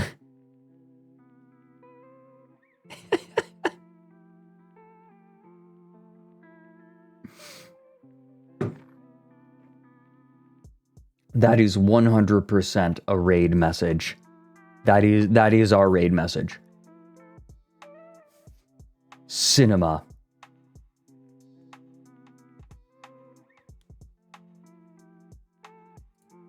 We have time for a few more submissions, but Macroglossum, I love this. Thank you. I'm trying to think. I'm sure that streamers have things like this.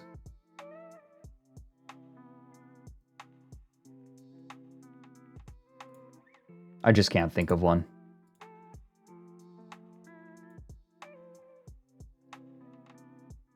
Thank you.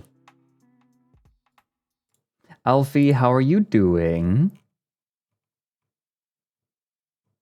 I was in the middle of reading and I wanted to finish. What's the difference between a roguelike and a roguelite? Roguelite is a term that has, in modern nomenclature, come to mean a, usually a roguelike with meta progression. I would say in general. Like, that is the way that I have seen it used. It is a buzzword, it's true. You are correct. Roguelike, I think, refers to a game that has discrete runs in which you lose all progress.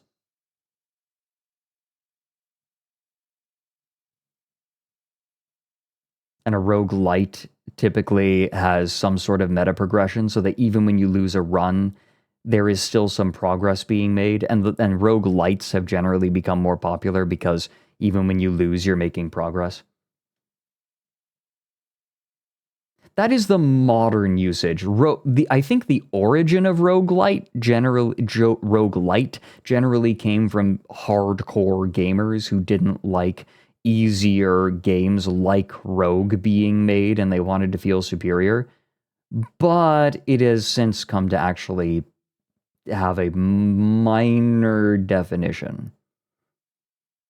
I don't think that was what it originally... I don't think that roguelite originally meant that, but I think that is what it is used for now. Oh, Total Biscuit coined the phrase. Oh, I didn't know that. Did I navigate that well?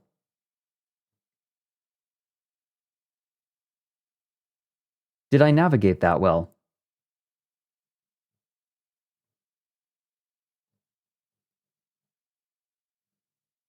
I think I can usually navigate minefields like that pretty well. I'm talking about the orangutan, yeah. And chat seems pretty chill about it.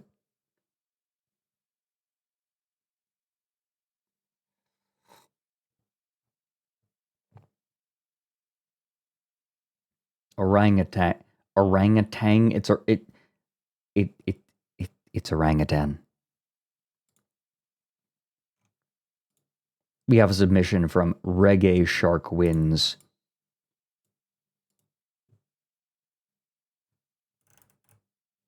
I eventually tracked you to this horrible place and took that rich weenie human as my false father. Yes, so you blame me for your horrible life, blah, blah, big deal! This is about taking your mission, Zim, not revenge! You're after revenge? No! It's not about revenge! It's about taking what is rightfully mine. I should have been an invader! I should have been part of the great assigning! I shouldn't have to be stealing this planet from you! You're after my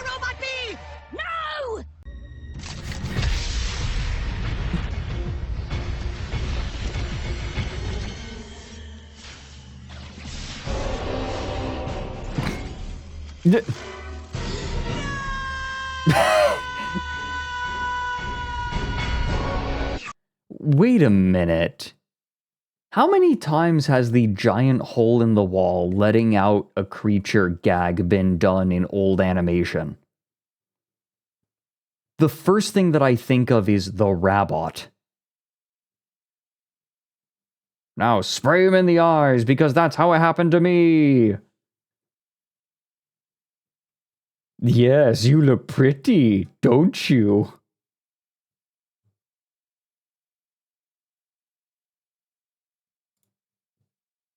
Ah, Ender Cobra has a TikTok for us. Why? Oh, good. Subway Surfer. You know, I never watched Invader Zim. I never had cable or satellite growing up. It worked every time. Yeah. No, you're right. Did you mean to send that twice? Or am I having internet issues?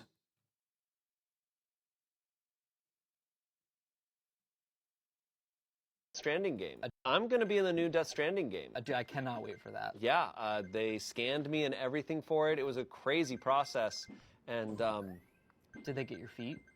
This, Did they scan your feet? Yeah. Does Temple Run? No, it's Subway Surfers. Is this you playing? You're killing it. No, man. I thought you were playing it. No.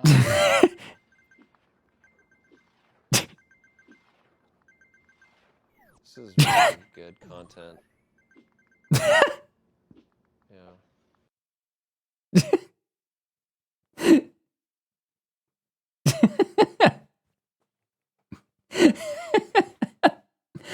I think the part that really makes it is You're killing it. No, man. I thought you were playing it. No, I'm.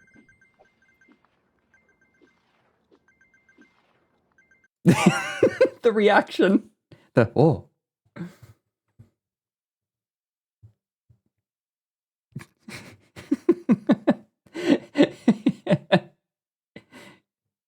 Okay, that was good. Thank you, Ender. You know, if this was just like TikTok Subway Surfers bad, it would be kind of bad, but like it's sold so well, right? The bit is delivered so well that I give it a pass.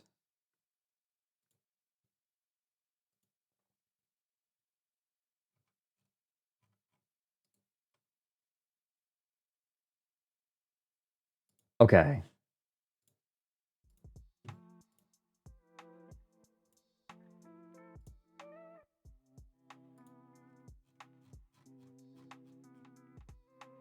Okay.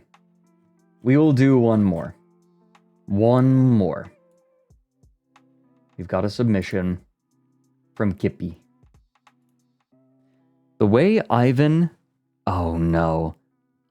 Ivazovsky looks at the sea. I think that's what love looks like.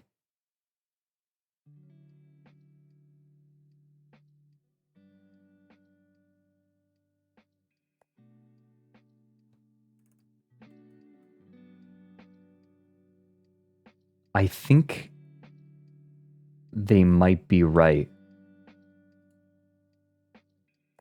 Oh, I want to see these paintings in person now.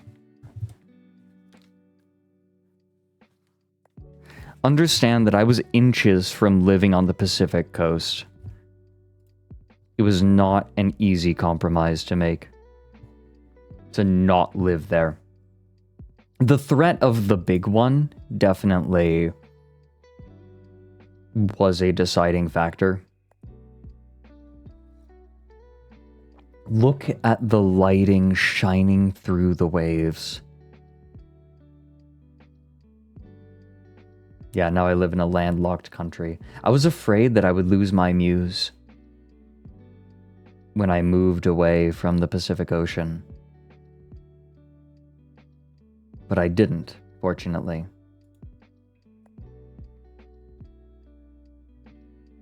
I'm very fortunate. Oh. Oh. There's a particular feeling when you see a ship that close at sea.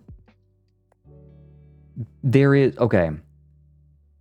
I think that there is something that unites every person, right? There are some universal experiences. And one of them is when you see a boat on the ocean, about this distance away from the shore, it is impossible not to think about swimming out to it.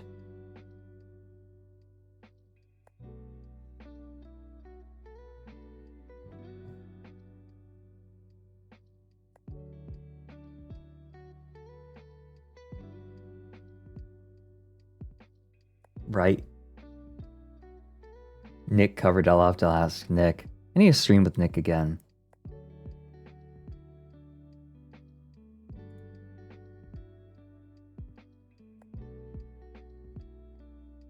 Oh my. This is a dangerous position for a ship to be in. So like, when there are large waves like this, you need to have your bow pointed into the wave. Otherwise, it's very easy for the ship to capsize.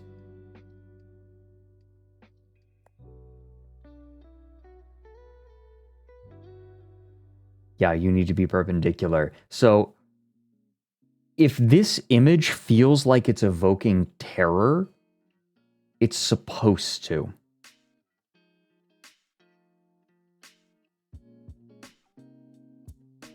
Because this is insanely dangerous.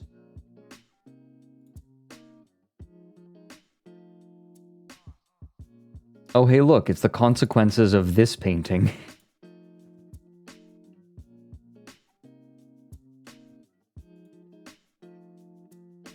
Oh my.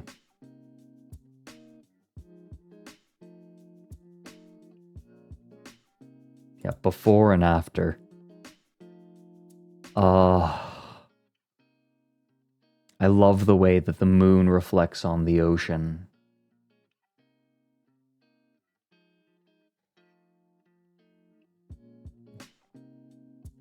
I'm going to be playing Sea of Thieves for the first time tomorrow with Mary and Alfie and Lumi. Yeah, the sea is to be respected and feared. Love is surrounding yourself with people who see you this clearly.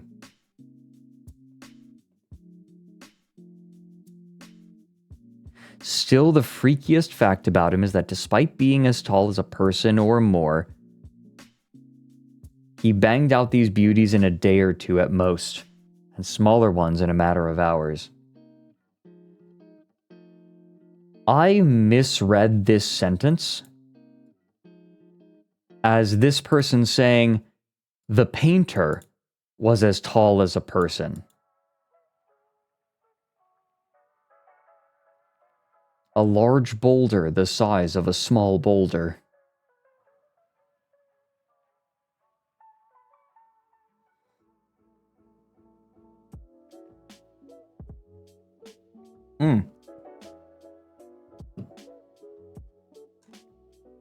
If you feel bad that you can't paint that quickly, know that this person probably knew a lot of very specific techniques for painting water. Like, he focused in on one thing. Like, this person painted the ocean. Period. It is still, like, it is insanely impressive, but please do not feel down on yourself if it takes you longer than a day to make a painting. Yeah, Bob Ross painted his paintings in one day. Yeah, this dude is min-maxed to hell. The longest he spent on a painting at age 81 to make his largest ever painting was 10 days. It is 2.9 by 4.3 meters large. You know, one thing that going to museums really instilled in me was the way that screens do not capture the majesty of seeing a beautiful painting in person.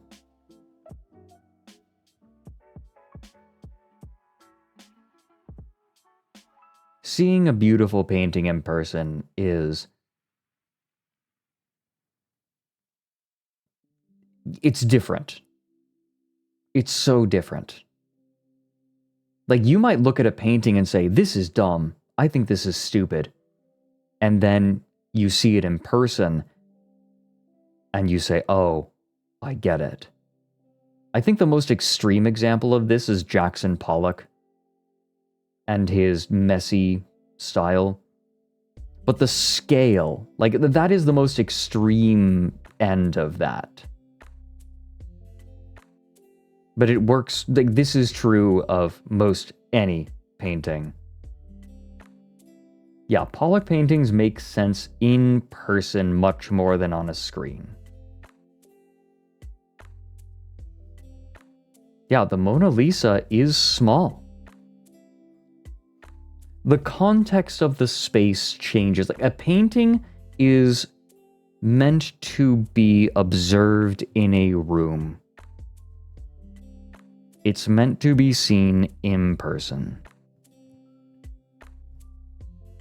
Literally 2 people bringing up Rothko at the exact same time in chat.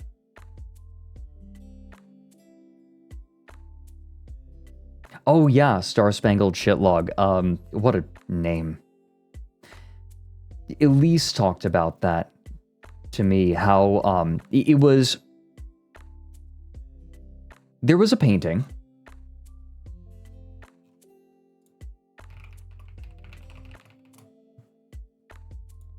There was a painting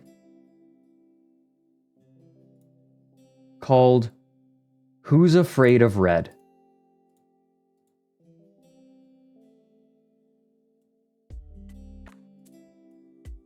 Or I think the full title is Who's Afraid of Red, Yellow, and Blue. It's part of a series. And there are a lot of people, like, this is the painting, right? It's a big block of red. What the heck? Like, what's the big deal? It is perfectly evenly red across the entire thing, done by hand.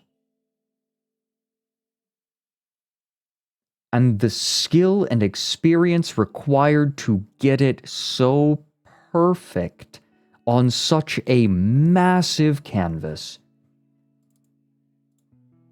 is huge.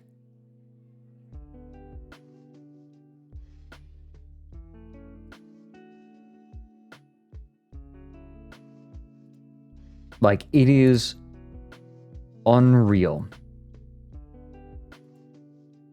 And this just looks like a square, like a rectangle of red.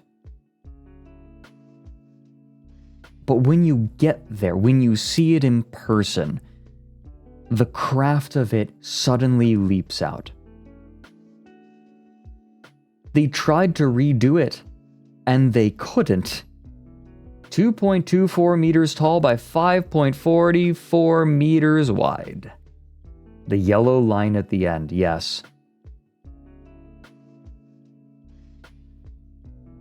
Unfortunately, someone who was less than impressed decided to take a knife to it. Because modern art is dumb, right?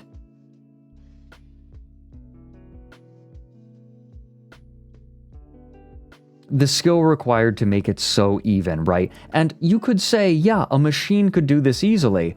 But a machine didn't do it. Did it? Jacob Geller has a great video about this titled Who's Afraid of Modern Art? Jacob Geller is a saint. Jacob Geller made a video about that incident and general hatred of modern art. 2 people at almost the exact same time. Jacob Geller is a saint. We appreciate Jacob Geller in this house. Thank you for the bits, you two. Jacob Geller is incredible.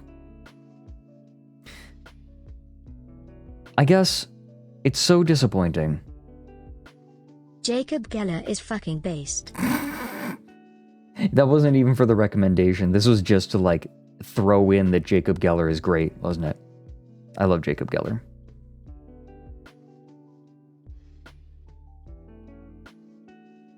Who's afraid of red? Well, apparently the dude who took a knife to it. Yeah.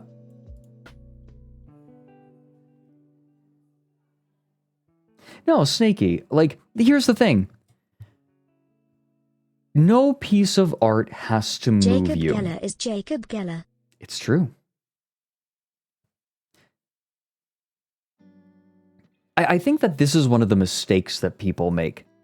Not every piece of art has to appeal to you specifically. I'm not going to get mad at you if you say you don't like, my favorite books, or my favorite stories. If it didn't speak to you, then it didn't speak to you, right? Nothing is made for everyone.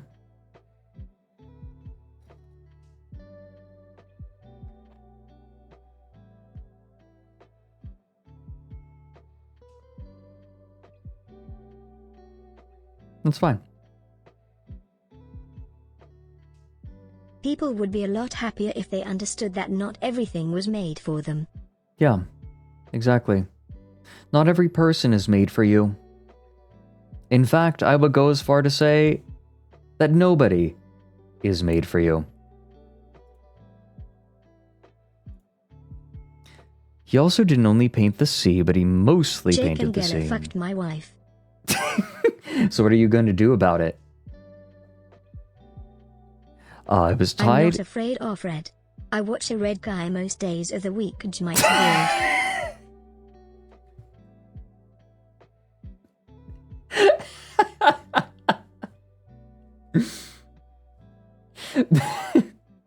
It is so cruel. Thank you, Jordan. And also thank you, Twisted Petal. He also didn't only paint the sea. Very few people could draw light filtering through waves the way this guy did, and apparently it was tied into his layering technique that allowed him to paint so goddamn fast. Ah. He is obviously my most famous painter ever. My most favorite painter ever.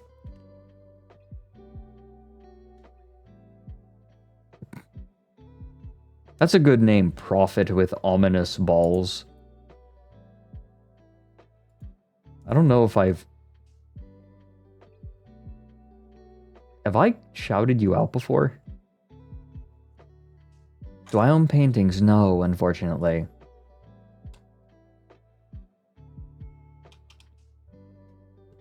None that I have. Actually, I'm not sure. Wait.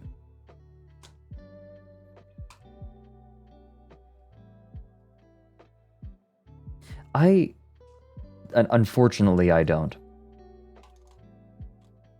I've had to be, I tend to be specific with my purchases. Part of the problem was that, living in a temporary place, I didn't do a whole lot of decorating because it felt so impermanent.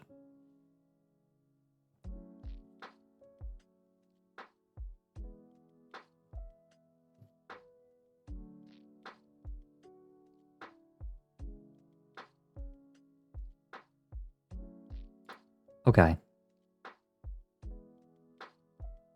I think we're gonna call it. If you have art that you want to share, it's still sharing time. If you have art that you want to share with everyone that you made, please either use the hashtag #TOWLArt on Twitter or Blue Sky.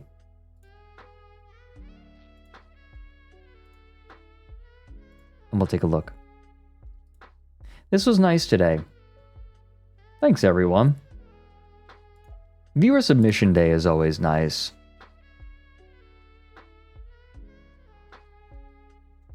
Oh, go test T. Typically, we just open submissions day of, because it's always more fun to share something that stream. Hey.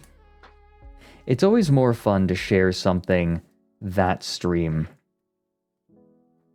and then see it, you know, while you're there.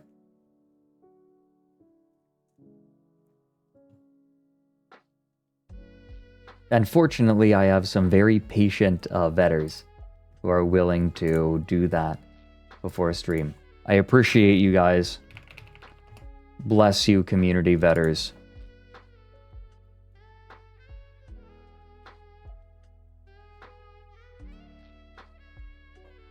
You help make these days extra special. So we have two things, it looks like. We have a Starry Feathers sketch page from last stream. Starry unfortunately had a headache today, and so chose against making art, which is completely fine, to be clear. But they did say that that unfortunately they had a headache. But we do have art from the Atlas stream.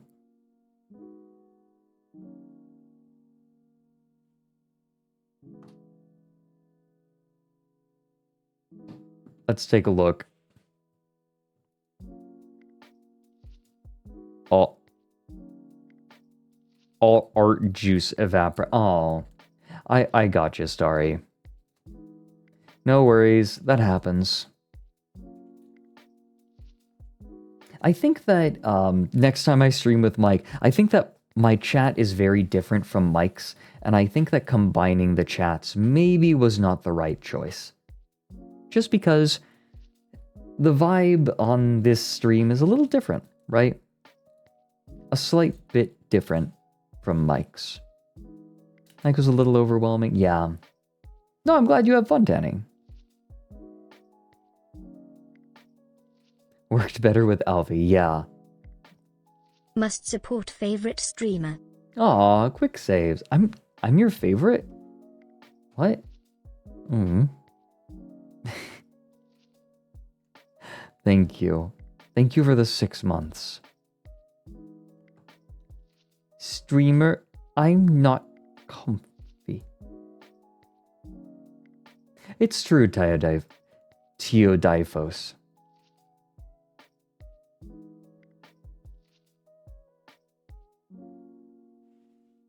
Aw, okay, you guys. You all are so sweet to me. Also, wait, what is this? Also, okay, wait, what is happening here? This is Owlet drone fighting a mic tank? Wait, what?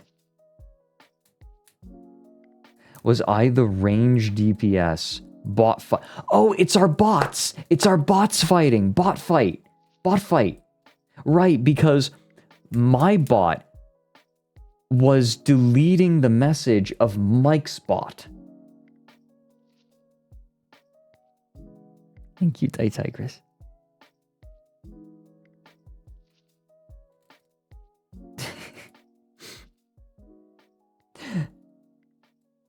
And, okay, hold on. Was this me? Oh my god, it's because Mike was stopping me during reading my essay and being like, Professor Fredrik, I have a question.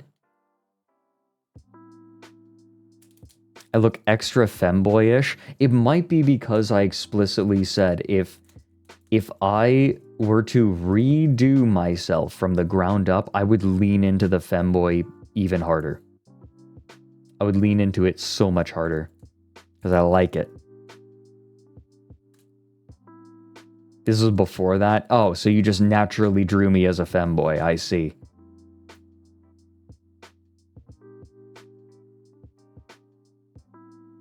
It's the fluffy hair and the round glasses. Yeah, that'll do it. He just does that. Thank you, Starry. Also, error sots. made a comic edit.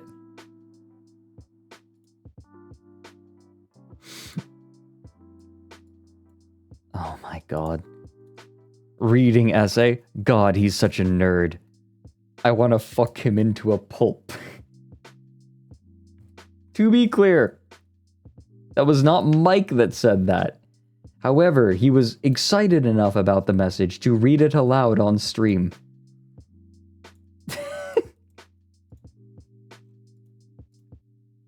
Based on this comic.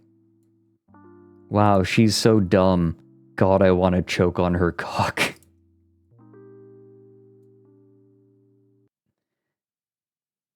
I am so mad. That's not an edit. A draw over. Still funny. Meme. Mike being a dog boy in this feels right somehow. A remake. Top 2. Oh yeah, no, they redrew it. They redrew the whole thing. They even changed the face shapes. Oh my god. I'm dying. This is high effort. He likes pepperoni IRL. Alright, Mike.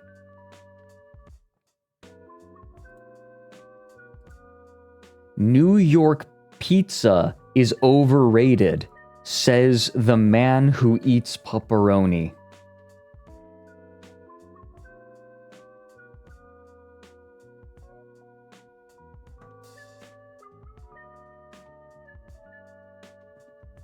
Oh.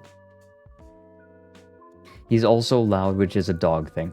It's not even that he's loud, it's that he has no volume control. I would say that some dogs are quiet, but don't have volume control. Like, Mike is loud and has no volume control.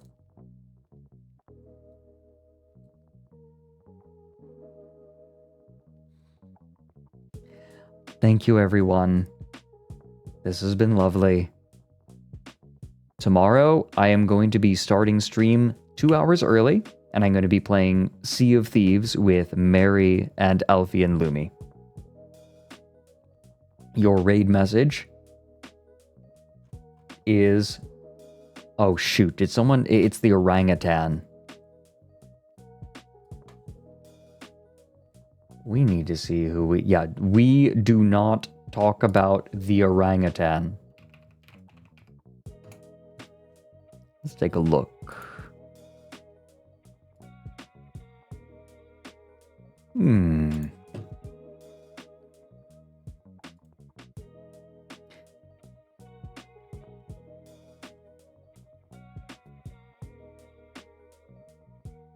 Oh. Let's see. We have a couple of options here.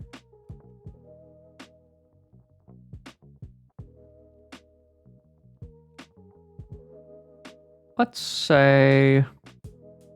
You know what?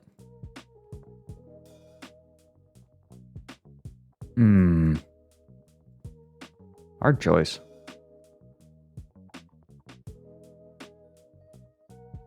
Ooh. You know what? Rev is streaming. I was streaming with Rev just last night. He is currently programming an FPS. Interesting. If you decide to hang out for the raid and continue and hang out with Rev, I hope you have a lovely time. If you decide to go to another stream, I hope you have a lovely time there. If you have to go out today, please look after yourself, listen to your body. If you're going to bed, please rest well. I will see you tomorrow. Please enjoy, well, wherever you end up going or whatever you end up doing, please be good to yourself. Now is the time to be good to yourself. Goodbye, everyone.